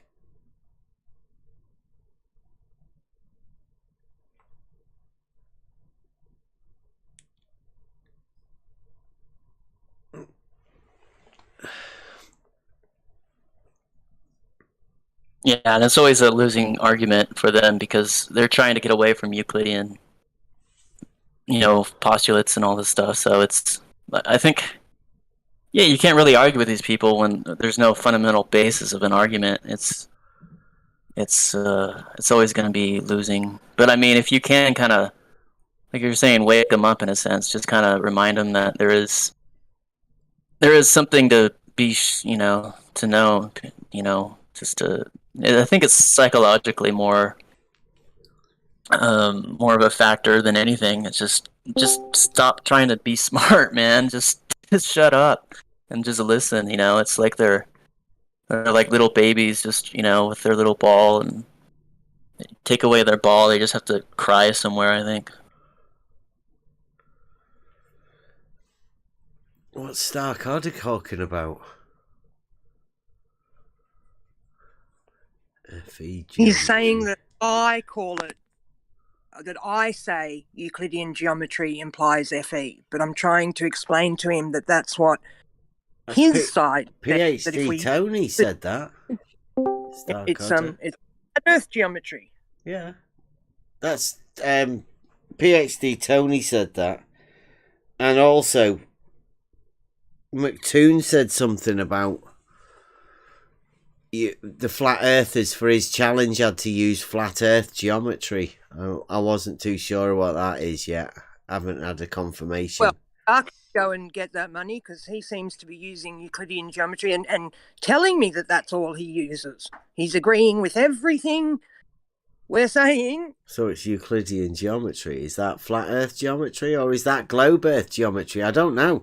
He did say he globe geometry and flat earth geometry. So there's two different geometries. I mean, you never know though, right? The law of non-contradiction could make Euclidean geometry both flat earth geometry and globe earth geometry, right? He could be confusing everyone. You never know. With McToon, anyway. But yeah, let's see if you put an update. I'm gonna see. I do have a problem with McToon's is £10,000 challenge, as in because he says the flat earthers need to use flat earth geometry, and that the globe geometry works fine. And I don't know what either of those is. I've never heard of them. I don't know whether they're non-Euclidean. Are they both non-Euclidean geometries, or maybe they're both Euclidean? I don't know. I'm not going to go for his challenge anyway, because I know that you can just measure an angle.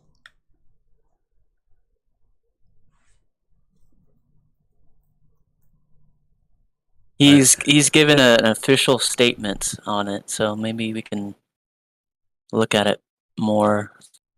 He's published the official challenge, he says. I don't know if anyone's looked at that. Toon? Yeah, that's what he wrote. Mm. So there's a challenge has been published. I don't know where it's at though. I need to find it.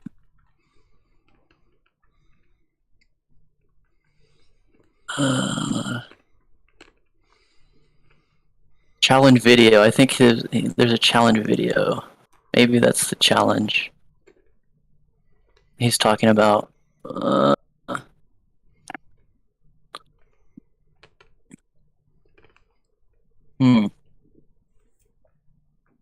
This is published though. Is it published making a video? Maybe it's on his website.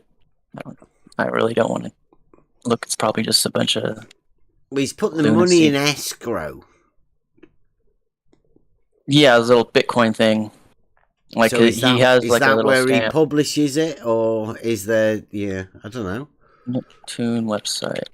I don't know. It's like IP tracking. I know my IP is tracked right now. Okay, it's on. All the pop-up windows and all sorts of things start happening now. Yeah, I need to figure out how to like mask my IP here. I see a $10,000 sextant challenge. Yeah, I see it now. So let's see. I guess this is his official challenge here. Open invitation to debate Tuesday at 8 p.m. Central. So there's a debate. I guess he might have had. Nice, an open debate or one that he did have. I think it was a open invitation to debate Flat Earth every Tuesday at 8. So every Tuesday. And it looks like, have a look at debate ground rules. So if you want to challenge me, send me an email. So I guess he's going to have it on his YouTube. So he's got previous debates, I guess people can go look at. So the legit challenge framework. So I'll post this link in the live stream.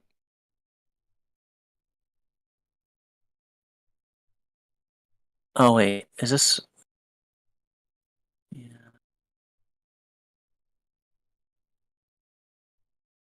Let's see here. This could be something else. Legit challenge framework. I guess there's 2 challenges on his thing.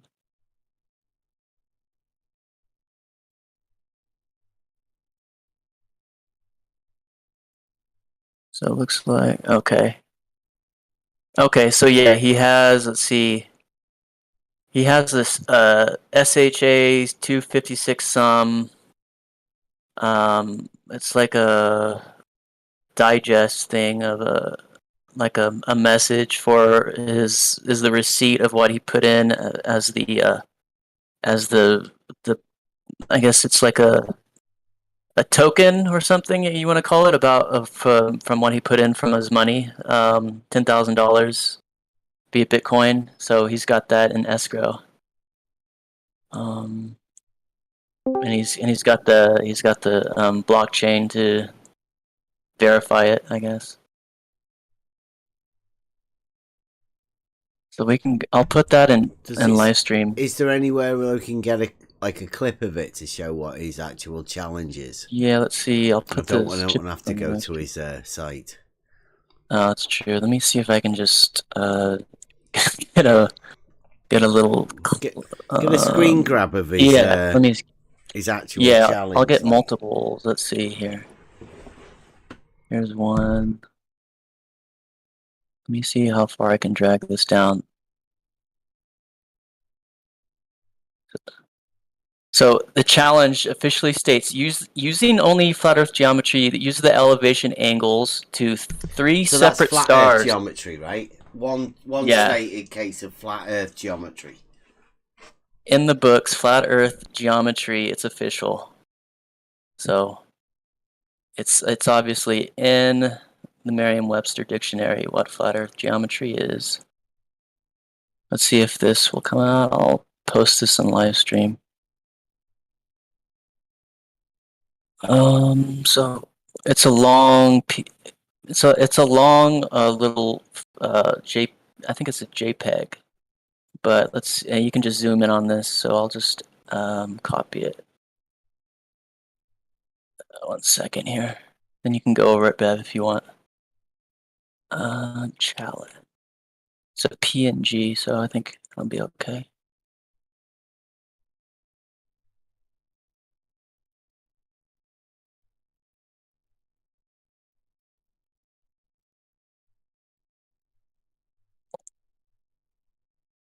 Okay, let's see if this shows up. Okay, so it's in the live stream if you want to go over it. Let's see.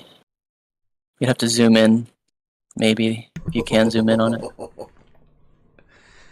Open original. Click on it and then zoom in if you need to. See how far you can zoom. Okay, I can zoom in on the whole thing. Yeah. All right. Let me just share my screen over main screen.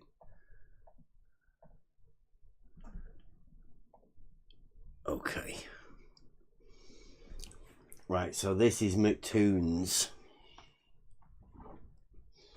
and his $10,000 flat Earth sextant challenge update. Let's go. Anybody up for some money? Many flat earthers claim that a sextant can only work on a flat Earth. If this is the case, what is the method? Question mark. I'll leave that one for QE and 10th man. I challenge flat earthers, I think that's 10th man and QE, to use 2 different sets of elevation angles to 3 separate stars to determine the location of the observers using only flat Earth geometry. I'm not aware of that. It says read the full challenge in the text file attached below. I guess we're going to get to that, are we? Since many monetary challenges are poor, moaning about money and all that. Prize is 10,000 Bitcoin.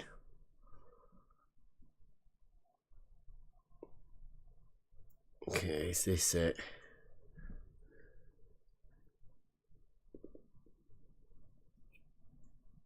What's this? Is this first set of elevation angles to 3 separate stars? Oh, is he giving you the? Is he giving them the stars? Mm. Right. Okay. So I'll see. Right. He's giving them. He's giving the barometric pressure and everything. An observation date in 2018. 4 years ago. What?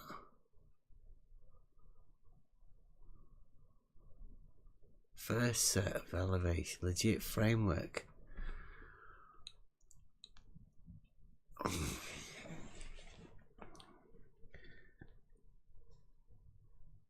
Right, celestial navigation has long been used to obtain one position on the Earth. Navigators have used celestial navigation for centuries. Foundations of celestial navigation are based on knowing specific information about the Earth. What? A rotating globe? And the stars in the celestial sphere around the globe. Celestial sphere. Celestial navigation uses measuring devices to obtain the angular elevation of stars, planets, sun, or moon. A common measuring instrument is a sextant. Using a sextant is so common, it's not common at all, that the term using a sextant is somewhat synonymous with celestial navigation.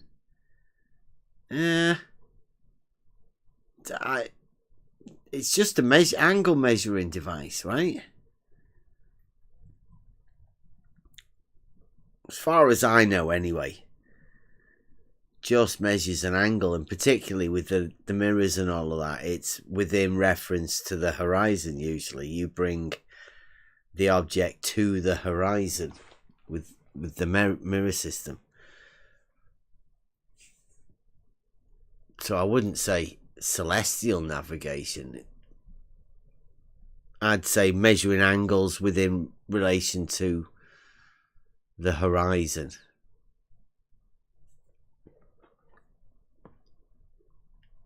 Mainly used on boats though, obviously. It's on land, you know where you're going. Flat earthers often claim that a sextant can only work on a flat plane. I've heard that said, yeah, that's right. This implies that all usages of sextants to perform celestial navigation have worked using the globe geometry. What? Let me get that. This implies that all usages of sextants to perform celestial navigation have never worked using globe geometry. What? I don't know what that is either. I've never heard of that. He's got some... Has he got some funny terms of geometries that we don't really understand? Never heard of flat earth geometry, and I've never heard of globe geometry. It may be a Discord debater term or an entertainment YouTuber term. Definitely. YouTube entertainment lingo. Yeah. Just geometry used in the circular argument debate of flat Earth versus globe Earth. Just make shit up. Yeah, geometries of different ones. Yeah, I get it. And that celestial navigation can only work on a flat Earth with flat Earth geometry. That's what it is.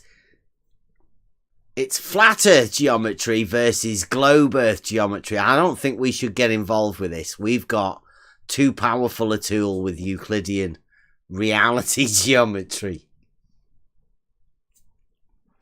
We'll keep out of it. We'll see how it goes with the flat Earth versus the globe Earth. See, it's challenge using only flat Earth geometry. Use the elevation angles to 3 separate stars to determine the observer's position on Earth twice. Got to do it twice. In the event that the method accurately identifies the position of the first observer within the accepted parameters, a second set of elevation angles to 3 separate stars will be published, and the submitter shall use the exact same celestial navigation method to determine the location of the second observer. This will be submitted using the same submission method as the first. Right, so if you do the first one, then you're going to have to do another one. I like it. I like the way he does that. Because if the flat earthers find a way of doing it, then he's going to have to make it a little bit trickier. If they get it right the first time. He's cunning, isn't he?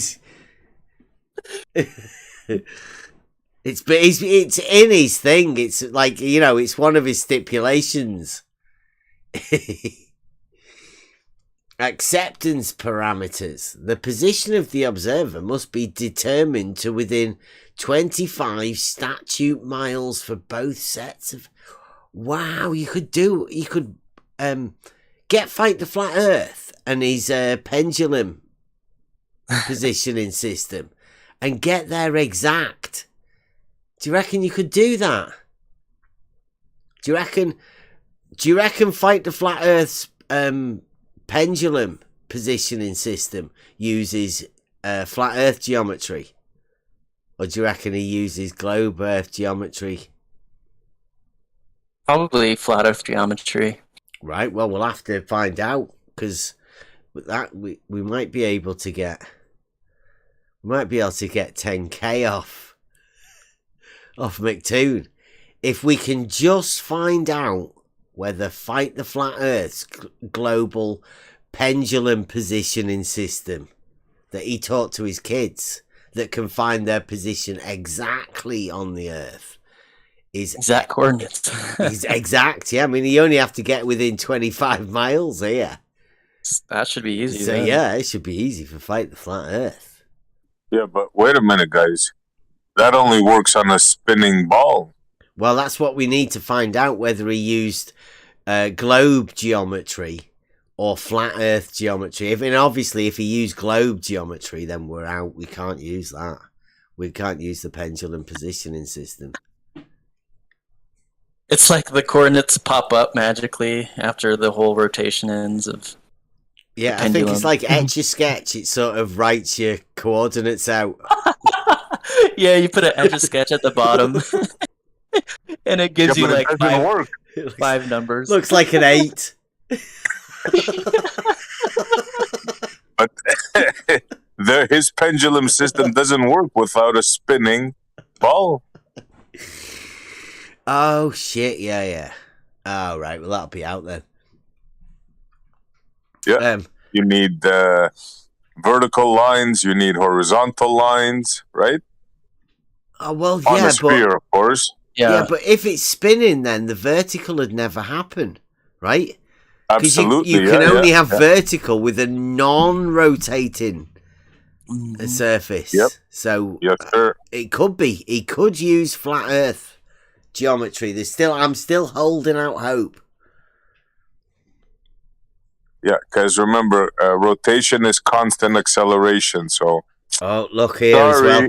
This is genius from McToon, right? Just in case any flat Earth, they could make a flat Earth geometry thing work, right? He's put the exact method used to determine the position must be included, right? The exact method that you use, the flat earthers, that is, in order to do this, you must give them the exact method. You hand that over to McToon. You give him the flat earth geometry exact method. All details. But did he define what flat Earth geometry is? You'd have to do that in your method, right? You have to do everything, obviously, right? All details must be provided so that a third party can perform the same steps to get the position. See, you've got to hand everything over. This method will be tested independently of the submitter's answer to verify the same answer is obtained. If a different answer is obtained, then the submission will be invalidated. So you hand them your method, and if they can't find what you did, then you're invalidated. Wow. You know how trustworthy these people are, right? Once you hand over your entire method, then they go, you stupid. That doesn't work. Invalidated. This isn't flat Earth geometry. Yeah. We said you had to use flat Earth geometry. This is like... There you go. The method must only use flat Earth information and geometry. Any methods or information presuming the Earth to be a globe or derived from a globe invalidates the submission. So that'll mean no maps. Yeah, this includes maps. Obviously, all maps, that's globe. Star charts, globe. Dip charts, globe. Refraction charts. I didn't even know you had any of these. Has anyone? Wow. Are there flat Earth star charts, dip charts, refraction charts, and calculations of distances over the surface? So you can't use fucking anything. That's all globe shit. So what do? Can you use crayons? Etch a sketch. You've got to make it up. You can't use the meter. That's a globe measurement thing. That. Can you use straight lines, I wonder? Differential leveling. Straight line horizontal distances. I don't know. I'm not too sure. This method must only use the known and documented behavior of light propagation, but that'll be globe.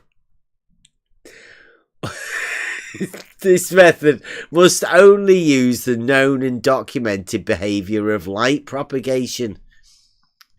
Globe, right? This globe. It's the globe model.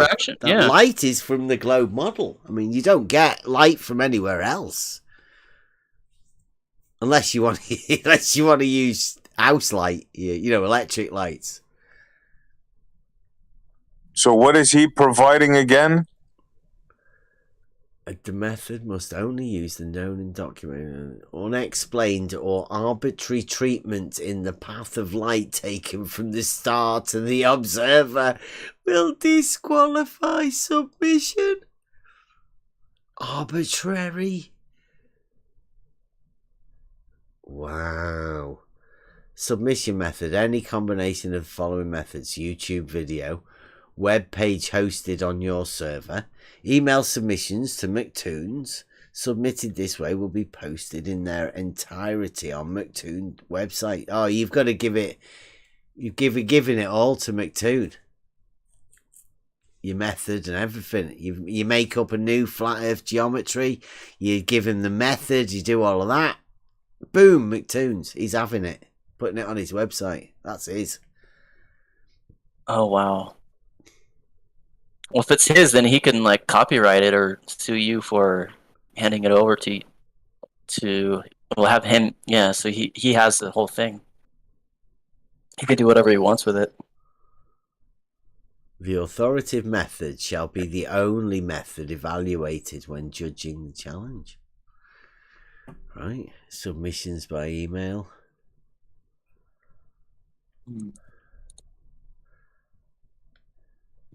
Sounds like you got a lawyer to write it or something.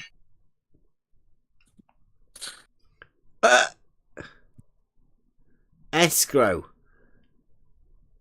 Bitcoin is held in escrow by Brainy Beaver. Oof. That sounds official there. Oh, that sounds like, yeah, Brainy Beaver. Oh yeah, cousins of the Pinkertons.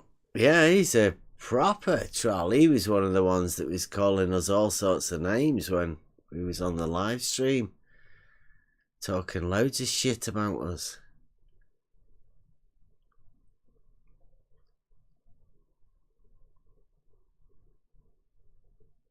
Panel of experts? I wonder who that is. Has he got them named?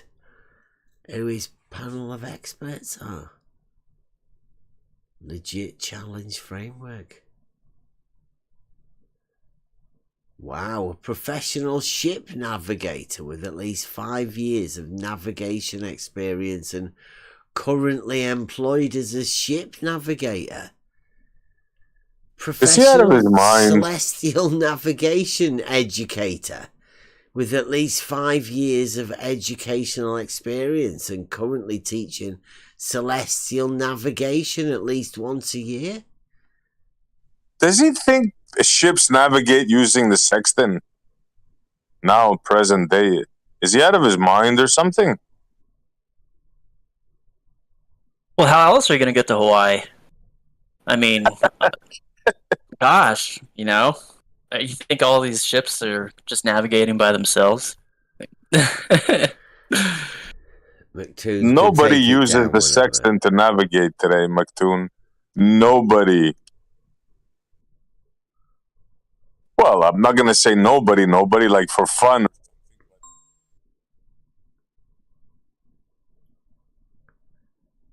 Elevation angles. Yeah, like I say, it just measures an angle. So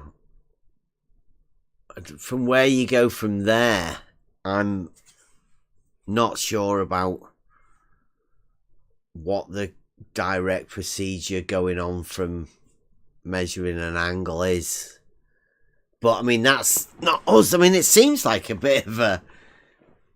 I wouldn't say anybody's going to do it, but if there is anybody to do it, I would say I'd say it's 10th Man and QE. They should take this on. I'm a bit upset, right? He's not give the Globers chance to do it either. Or maybe he's going to do that afterwards. He's just going to open it up to the Globers to give them a chance to see whether they can find out where it is. It only seems fair, really, doesn't it? It's a bit... only giving the Flat Earthers chance to win 10k.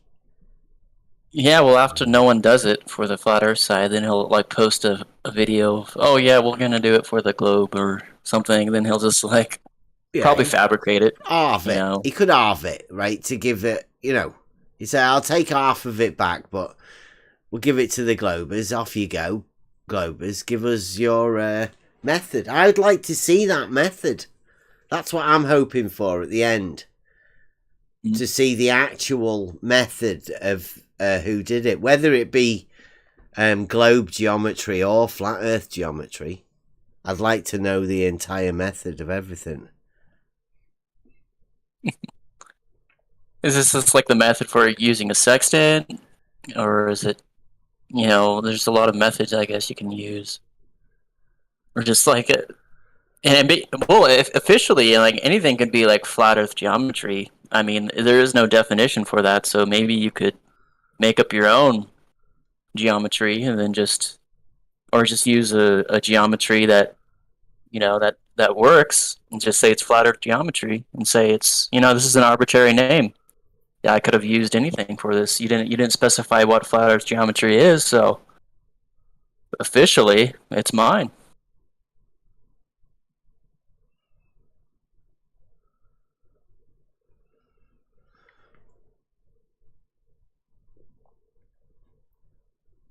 But I'd like to see what he thinks about that flat Earth geometry there. I'd like to know what it is actually, or whether that's part of the method that the flat earthers have to submit exactly what the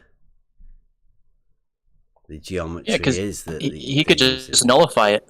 He can nullify it for anything, for something that's not he thinks is flat Earth geometry.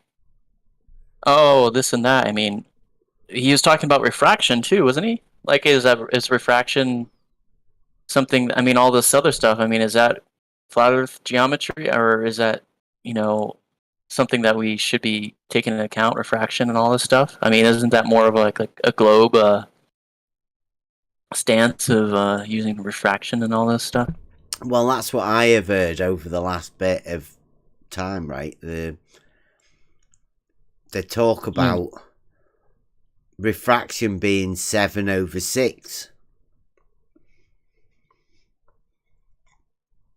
Now, I don't know whether that means the R for the distance that you're looking, like with your eye being the vertex and what the object that you're looking at. Yeah, it seems like it's more of defining standard for a standard refraction on what you're looking at, the geometric horizon, basically. Yeah, it's hard to define it. I don't know. Yeah, so we might get a finalization of what that 7/6 is, because is that 7/6 from where you're looking some sort of, I don't know, relationship of that, or is it the presupposed Earth curve thing that comes with refraction? I mean, is he making them stick to that, or is he saying you're not allowed to use that because 7/6, then that's globe, you can't use it? It seems like he's setting us, or whoever the flat earthers are, up to failure. Whoever tries this out, because we're not flat earthers here, and we use geometry though, but we don't use flat Earth geometry. So I don't know. I don't even think we're able to do this challenge then. Yeah, do you I wouldn't have to know be a what he flat Earth? means. Well, I wouldn't know what he means by an angle, right? Whether we'd have to find out. Does he consider globe geometry to be an angle of two straight lines, or does he consider that curved lines for globe geometry? I'm confused. I really am. So McToon, if you want to, I mean, I'll go over there. I mean, obviously, this isn't for us. We do Euclidean geometry, so neither flat Earth nor globe Earth geometry, and I don't know what these other geometries are, but I'd like to know. I don't think his thing is specific enough. It's a bit vague, saying flat Earth geometry and globe Earth geometry. Considering he's putting in escrow. Well, I mean, when he says escrow, it's just Brainy Beaver. Be round at Brainy Beaver's. It's on Brainy Beaver's PC. Let's say Brainy Beaver's got it in his bit wallet. Not the sort of guy I'd trust with 10k of Bitcoin.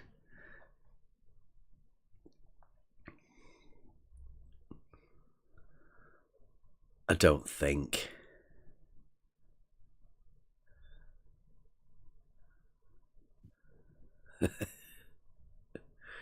The part that cracks me up is after that he's gonna send you within 48 hours a second set of stars to. That's only if you've got it right. Yeah. And they've checked over the method, and the method works, and all of that. It's like he gives you like 24 hours to do it again or something. He gives you like 3 stars in the southern hemisphere that you can't get to. You have to like go to the I don't know, go to Australia. Yeah, one of them might even be a satellite. Yeah, there's a light up there I can see right now. If you can't locate that light, then failure's off. Failure to you.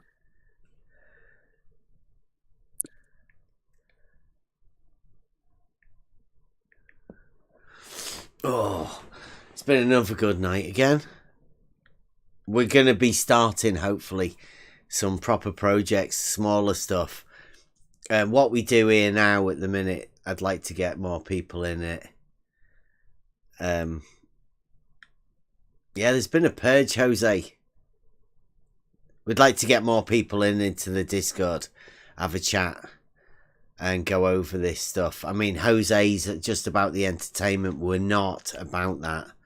We're on about trying to inform people about the tactics that people play within this arena, and giving people the foundations that we've gained from this geometry and logic, just to basically understand your daily life and be able to understand the bullshit that gets spoke by people, mainly about the trolls, especially in this arena that we're in. They're shape obsessed, model afflicted people that we have around here.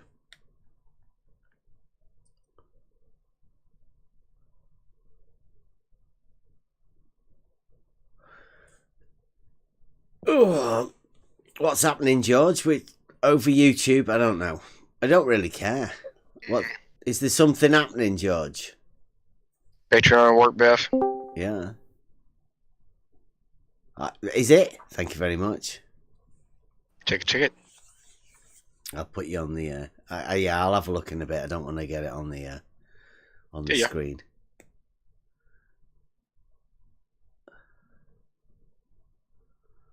Oh dear. I don't aim on losing my channel, Jose. Doing all right. Hopefully we don't end up talking about too much truth and triggering too many globers about stuff, because we know that they get upset. Blue was threatening the channel the other day.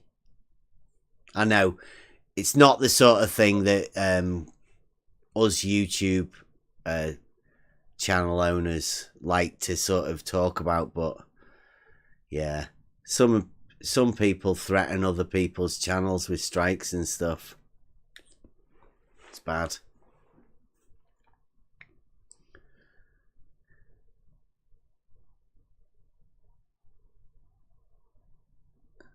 Yeah, Jose, yeah. How many subs have you got? I think he hit 1,000 last week or something. That's good. Well done, Jose. You can go monetize now then. Right. Oh. Is this team, have they roped you in as well, Jose, or is this the sort of stuff that you help them out with?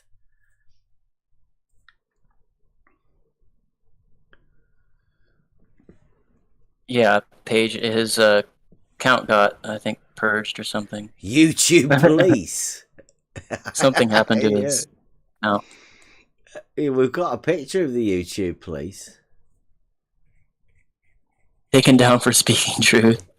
Yeah, that's funny, Jose. Is that why you've come back with the entertainment? No education, just entertainment. No education and no science. I read that on your channel. That's one of your descriptions, isn't it? That's good. They'll be definitely legit, those, Jose, right? You definitely know that those are legit. Make sure nobody's definitely bought any subs for you. I hope so. That'll be good.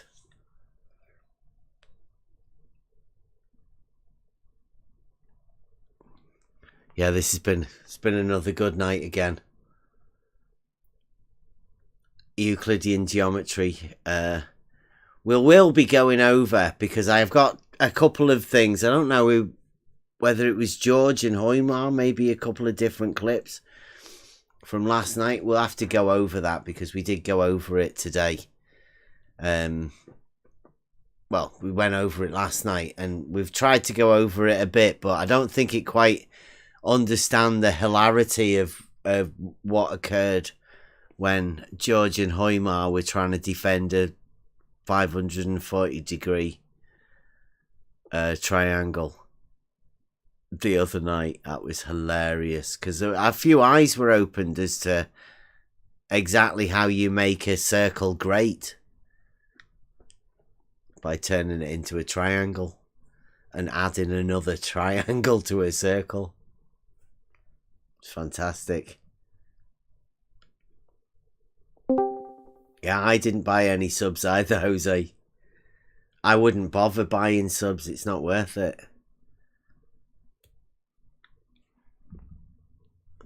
There's no point buying subs. It's just YouTube. People listen anyway. There's no big deal about it. But shout out all the YouTubers that put all of the content out. Especially the ones that give other people a chance to make content from them. And yeah, shout out Buster as well. That was a good opening thing today. We're going to be doing, hopefully he said he's going to do some live sets. It does get hard for him. He's working pretty hard at the minute. Yeah. Well, thanks for coming over in the live chat. I'm sure you'd have brought some people over, and obviously the extra view, Jose. Thanks a lot. I do think, yeah, it's nice for you entertainment YouTubers to come over to us educational. Is this where you come to get your education? We just do geometry. We don't really do much science, but I mean, we will be getting into testing when we get into that later on this year. Hopefully we can get around to doing science testing.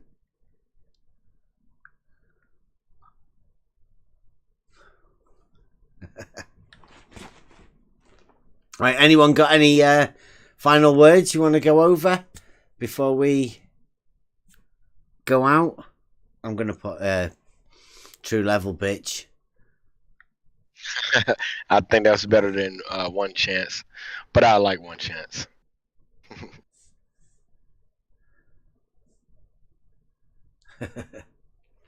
George thinks it's funny that we don't understand geometry, but well, we do understand Euclidean. Right. Hyperbolic geometry? Yeah, that's what Homer was trying to do. It's the inside, isn't it? Yeah. Spherical's the outside and hyperbolic's the inside. It's just the different curves on the inside. Parabolic's more 3D Euclidean.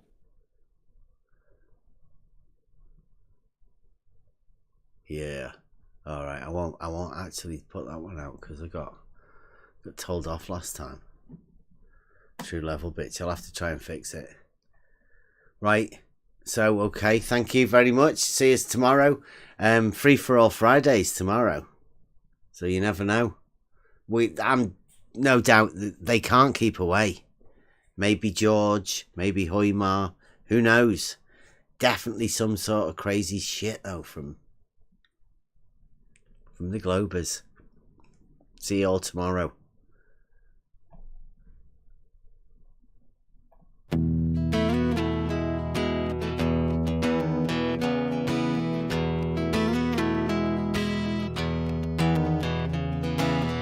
It's the echo in your brain. You know you can't sustain the misconceptions in your mind. One day you'll see for sure what all of this was for. Then you can leave it all behind.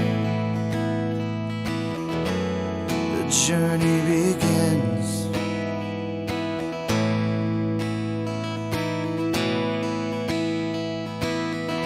I am the one, yeah, that will show the proof. I am the one, yeah, that is searching for the truth. I am the whispers of the logic in your mind. I am an agent of the Logos.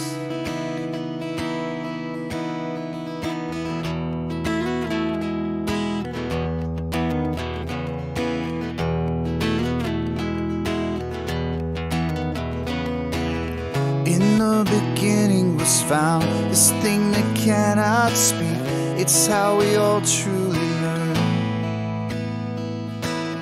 It's only ever attained when one lets go of fear. So don't let wisdom pass you by. The journey begins.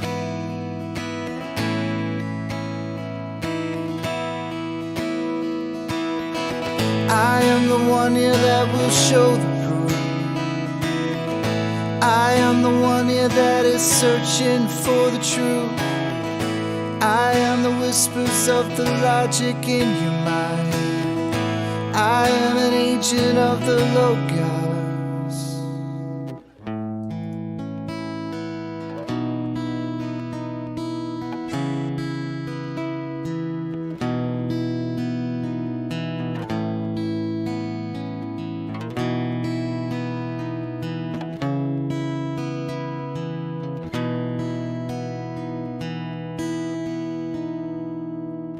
It was there all along.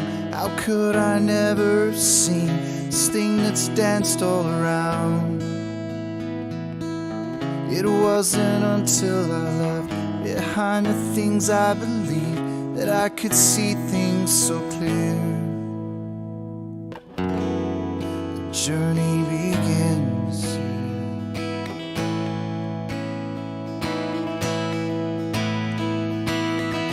Become the one, yeah, that will show the proof. Become the one, yeah, that is searching for the truth. Become the whispers of the logic in their mind. Become an agent of the Logos. Become an agent of the Logos. We are the agents of the Logos.